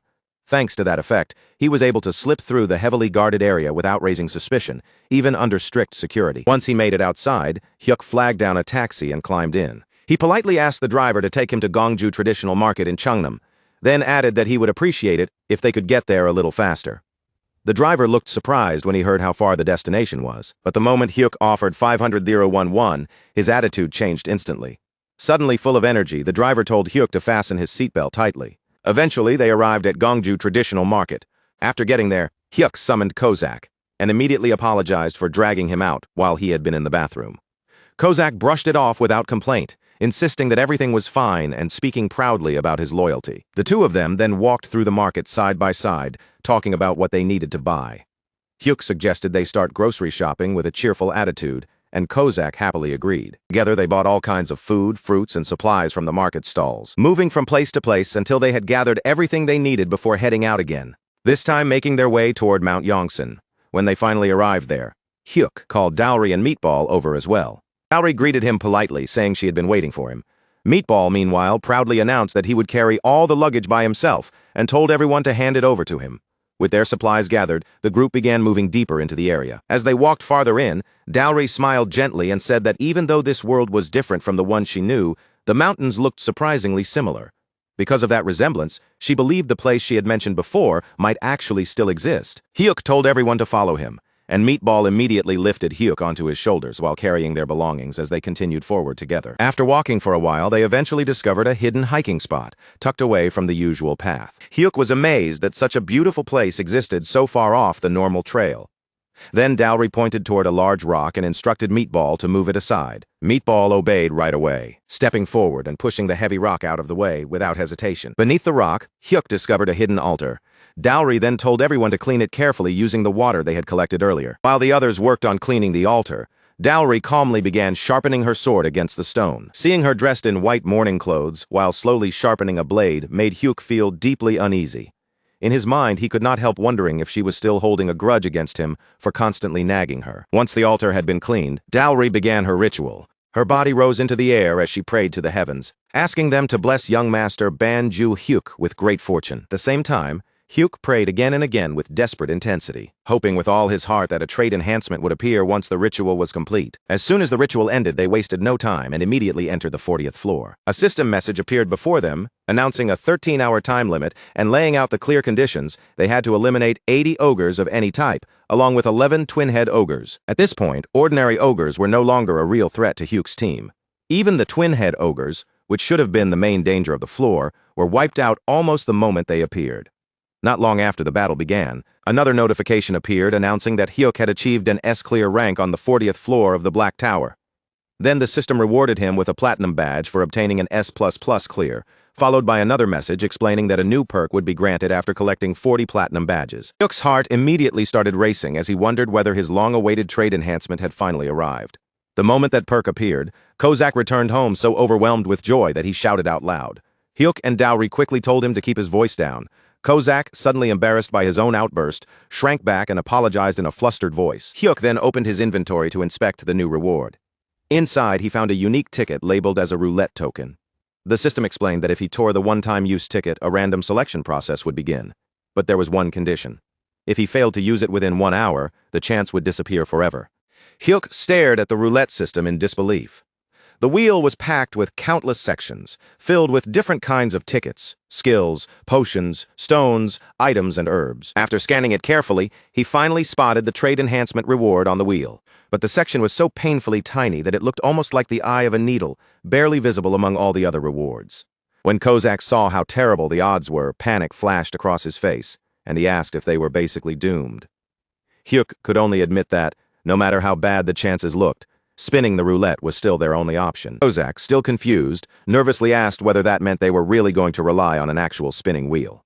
Hyuk confirmed it and explained that the trade enhancement was definitely there, but the probability of landing on it was ridiculously low. Then, looking awkward, he asked if anyone else wanted to tear the ticket for him instead. The instant Hyuk said that, everyone suddenly found something else to do and avoided his gaze. Hyuk immediately complained about how they had all become useless at the exact same time. Trying to steady his nerves, Hyuk told them to trust the ritual they had performed earlier, then warned them not to blame him if the result turned out badly. Everyone quickly agreed that there was no reason to blame him. At last, Hyuk gripped the roulette ticket tightly in his hands. With his whole body tense, he desperately prayed for the one result he wanted most, the simultaneous summon trade enhancement. Hyuk stared impatiently at the roulette as it continued spinning without any sign of stopping. The wait dragged on so long that he nearly reached out in frustration, as if touching the wheel could force it to slow down. Then, after what felt like an eternity, the roulette finally came to a stop on trade enhancement. The moment Hyuk realized what had happened, he burst into a cheer of pure joy. His summons celebrated right along with him, their excitement filling the room as the impossible result became real. A new system message appeared, confirming that Hyuk's awakened trait had been enhanced. It stated that he could now maintain 4 summons at the same time. Hyuk announced that a 1-week summon cooldown had now activated, so everyone could take things easy for the moment. Then, almost casually, he mentioned that ordering chicken might be a pretty good idea. The moment the word chicken left his mouth, every one of his summons lit up with excitement. Meanwhile, at Incheon International Airport, Gerald Watson came rushing out from an arriving plane, his face full of energy and enthusiasm as if he had been waiting for this moment the entire flight. Director Antonio looked puzzled by Gerald's sudden dash, but he soon learned the reason. Gerald had been impatiently waiting for his chance to take revenge on the Dark Specters. Antonio reminded him that they had already defeated the Dark Specters once before, but Gerald brought up Korea's Nam Ji-eun, who had cleared the challenge in just 10 hours. Gerald insisted that unless he matched that time, it would not feel like true revenge. Antonio could only watch him with quiet concern, silently worrying about Gerald's reckless personality as he reluctantly followed after him. At the Awakening Management Department, Gwangil welcomed Gerald and Director Antonio with a warm greeting before introducing himself properly. Gerald wasted no time at all, and immediately asked about the Holy Sword, making Gwangil chuckle at how eager he was. Before long, Gwangil personally led Gerald to the floor where the Holy Sword was being stored. Gerald paid the enormous rental fee without hesitation, then stood before the legendary weapon and fixed his gaze directly on it. Gwangil warned him to follow every term written in the contract. Gerald confidently reached out and grabbed the Holy Sword. With the weapon in hand, he declared that he would not lose. Immediately after that, the system announced the start of the Black Tower's 66th floor mission. Defeat 10 Dark Specters within 15 hours. Gerald entered the floor without hesitation. From the moment he stepped inside, he began cutting through enemies non-stop, slaughtering monster after monster while thinking to himself that the 20 million won rental fee had been absolutely worth it. 5 days later, Hyuk had shut himself inside his room, even placing a warning sign outside the door. That clearly told everyone not to disturb him. Inside, he reflected on the advice he had received from Dowry, greatest shaman of the Cheon Empire, while his synchronization rate steadily rose until it reached 95%. Hyuk waited patiently for the random summon, and he had even informed team leader Gwangil and his family that he would be unavailable for some time. To save money on food, he chose to live on simple instant noodles, proudly convincing himself that he had finally conquered his love of eating. At last, the day arrived, and Hyuk called in his 3 existing summons. Hyuk caught the anxious looks on everyone's faces and immediately understood what might be going through their minds. Maybe they were worried that a newly summoned being would show up and take their place. So before that uneasy silence could grow any heavier between them, Hyuk made a quick decision. He activated the random summon right away, letting the summoning circle flare to life before anyone had time to overthink it. And from the glowing circle, something small and round slowly emerged. It was a chubby little hamster standing there with its tiny body and soft, harmless appearance. The system immediately displayed its name, identifying the small creature as Razix. Razix was listed as an R-grade worker-type beastkin. He could remain summoned for 10 hours, had no satisfaction rating assigned yet, and once unsummoned, he would require a 3-hour cooldown before being called again. Hyuk could only stare at the tiny hamster in front of him, completely frozen in disbelief. After all that build-up, the summon he received was not some mighty warrior or mysterious beast. It was only an R-grade worker and a hamster on top of that. No matter how he looked at it, Hyuk couldn't help feeling that this summon had ended in failure. But while Hyuk was struggling to accept the result, his other summons reacted in the exact opposite way. The moment they saw Razix's adorable little face, they were instantly captivated, trembling with nervous excitement. Razix, however, noticed the awkward mood and began tearing up, timidly asking if he should just go back home. Seeing the little hamster look so hurt made Hyuk feel guilty at once. Softening his voice, he gently told Razix that he would summon him again later, then carefully unsummoned him for the time being. Hyuk was disappointed, but he tried to stay practical. Even if Razix was not what he had hoped for, there had to be some way to make use of him. Still, the result felt painfully anticlimactic. Then another system notification appeared, revealing that he had received a skill cooldown reset ticket. Gare tried to cheer him up, telling him to think of it as good luck, while Kozak calmly reminded him that they needed someone who could help Summoner Ban climb the tower. Meatball, full of confidence, assured Hyuk that things would turn out better this time. With his summons supporting him from every side, Hyuk felt his spirits lift a little. He thanked them from the heart, then stepped forward and attempted another random summon. This time, the air around the summoning circle felt completely different. Hyuk could sense it deep in his bones. Something unusual, something far beyond the last summon, was about to appear. Before long, a Taoist immortal stepped out from the glowing circle, carrying an aura that instantly changed the atmosphere. The system's introduction appeared with a description so ominous that it made the room feel heavier. This being was called the greatest enemy of Morim, the most sinister figure in Youngwon, and a monster responsible for countless deaths. His name was Gwangma, the Mad Demon. He was an LSSR rarity summon, a legendary super-rare human-type Morim warrior who could remain for 3 hours before requiring a 3-hour cooldown. Hyuk's expression stiffened as he read that horrifying description. But then, to his surprise, Gwangma greeted him with perfect politeness. Feeling a little relieved, Hyuk returned the greeting, thinking that at least on the surface, this terrifying summon seemed to have manners. But that brief sense of relief did not last long because Gwangma's past soon came to light. Long ago, in an era swallowed by chaos and bloodshed, Morim and the government maintained an unspoken agreement not to interfere in each other's affairs. It was a delicate boundary that everyone understood. Yet Gwangma shattered that taboo without hesitation. He crossed the line in the most shocking way possible by beheading the emperor himself. Afterward, the emperor's severed head was displayed openly in the market square, turning the entire land upside down. Because of that single act, the Morim Alliance, the unconventional faction, and even the demonic cult joined forces to name him their common enemy. After 7 straight days and nights of brutal fighting, Gwangma was finally brought down by the combined strength of Morim's greatest leaders. After hearing the full story, Hyuk finally understood that Gwangma was not just dangerous in name, he was truly terrifying. At the same time, Hyuk also realized something else, a monster feared by that many powerful groups had to possess incredible strength. Gwangma turned his gaze toward Hyuk's existing summons, and Hyuk introduced them one by one, encouraging everyone to greet each other. But instead of a friendly exchange, the 3 summons stood there stiffly, caught in an awkward silence. Gwangma looked them over with cold indifference, and dismissed them as insignificant creatures who were not even worth speaking to. Then, without showing the slightest interest in them, he turned back to Hyuk and asked how many towers had collapsed so far. Hyuk answered that only 1 tower had fallen, and that seemed to ease Gwangma's expression just a little. But when Hyuk added that humanity's conquest had only reached the 67th floor, Gwangma revealed a grim truth. He explained that once humanity advanced beyond the 71st floor, collapsed towers would begin appearing all over the world. Those fallen towers, he warned, were not ordinary ruins. They pierced deep into the earth like enormous nails, driving corruption into the land itself. And once that corruption took root, it would remain permanently. Fortunately, the situation had not become hopeless yet, since only 1 tower had collapsed so far. Gwangma then spoke about the cruel structure of the tower system. Because people could only enter towers within their own countries due to nationality restrictions, the entire system was designed in an incredibly cunning way. He told Hyuk that his country would be safe now that Gwangma had appeared, and because of that, Hyuk no longer needed such weak summons. But he also made one thing clear. Saving a single nation meant nothing if humanity itself was doomed. With a sinister grin spreading across his face, Gwangma declared that he would help Hyuk conquer the entire world. If blood needed to be spilled, he would spill it.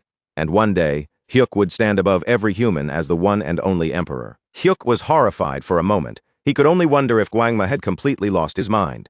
Snapping back to his senses, he hurriedly ordered him not to do anything reckless. Gwangma did not back down. Instead, he refused in a calm, almost chilling voice. He insisted that such actions were necessary to save both Hyuk and the world. Following what he called his 3rd principle, Gwangma announced that he would return after eliminating every politician in the country and placing Hyuk at the very top of power. The instant Gwangma moved as if he was about to leave, Hyuk's 3 summons reacted at once. They raised their weapons toward him and ordered him to stop. Gwangma slowly turned back, and the look in his eyes became terrifying, the glare sharp enough to freeze the air. He questioned how such insignificant beings dared to show killing intent toward him. As Gwangma began stepping closer, Hyuk could tell the situation was spiraling out of control fast, and one wrong move could turn the room into a battlefield. Before things could get any worse, Hyuk immediately dismissed Gwangma, cutting off the confrontation before it exploded. 3 hours later, the atmosphere had changed completely. Hyuk and the other summoned beings gathered closely around Razix, lifting the tiny hamster with joy and showering him with affection like he was the most precious creature in the room. Meanwhile, Razix could only sit there in stunned silence, still unable to process the sudden wave of love and attention being poured onto him. The scene shifted to the bustling halls of Incheon International Airport, where Antonio leaned casually against a counter, discussing the Holy Sword with Gerald. While he admitted to finding the experience exhilarating, a trace of frustration crept into his tone after renting the sword twice. He had expected at least a small discount. Gerald could only let out an awkward chuckle, unsure how to respond to Antonio's relentless attempts at negotiation. Nearby, Gwangil muttered quietly under his breath, clearly annoyed at Antonio's insistence on haggling, especially after having handled such a priceless weapon. As their conversation flowed, Antonio's sharp eyes suddenly locked onto John Gwangil. Hearing some promising news about him, Antonio remarked that Gwangil seemed to be in line for a promotion, his words carrying both curiosity and subtle intrigue. Gwangil felt a shiver of awareness. Yet again, he realized just how much information the United States already had. Antonio spoke with unwavering confidence, predicting that by their next meeting, Gwangil would likely have stepped into the role of deputy commissioner. Gwangil responded with a polite laugh, lowering his gaze and accepting the compliment with a calm, humble nod. After a brief pause, the two men shook hands firmly. Antonio casually shifted the conversation, mentioning he had heard whispers that items like the Holy Sword could be obtained only by achieving an S++ clear rank. Gwangil, however, remained cautious, offering no real information. He explained plainly that the owner of the Holy Sword wasn't even an S++ rank holder. Inside, he tensed, realizing Antonio had been subtly fishing for intel throughout their meeting, testing him at every turn. As their discussion wound down, Antonio smiled warmly, wishing them a safe journey and expressing hope that their paths would cross again soon, before finally stepping out of the airport. Once Antonio departed, Gwangil took a moment to reflect, weighing the implications of the United States movements and the information he'd just shared. He considered the U.S. team's ongoing raid on the 67th floor, where the undead Phantom Reaper had already appeared. Their progress had reached 94%. And with plenty of time still on the clock, Gwangil predicted they would likely attempt the raid several more times before eventually returning to rent the Holy Sword once again. Turning over the results of the visit, Gwangil calculated the immense profit they had reaped. $20 million from the United States trip alone, translating to a staggering $26 billion in their own currency. The thought alone made him confident that Player Bong would be overjoyed upon hearing the news. With airport business concluded, the scene flowed seamlessly to a new location. Yuyuxi arrived home where his newly summoned companion, Razix, immediately took command of every household chore without a moment's hesitation. Razix moved with precision, cleaning every corner of the house until it gleamed. He carried out the trash, straightened and organized each room, gathered the laundry, and efficiently ran the washing machine. Dishes were washed spotless. Even stubborn water stains disappeared under his meticulous care, leaving nothing overlooked. Seeing such dedication, Yuyuxi and the other summoners could not help but beam with admiration, praising Razix warmly for his efforts. Del Rey, in particular, had grown fond of Razix, scooping him up with childlike excitement and hugging him tightly as if he were a cherished infant. Once all tasks were complete, Yuyuxi gently instructed Razix to rest, allowing him a well-earned break from his relentless work. While Razix quietly enjoyed his meal, the others seized the moment to whisper about their new companion. Yuyuxi admitted almost with a laugh that despite Razix's imposing appearance, he was surprisingly efficient and helpful. Meatball nodded, recognizing Razix's impressive cleaning prowess, though he noted the summons still appeared somewhat fragile and might not be reliable in the tower. Del Rey shyly commented on Razix's cuteness, but admitted lingering doubts about his abilities. Kosix suggested a compromise. Keep Razix temporarily and consider replacing him once the summon cooldown reset after 30 days. Just then, Razix materialized silently beside them. The group froze, realizing with a jolt that he might have overheard their entire conversation. Gu Shi, trying to diffuse the sudden tension, forced a nervous smile and swiftly diverted the topic, asking if Razix had finished all the peanuts. He quickly suggested celebrating their new member by tackling the 41st floor together. Razix's face lit up, and he enthusiastically agreed. Watching the genuine excitement in his expression, Yuyuxi let out a quiet sigh of relief, convincing himself that Razix likely hadn't caught their earlier remarks. Moments later, the team ascended to the 41st floor of the tower. Their mission was clear: defeat 15 ironclad basilisks starting from this level. Massive land beasts began emerging from the shadows within the tower's walls, signaling the start of their challenging encounter. One particularly fearsome foe was an ironclad basilisk, a gargantuan reptile that looked like a horrifying hybrid of crocodile and lizard, its 7 to 8 meter long body exuding sheer menace and raw strength. Basilisk's most terrifying weapon was its paralysis beam. Any human who met its gaze would be instantly frozen, unable to move an inch. Escaping after being struck was nearly impossible. Thankfully, by this point, items capable of countering the effect existed.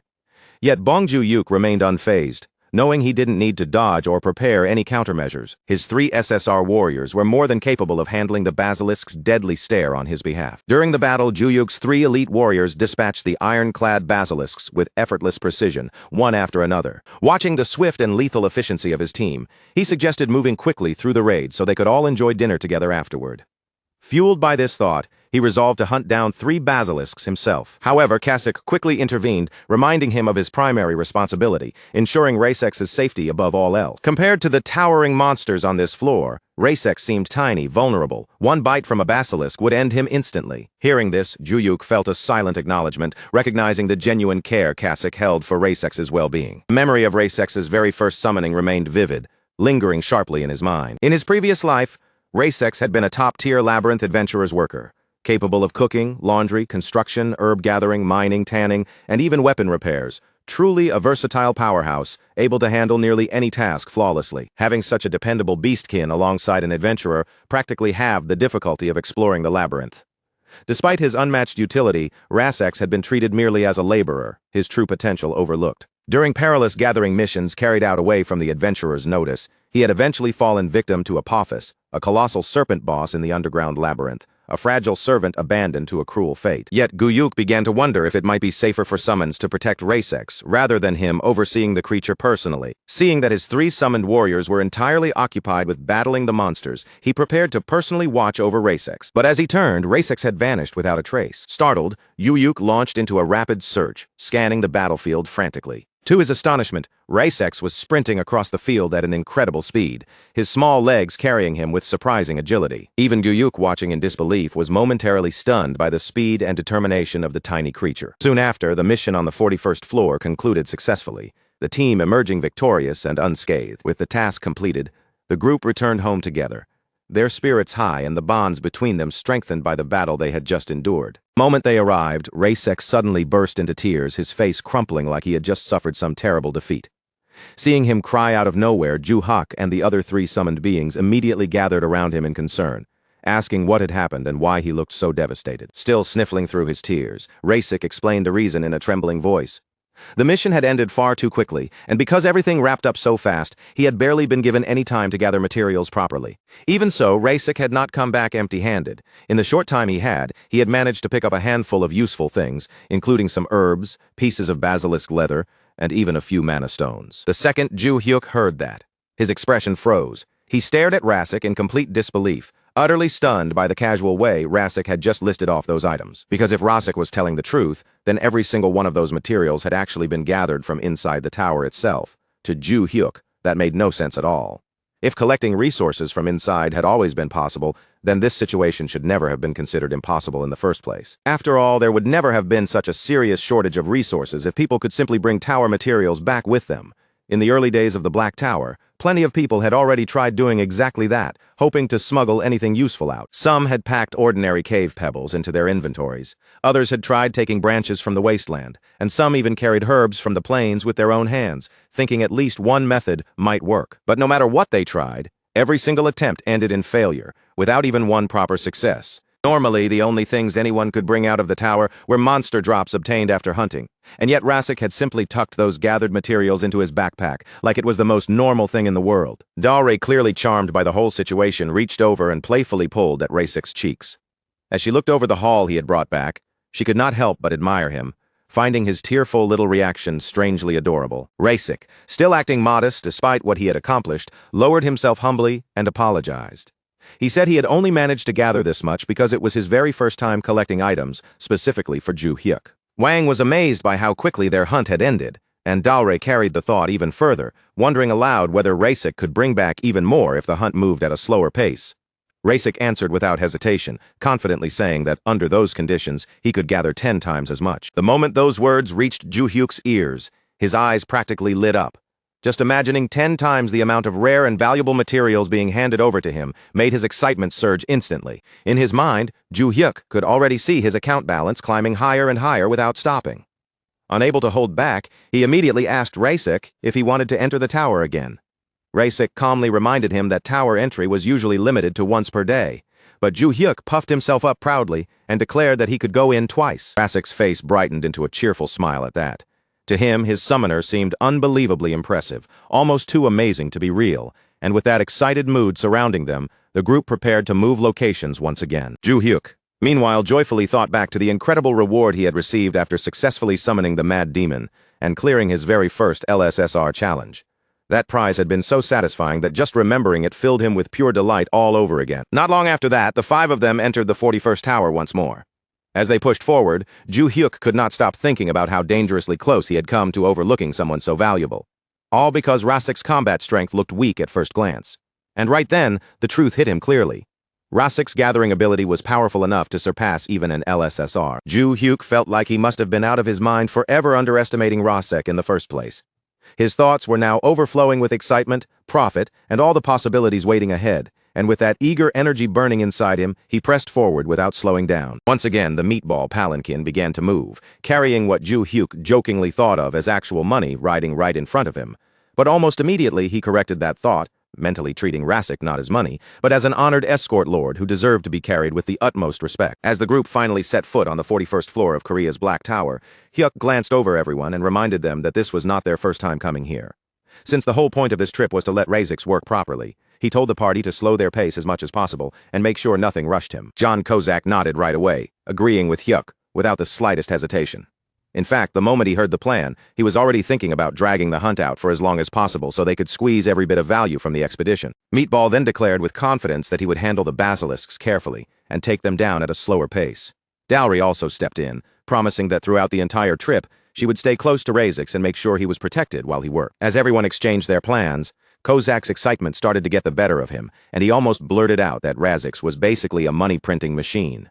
Realizing what he was about to say, he hurriedly corrected himself, and once the awkward little moment passed, the party continued deeper into the floor. It did not take long before the floor answered their arrival. From ahead of them, iron-armored basilisks crawled into view, their heavy bodies scraping forward as they unleashed roars, so loud they seemed to shake the air around the group. The moment one of those monsters appeared before them, Meatball reacted instantly. His body swelled up again, growing larger and more imposing as he prepared to overpower the creature head-on. With brute strength alone, Meatball grabbed the basilisk and began swinging it around like it weighed nothing. He slammed it again and again with terrifying force, pounding the monster so relentlessly that it eventually went completely limp and lost consciousness. Satisfied with how easily he had handled it, Meatball puffed himself up with pride. From the way he stood there, pleased and confident, he clearly thought he had done a flawless job finishing off the monster. But instead of looking impressed, Razix suddenly broke down in tears. His small face crumpled, and the reaction was so immediate that it completely caught the others off guard. Kozak and Dowry turned on Meatball at once, both of them blaming him for making Razix cry. Their accusing stares landed on him before he even had a chance to understand what had gone wrong. Meatball could only stand there in total confusion. From his point of view, he had simply captured the basilisk and knocked it out, so he had no idea why everyone was suddenly treating him like he had caused a disaster. Through his tears, Razix explained that the problem was not that the monster had been defeated. The real issue was the way Meatball had done it. By thrashing the basilisk around and smashing its body over and over, he had torn up the hide so badly that it was no longer usable and would have to be thrown away. Hyuk quickly checked the result for himself, and sure enough, the basilisk's hide had been ruined by Meatball's merciless beating. Hoping to solve the problem another way, Hyuk pulled out the tower-exclusive golden mace of Cold Twilight. It was no ordinary weapon. During battle, it raised attack speed, froze anything it struck, extended the reach of each blow, and sometimes even spread an icy field across the ground whenever a hit landed successfully. On top of that, the mace had the power to guide enemies toward the rest of Twilight, and it was completely indestructible. Hyuk looked at the weapon and felt that maybe this was finally the perfect chance to use it at least once, so he offered to personally hunt the next basilisk while keeping its hide in perfect condition. But Razix immediately saw the flaw in Hyuk's plan. If the mace struck the basilisk, the hide would freeze, and once frozen, it would crack and break apart instead of staying intact. Razix also firmly added that a summoner had no reason to join the actual hunting. Hyuk could only sigh at that. Once again, his summons had found a strange new way to stop him from fighting, and now even Razix had joined that troublesome group. In the end, the party settled on a more careful hunting method designed specifically to preserve the hide. The first step was left to Dowry, who cast confusion on the basilisk and threw the monster's senses into disarray. After that, Meatball moved in and focused only on disabling the creature. Instead of battering the whole body, he crushed the basilisk's legs so it could no longer move around or ruin the process. Once the monster had been confused and immobilized, John Kozak stepped forward to bring the hunt to an end. With the creature unable to resist properly, he delivered the final strike. This time, the result was exactly what they had wanted, a basilisk preserved in perfect condition. As Hyuk looked over the enormous monster, he could not help wondering how someone as small as Razix was supposed to skin a creature that large. The answer came almost immediately, before Hyuk even had time to think about it for long. Razix got straight to work without hesitation. His small hands moved with shocking speed, slicing into the basilisk with such clean precision that the huge monster began coming apart almost effortlessly. Hyuk stared in disbelief at what he was seeing. At first glance, Razix looked tiny, harmless, and almost too delicate to be anywhere near a monster carcass. Yet the way he handled the basilisk was anything but gentle. Every cut was swift, cold, and unbelievably efficient, giving off a ruthless sharpness that Hyuk had never expected from him. Hyuk had no clue what kind of skill Razix was using, but the results spoke for themselves. Whatever technique it was, there was no denying that it worked terrifyingly well. Before much time had passed, their efforts paid off. Razix successfully separated and prepared a complete basilisk hide, leaving it intact and ready to be collected. Everyone immediately celebrated Razix's achievement, their relief and excitement filling the room around the massive hide. After that first success, the work continued smoothly, with no major problems getting in their way. Soon, one perfect hide became two, then two became three, and as the hunt continued at a steady pace, the group eventually secured a seventh, fully preserved basilisk hide. After they obtained the seventh hide, Razix finally announced that he could not carry any more because his backpack had reached its limit. Hyuk was genuinely surprised by that discovery, since he had not expected even Razix's backpack to have a storage restriction. Still, when he thought about how massive a complete basilisk hide was, it made sense. Monster leather was an incredibly rare and valuable material, far beyond ordinary hides. Most of it was used to craft specialized armor for players, and even the combat boots Hyuk wore had been made from basilisk leather. There were some monster leather products sold to ordinary people, but the supply was so painfully limited that merchants could charge almost any price they wanted. Celebrities, powerful public figures, and wealthy collectors were always searching for items made from monster leather, yet so little reached the market that even having money did not guarantee they could get their hands on it. As Hyuk considered just how valuable Razix's work really was, a sudden idea flashed through his mind. If he gave Razix a summoned Great Up rune, then he might end up creating the most unbelievable worker the entire world had ever seen. Once the hunt was finally over, the group made their way back home. Hyuk thanked everyone for their hard work, and then asked them to clear out the living room so he could properly sort through everything they had brought back. The haul was impressive. They had 7 complete basilisk hides, 1 damaged scrap of basilisk hide, 50 kilograms of mana stones worth 25 million won, and a large pile of medicinal herbs gathered from the tower. Razix explained that tower rewards usually appeared in the form of dried herbs. This time, however, the herbs had been collected while they were still fresh, which made the pile feel even more unusual. Hyuk looked over everything spread out before him, and could only stare in amazement. Compared to their earlier expeditions, the amount they had brought back did not feel merely 10 times greater. To him, it looked closer to 100 times more. Without delaying, Hyuk began transferring the loot into his inventory. Inside, he now had 6 basilisk hide scraps, and 6 complete basilisk hides, and those items alone took up nearly half of his available storage space. But before long, he realized the inventory was not actually the biggest problem. The true problem was the house itself. Items were piled everywhere, filling up the rooms until the whole place felt packed to the brim. At the same time, Dowry scolded Meatball for constantly making messes and creating more work for Razix, while Razix silently continued handling every chore without a single complaint. As Hyuk looked around the crowded house, the truth finally sank in. Their home had become far too cramped, with barely enough space left to move comfortably. At this point, there was no good reason to keep putting off the move to a larger place. The only real obstacle was the price. Any property with a decent amount of space cost somewhere between 5 and 10 billion won. Even worse, 10 billion won no longer felt like an outrageous amount of money to Hyuk. The reason was obvious. Ever since team leader Gwangil had shown him that penthouse, his standards had completely changed, and the image of that luxurious home refused to leave his mind. The idea of living in a place like that was simply too tempting. That was when Hyuk suddenly remembered the Holy Sword rental. With the thought striking him all at once, he decided to check the results immediately. The response arrived almost as soon as he looked into it. According to the report, the United States had already rented the Holy Sword twice. Hyuk quickly ran the numbers in his head, eager to see exactly what that meant. $20 million converted into roughly 26 billion won. The moment Hyuk saw that number, he was left completely speechless. With that much money now within reach, buying the penthouse was no longer just a dream. His mood lifted instantly, as if the weight pressing down on him had vanished all at once. Overflowing with excitement, Hyuk silently praised America as the strongest nation, the land of heroes, and the country that had rescued him from his financial worries. On top of that, he felt a deep wave of gratitude toward Gerald. Without wasting even a second, Hyuk called everyone together. clearly unable to keep the news to himself any longer. Then, with obvious pride in his voice, he announced that they were going to move into the Paradise on Earth penthouse. Dowry recognized the name right away as the palace-like residence they had gone to see before. Meatball was already getting emotional at the thought of living in such a huge home. Kozak, however, reminded everyone that Hyuk had once refused to move into a large house because maintaining it would be far too much work. At that exact moment, everyone's gaze naturally shifted toward Razix, who was quietly cleaning the house yet again. The sight answered their concern immediately. As long as Razix was there, cleaning and managing a massive household would never become a serious problem. Later, after they returned home and things had settled down, Hyuk looked at Razix and asked if there was anything he wanted to eat.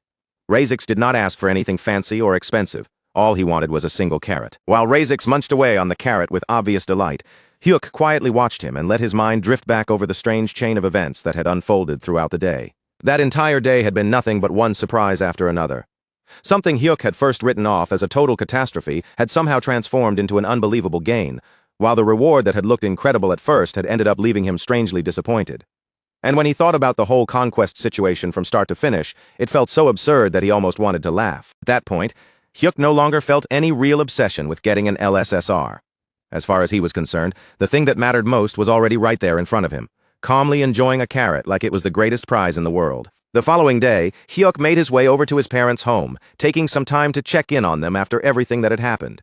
The moment he stepped inside, his father could barely contain his excitement, and immediately began showing him photos from a recent fishing trip he had taken to Incheon. In the pictures, Hyuk could see a massive fish stretched out proudly for the camera, and when he realized his father had caught it with his own hands, he could not help but be genuinely impressed by its size. His father's face practically glowed with pride as he explained that this was the largest fish he had ever managed to catch, calling it one of the greatest fishing triumphs of his entire life. After taking another look at that enormous fish, Hyuk reached a very simple conclusion.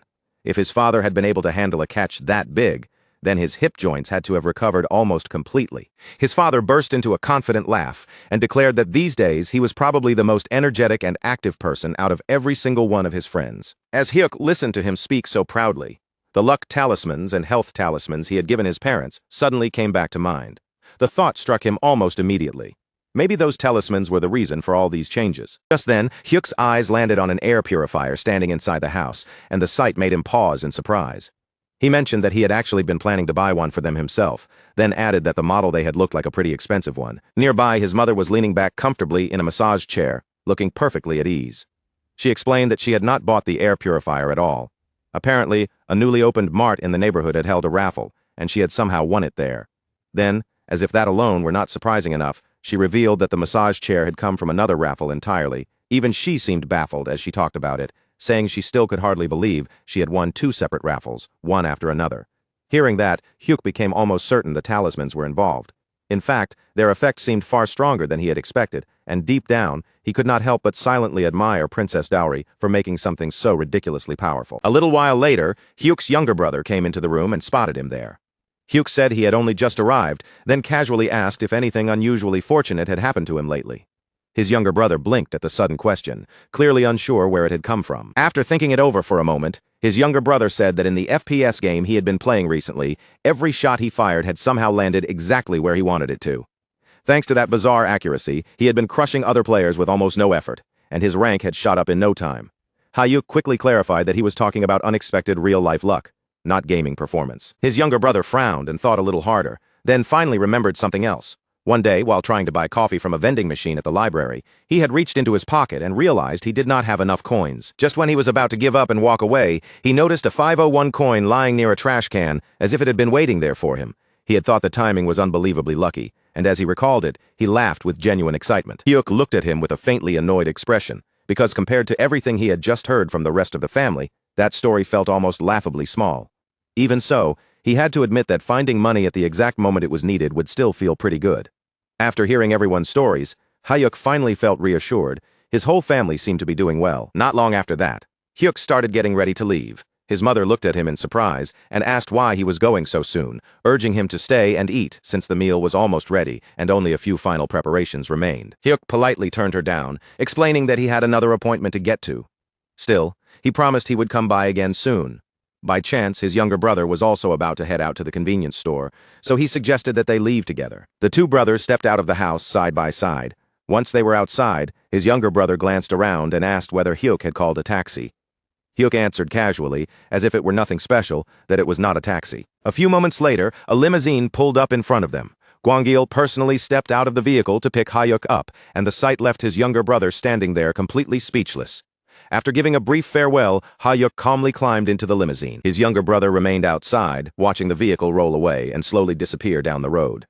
Only then did it really sink in for him that top-ranked players apparently had personal drivers. Even after seeing it with his own eyes, the whole thing still felt strangely hard to accept. Meanwhile, inside the limousine, Hyuk thanked Gwangil for going out of his way to pick him up, despite being busy. Gwangil explained that he had already been passing through the area and had remembered Hyuk mentioning the day before that he planned to visit his parents. In truth, though, Gwangil had been more concerned than he let on. The recent incident had stayed in the back of his mind, leaving him quietly worried about Hyuk's condition. But now that Hyuk was sitting there looking healthy, calm, and completely relaxed, much of that worry began to fade from Gwangil's expression. As the two continued talking, Gwangil recalled that Hyuk had mentioned needing a large amount of space. Hyuk nodded and confirmed it, saying he had several unusually large materials that he wanted to show him. Because of that, Gwangil decided not to waste time and took Hyuk straight to the special materials warehouse managed by the Awakened Management Department. Once they arrived at the warehouse, Hyuk turned to Gwangil and gave him a calm warning. What he was about to see, he said, might be a little surprising. Then Hyuk looked toward the open space in front of them and asked if he should go ahead and start bringing the materials out. Gwangil simply smiled at that.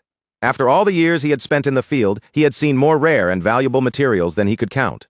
With that much experience behind him, he honestly believed there was nothing left that could truly shock him. The instant that confident thought passed through his mind, Hyuk summoned the hide of a dead ironclad basilisk. The enormous hide appeared before them all at once, filling the space with an overwhelming presence. That single sight was enough to smash Gwangil's confidence into pieces. Completely overwhelmed by shock, Gwangil lost strength in his legs, collapsed onto the ground, and let out a terrified cry before he could stop himself. Hyuk gave him an awkward apology, scratching at the situation with an uncomfortable tone. After all, he had warned Gwangil ahead of time that the sight might be surprising. Even with that warning, Gwangil was still struggling to process what was right in front of him. He stared at the massive material for a long moment before finally realizing what it was, the hide of an ironclad basilisk. Hyuk looked pleased that Gwangil had recognized it so quickly. With a hint of pride, he explained that it was a complete ironclad basilisk hide, removed so cleanly that it almost looked as though the monster had simply shed its skin on its own. Then, as casually as if he were taking out ordinary supplies, Hyuk added that he would bring out the remaining hides too. Gwangil instantly froze in place. One word in particular had caught in his ears, the remaining ones. His eyes slowly shifted back toward Hyuk, as if begging him to say he had misunderstood. But Hyuk, completely unfazed, revealed that he had 6 more hides just like the one already lying in front of them. That announcement destroyed the small bit of composure Gwangil had managed to recover. He could only stare blankly as the priceless materials began to pile up before his eyes. The scene was so outrageous that it barely felt connected to reality anymore. As he looked at the mountain of treasures spread across the warehouse floor, only one thought filled his mind. Ban Hyuk had already become someone far beyond anything he could understand. Gwangil then began inspecting the items laid out before him more closely, and it did not take long for him to notice that most of the herbs were unlike anything he had ever personally encountered. These were not the usual dried herbs that were commonly handed out as tower rewards. They were fresh, raw plants, still vivid and full of life, as if they had only just been gathered. What shocked him even more was the complete monster hide, which still looked as though it had been peeled off not long ago. From what he could estimate, that single piece of leather alone was worth more than the Awakened Management Department's entire monthly budget. Unable to keep his curiosity under control, Gwangil finally asked whether all of these materials had truly come from a single tower clear. At the same time, he could not help wondering how Hyuk had managed to bring so much out of the tower in the first place. Hyuk, however, focused on a much simpler question and casually asked how much money the whole batch might sell for. As soon as he said it, he briefly worried that he might sound a little too obsessed with profit. Gwangil apologized and asked Hyuk to give him more time, explaining that the situation was too complicated to evaluate immediately. Hyuk accepted that without complaint, figuring it simply was not easy to calculate the value of materials this unusual on the spot. Gwangil then added that the department could normally appraise materials very quickly, but items of this level were completely outside their usual experience. As Gwangil continued examining the hide, the more he looked, the clearer it became that its quality was far beyond anything the department typically purchased. Still unable to fully accept what he was seeing, Gwangil asked once more if all of this had really come from just one clear. Hyuk answered calmly and simply, confirming that it had. Gwangil tried to check again, wondering if this might have been some kind of one-time lucky result, but before he could settle on that explanation, Hyuk immediately added that he could bring out even more than this. Hyuk went even further and stated plainly that if necessary it would be possible to secure a stable and continuous supply. The moment Gwangil heard that, he was completely stunned. unable to find a response to something so far beyond common sense. Even so, he quickly pulled his thoughts back into order, reminding himself that Hyuk was no ordinary player, but an S++ rank record holder, someone whose abilities might already exist far beyond common sense. Because of that, he decided it was smarter not to pry any further. Instead, he put all his attention on finishing the transaction before Hyuk had second thoughts, changed the conditions, or simply vanished from the conversation. Gwangil quickly offered to purchase every herb Hyuk had brought in for double the normal market value, explaining that their worth as research materials was simply too high to ignore. On top of that, he suggested that the basilisk hides should be placed directly into the civilian market, where demand would likely be enormous. Hyuk's expression brightened at the idea of selling the hides openly to the public, and without dragging things out or hesitating for even a moment, he agreed to the plan. Then Hyuk asked whether the management department could also handle the actual civilian sales process for him. Gwangil answered with steady confidence, assuring him that the department would take care of every step from beginning to end. Since that solved a major headache for him, Hyuk offered one entire basilisk hide as a commission fee for their help. But Gwangil rejected it at once, firmly explaining that they were not assisting him just so they could receive that kind of payment in return. With that matter settled, Hyuk smoothly moved on to another topic and asked for their help brokering the penthouse they had spoken about before. Gwangil's eyes widened slightly at Hyuk's final decision, and he immediately said the ownership could be transferred to player ban that very same day. Before Gwangil could continue too far in that direction, Hyuk cut him off and made his position clear. This was something he intended to pay for with his own money. Gwangil tried again, saying that even if the total price was high, the department could remove every commission fee and make the process as light as possible for him. But inside, Hyuk rejected that offer right away. He had no desire to pile up favors that might one day turn into invisible debts hanging over his head. So he kept his attitude firm and insisted that every expense needed to remain clean, clear, and properly recorded. Since he had already earned a large amount from renting out the Holy Sword, he asked them to simply subtract the penthouse payment from those funds. Once that discussion came to an end, the focus shifted to Hyuk's room, where Kozak had gathered everyone together for a formal briefing about the basilisk hunts on the upcoming floors. Standing before the group with lively energy, Kozak introduced himself as the one responsible for leading the presentation. With dramatic confidence, he declared himself to be Summoner Ban's very first summon, his right hand, his loyal partner, and the artist behind the red ribbon, proudly known as John Kozak. After the introductions finished and the applause died down, Kozak moved straight into the missions planned from the 42nd floor through the 45th. He began by reviewing the ironclad basilisk they had already hunted on the 41st floor, then shifted to the long-tailed basilisk waiting on the 42nd floor, explaining that the monster itself was not especially unusual aside from the lethal blade attached to its tail. Right as Kozak finished that explanation, Razix quietly raised one hand, signaling that he had something he wanted to ask. Kozak reacted with immediate approval, praising Razix for his initiative before granting him permission to speak. Razix then asked whether they planned to skin the long-tailed basilisk, and Kozak confirmed that they would, though not during the first clear. The materials would only be collected on the second run, because their first priority was securing an S++ record. Razix then brought up the Ironjaw Basilisk on the 43rd floor and the Thornscale Basilisk on the 44th. Kozak answered that the Ironjaw Basilisk would be worth skinning, but the Thornscale Basilisk would be skipped, since its razor-sharp thorns made extraction troublesome and also ruined the quality of the hide. After looking around to make sure no one else had a question, Kozak moved on with a more serious tone, turning everyone's attention toward their most important target, the Rainbow Basilisk. He revealed that this monster was the boss of the 45th floor, and more importantly, it was the main reason they planned to remain there for a while and repeat the runs instead of immediately moving on. Dalry, unable to hold back her curiosity, questioned why they needed to stay on the 45th floor at all when climbing higher should have been more efficient. Kozak immediately stopped her in the middle of the flow and reminded her that she needed to ask for permission before speaking during the briefing. Dowry's face tightened with clear annoyance, and she complained that it was ridiculous to request permission every single time she wanted to say something. Kozak stayed perfectly calm and reminded her that Summoner Ban had placed the entire briefing under his authority, which meant his rules still stood. Even as a princess, Dowry could not simply ignore that fact. After a brief moment of visible reluctance, she accepted the situation and formally requested permission to speak, and Kozak granted her approval in an official tone. Dowry repeated her question, asking again why they had to remain on the 45th floor when moving upward seemed far more efficient. Kozak pressed a remote, brought an image up for everyone to see, and began explaining the reason behind his decision. He introduced a monster that appeared starting from the 46th floor, and explained that it did not drop any usable hide. Even though its exoskeleton could technically be used as material, taking it apart joint by joint would waste far too much time. Kozak then turned to Razix for confirmation, and Razix immediately agreed with the assessment. Kozak continued by explaining that every type of basilisk could appear on the 45th floor. Then he put extra emphasis on the rainbow basilisk boss, pointing out that its value was on an entirely different level and openly stating that it could generate an enormous profit. He then joked that Summoner Ban had put himself in a rather tight financial position after impulsively buying a house. Hyuk awkwardly denied that things were quite that bad, though his reaction made it clear that the concern was not completely wrong. Kozak then moved to the biggest problem. The moment the boss was defeated, the tower clear would immediately activate and force them out, meaning they would only have a very short window to skin the monster before leaving. With that in mind, Kozak looked straight at Razix and asked whether he could handle such a demanding task. Razix raised his hand again, this time with far more confidence, clearly fired up by the topic. Watching him, Hyuk realized that Kozak had not only prepared the briefing carefully, but had also put real effort into boosting Razix's morale. Kozak then wrapped up the strategy in a clear, energetic voice.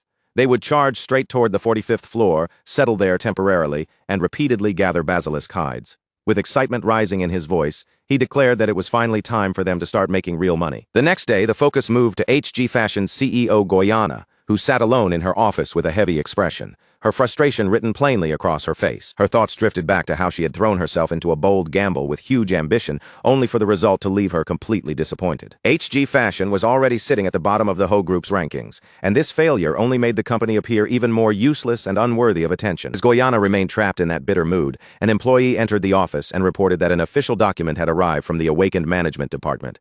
The employee explained that it involved a public-private joint project being led directly by the department itself. At first, Goyana dismissed it with little interest, questioning whether the matter was really important enough to be delivered to her in person. She said Executive Director Park should be enough to handle something of that level, but the employee carefully corrected her, explaining that the invitation specifically required the CEO to attend. Even then, Goyana still did not seem especially interested.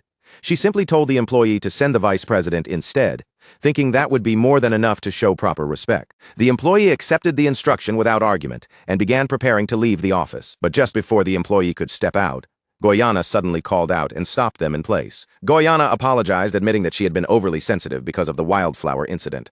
The employee quickly reassured her that there was no problem, and Goyana then asked for the documents, changing her mind and deciding that she would attend in person after all, although she told herself that she was not expecting anything meaningful from it. A strange feeling kept lingering in the back of her mind, making it difficult to ignore. In the end, she decided to go herself, partly because she needed a chance to clear her head and breathe for a while. The focus then shifted to Hyuk and his summons as they entered the 42nd floor. Their mission was to defeat 15 long-tailed basilisks, and the instant they arrived, Hyuk was bursting with energy like a wild horse finally released from its reins. Kozak recognized that familiar behavior immediately and remarked that the wild horse was acting up again. At that moment, a system window appeared before them. It displayed a tower-exclusive item called the Golden Aegis of Warm Dawn, a shield that increased focus, created a blinding flash effect, strengthened both physical and magical defense, and even carried a chance to reflect attacks after a successful block. Its special effect allowed the user to remain calm no matter the situation. Then another tower-exclusive item appeared, the Golden Mace of Cold Twilight.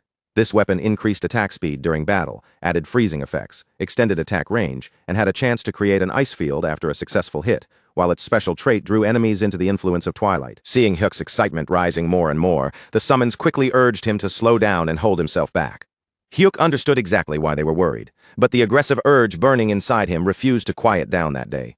His summons reminded him once again that safety had to come first and practically begged him to control himself. But Hyuk had already reached the point where restraint was no longer possible. In the next instant, he launched himself forward at terrifying speed, rushing straight toward a long-tailed basilisk. As he closed the distance, a thrill ran through him as he thought about how long it had been since he had enjoyed a hunt like this. The basilisk responded immediately, its deadly tail blade whipping through the air and cutting straight toward Hyuk. The attack moved so quickly that the slicing blade almost seemed to split into multiple strikes at once, blurring through the air in a dangerous flash. Hyuk answered without hesitation, unleashing Falling Thunder Flash directly against the incoming threat. The powerful skill crashed into the basilisk with overwhelming force and finished it off instantly. Right after the monster fell, a system message appeared before him. Hyuk cleared the 42nd floor of Korea's Black Tower with an incredible EOS++ rank, and the system rewarded his performance by placing a shining platinum badge into his hands. But even as the reward appeared, Hyuk couldn't shake the strange feeling in his chest. He had only managed to kill a single basilisk, yet somehow, the entire floor had already been registered as cleared. The answer came to him almost right away. While he was focused on his own fight, his companions must have thrown themselves into the hunt with everything they had, wiping out the remaining targets before he could claim them all. Still, Hyuk didn't feel disappointed. If anything, he looked quietly satisfied because after so long, he had finally secured at least one monster kill for himself.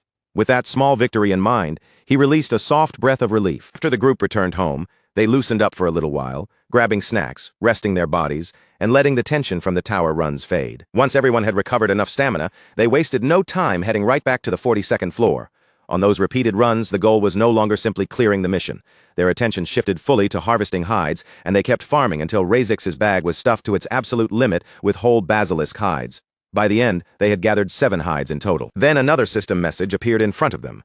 The long-tailed basilisk count had finally reached 15 out of 15, confirming that the 42nd floor mission was complete. The reward display began to show its payout as 2 kilograms of mana stones. The very next day, the group pushed forward to the 43rd floor where the Ironjaw basilisk awaited them. Then, one day later, they climbed again and faced the Thornscale basilisk on the 44th floor. However, once they examined the Thornscale hides, it became clear they wouldn't be useful for the plan they were currently working toward. So instead of wasting more time there, the group redirected their farming back to the earlier floors. Eventually, another full day passed, and at last, they stepped onto the floor they had been waiting for. The 45th floor. The title hovering before them was simple but ominous: War with the Basilisks. The mission conditions were displayed clearly. They had to defeat 60 basilisks of any kind, along with 1 rainbow basilisk, all within a 13-hour time limit. At the start, the progress screen showed nothing completed yet.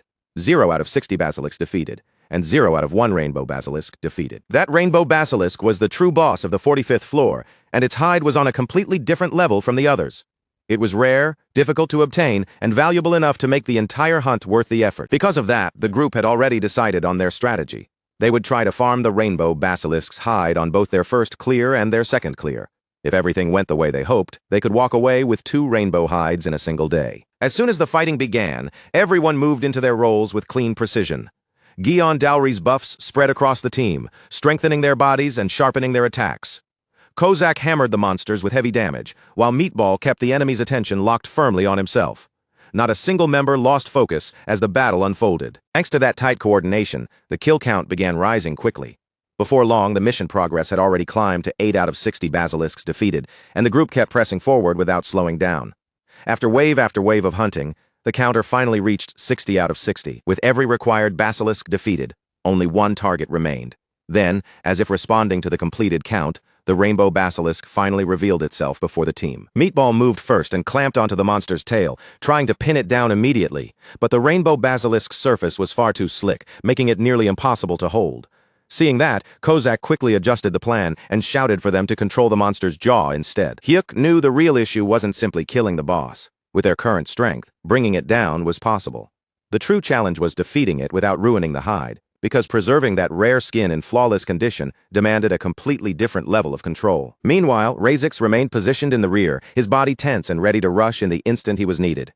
The team had spent a huge amount of time practicing how to skin the boss immediately after death, but even with all that preparation, they still failed roughly 1 out of every 3 attempts. At last, the fight entered its final phase. Kozak stepped in and struck the rainbow basilisk with a decisive blow. At almost the same moment, Razix joined the attack, moving in with perfect timing to support the final push. Their combined attacks landed one after another, and the boss could no longer endure it. The rainbow basilisk finally collapsed under their coordinated assault. Instant the rainbow basilisk hit the ground, the entire team rushed forward without wasting even a heartbeat. They threw themselves straight into the skinning process, and after a tense, nerve-wracking effort, the result finally appeared. The whole hide skinning had succeeded. The rare rainbow hide had been secured cleanly, perfectly preserved without damage. The entire group erupted with excitement the moment they realized what had happened. Razix was lifted high into the air like the hero of the moment, while everyone shouted praise around him and called him the best. They congratulated him again and again for pulling off such an incredible result, and Razix stood there glowing with unmistakable pride.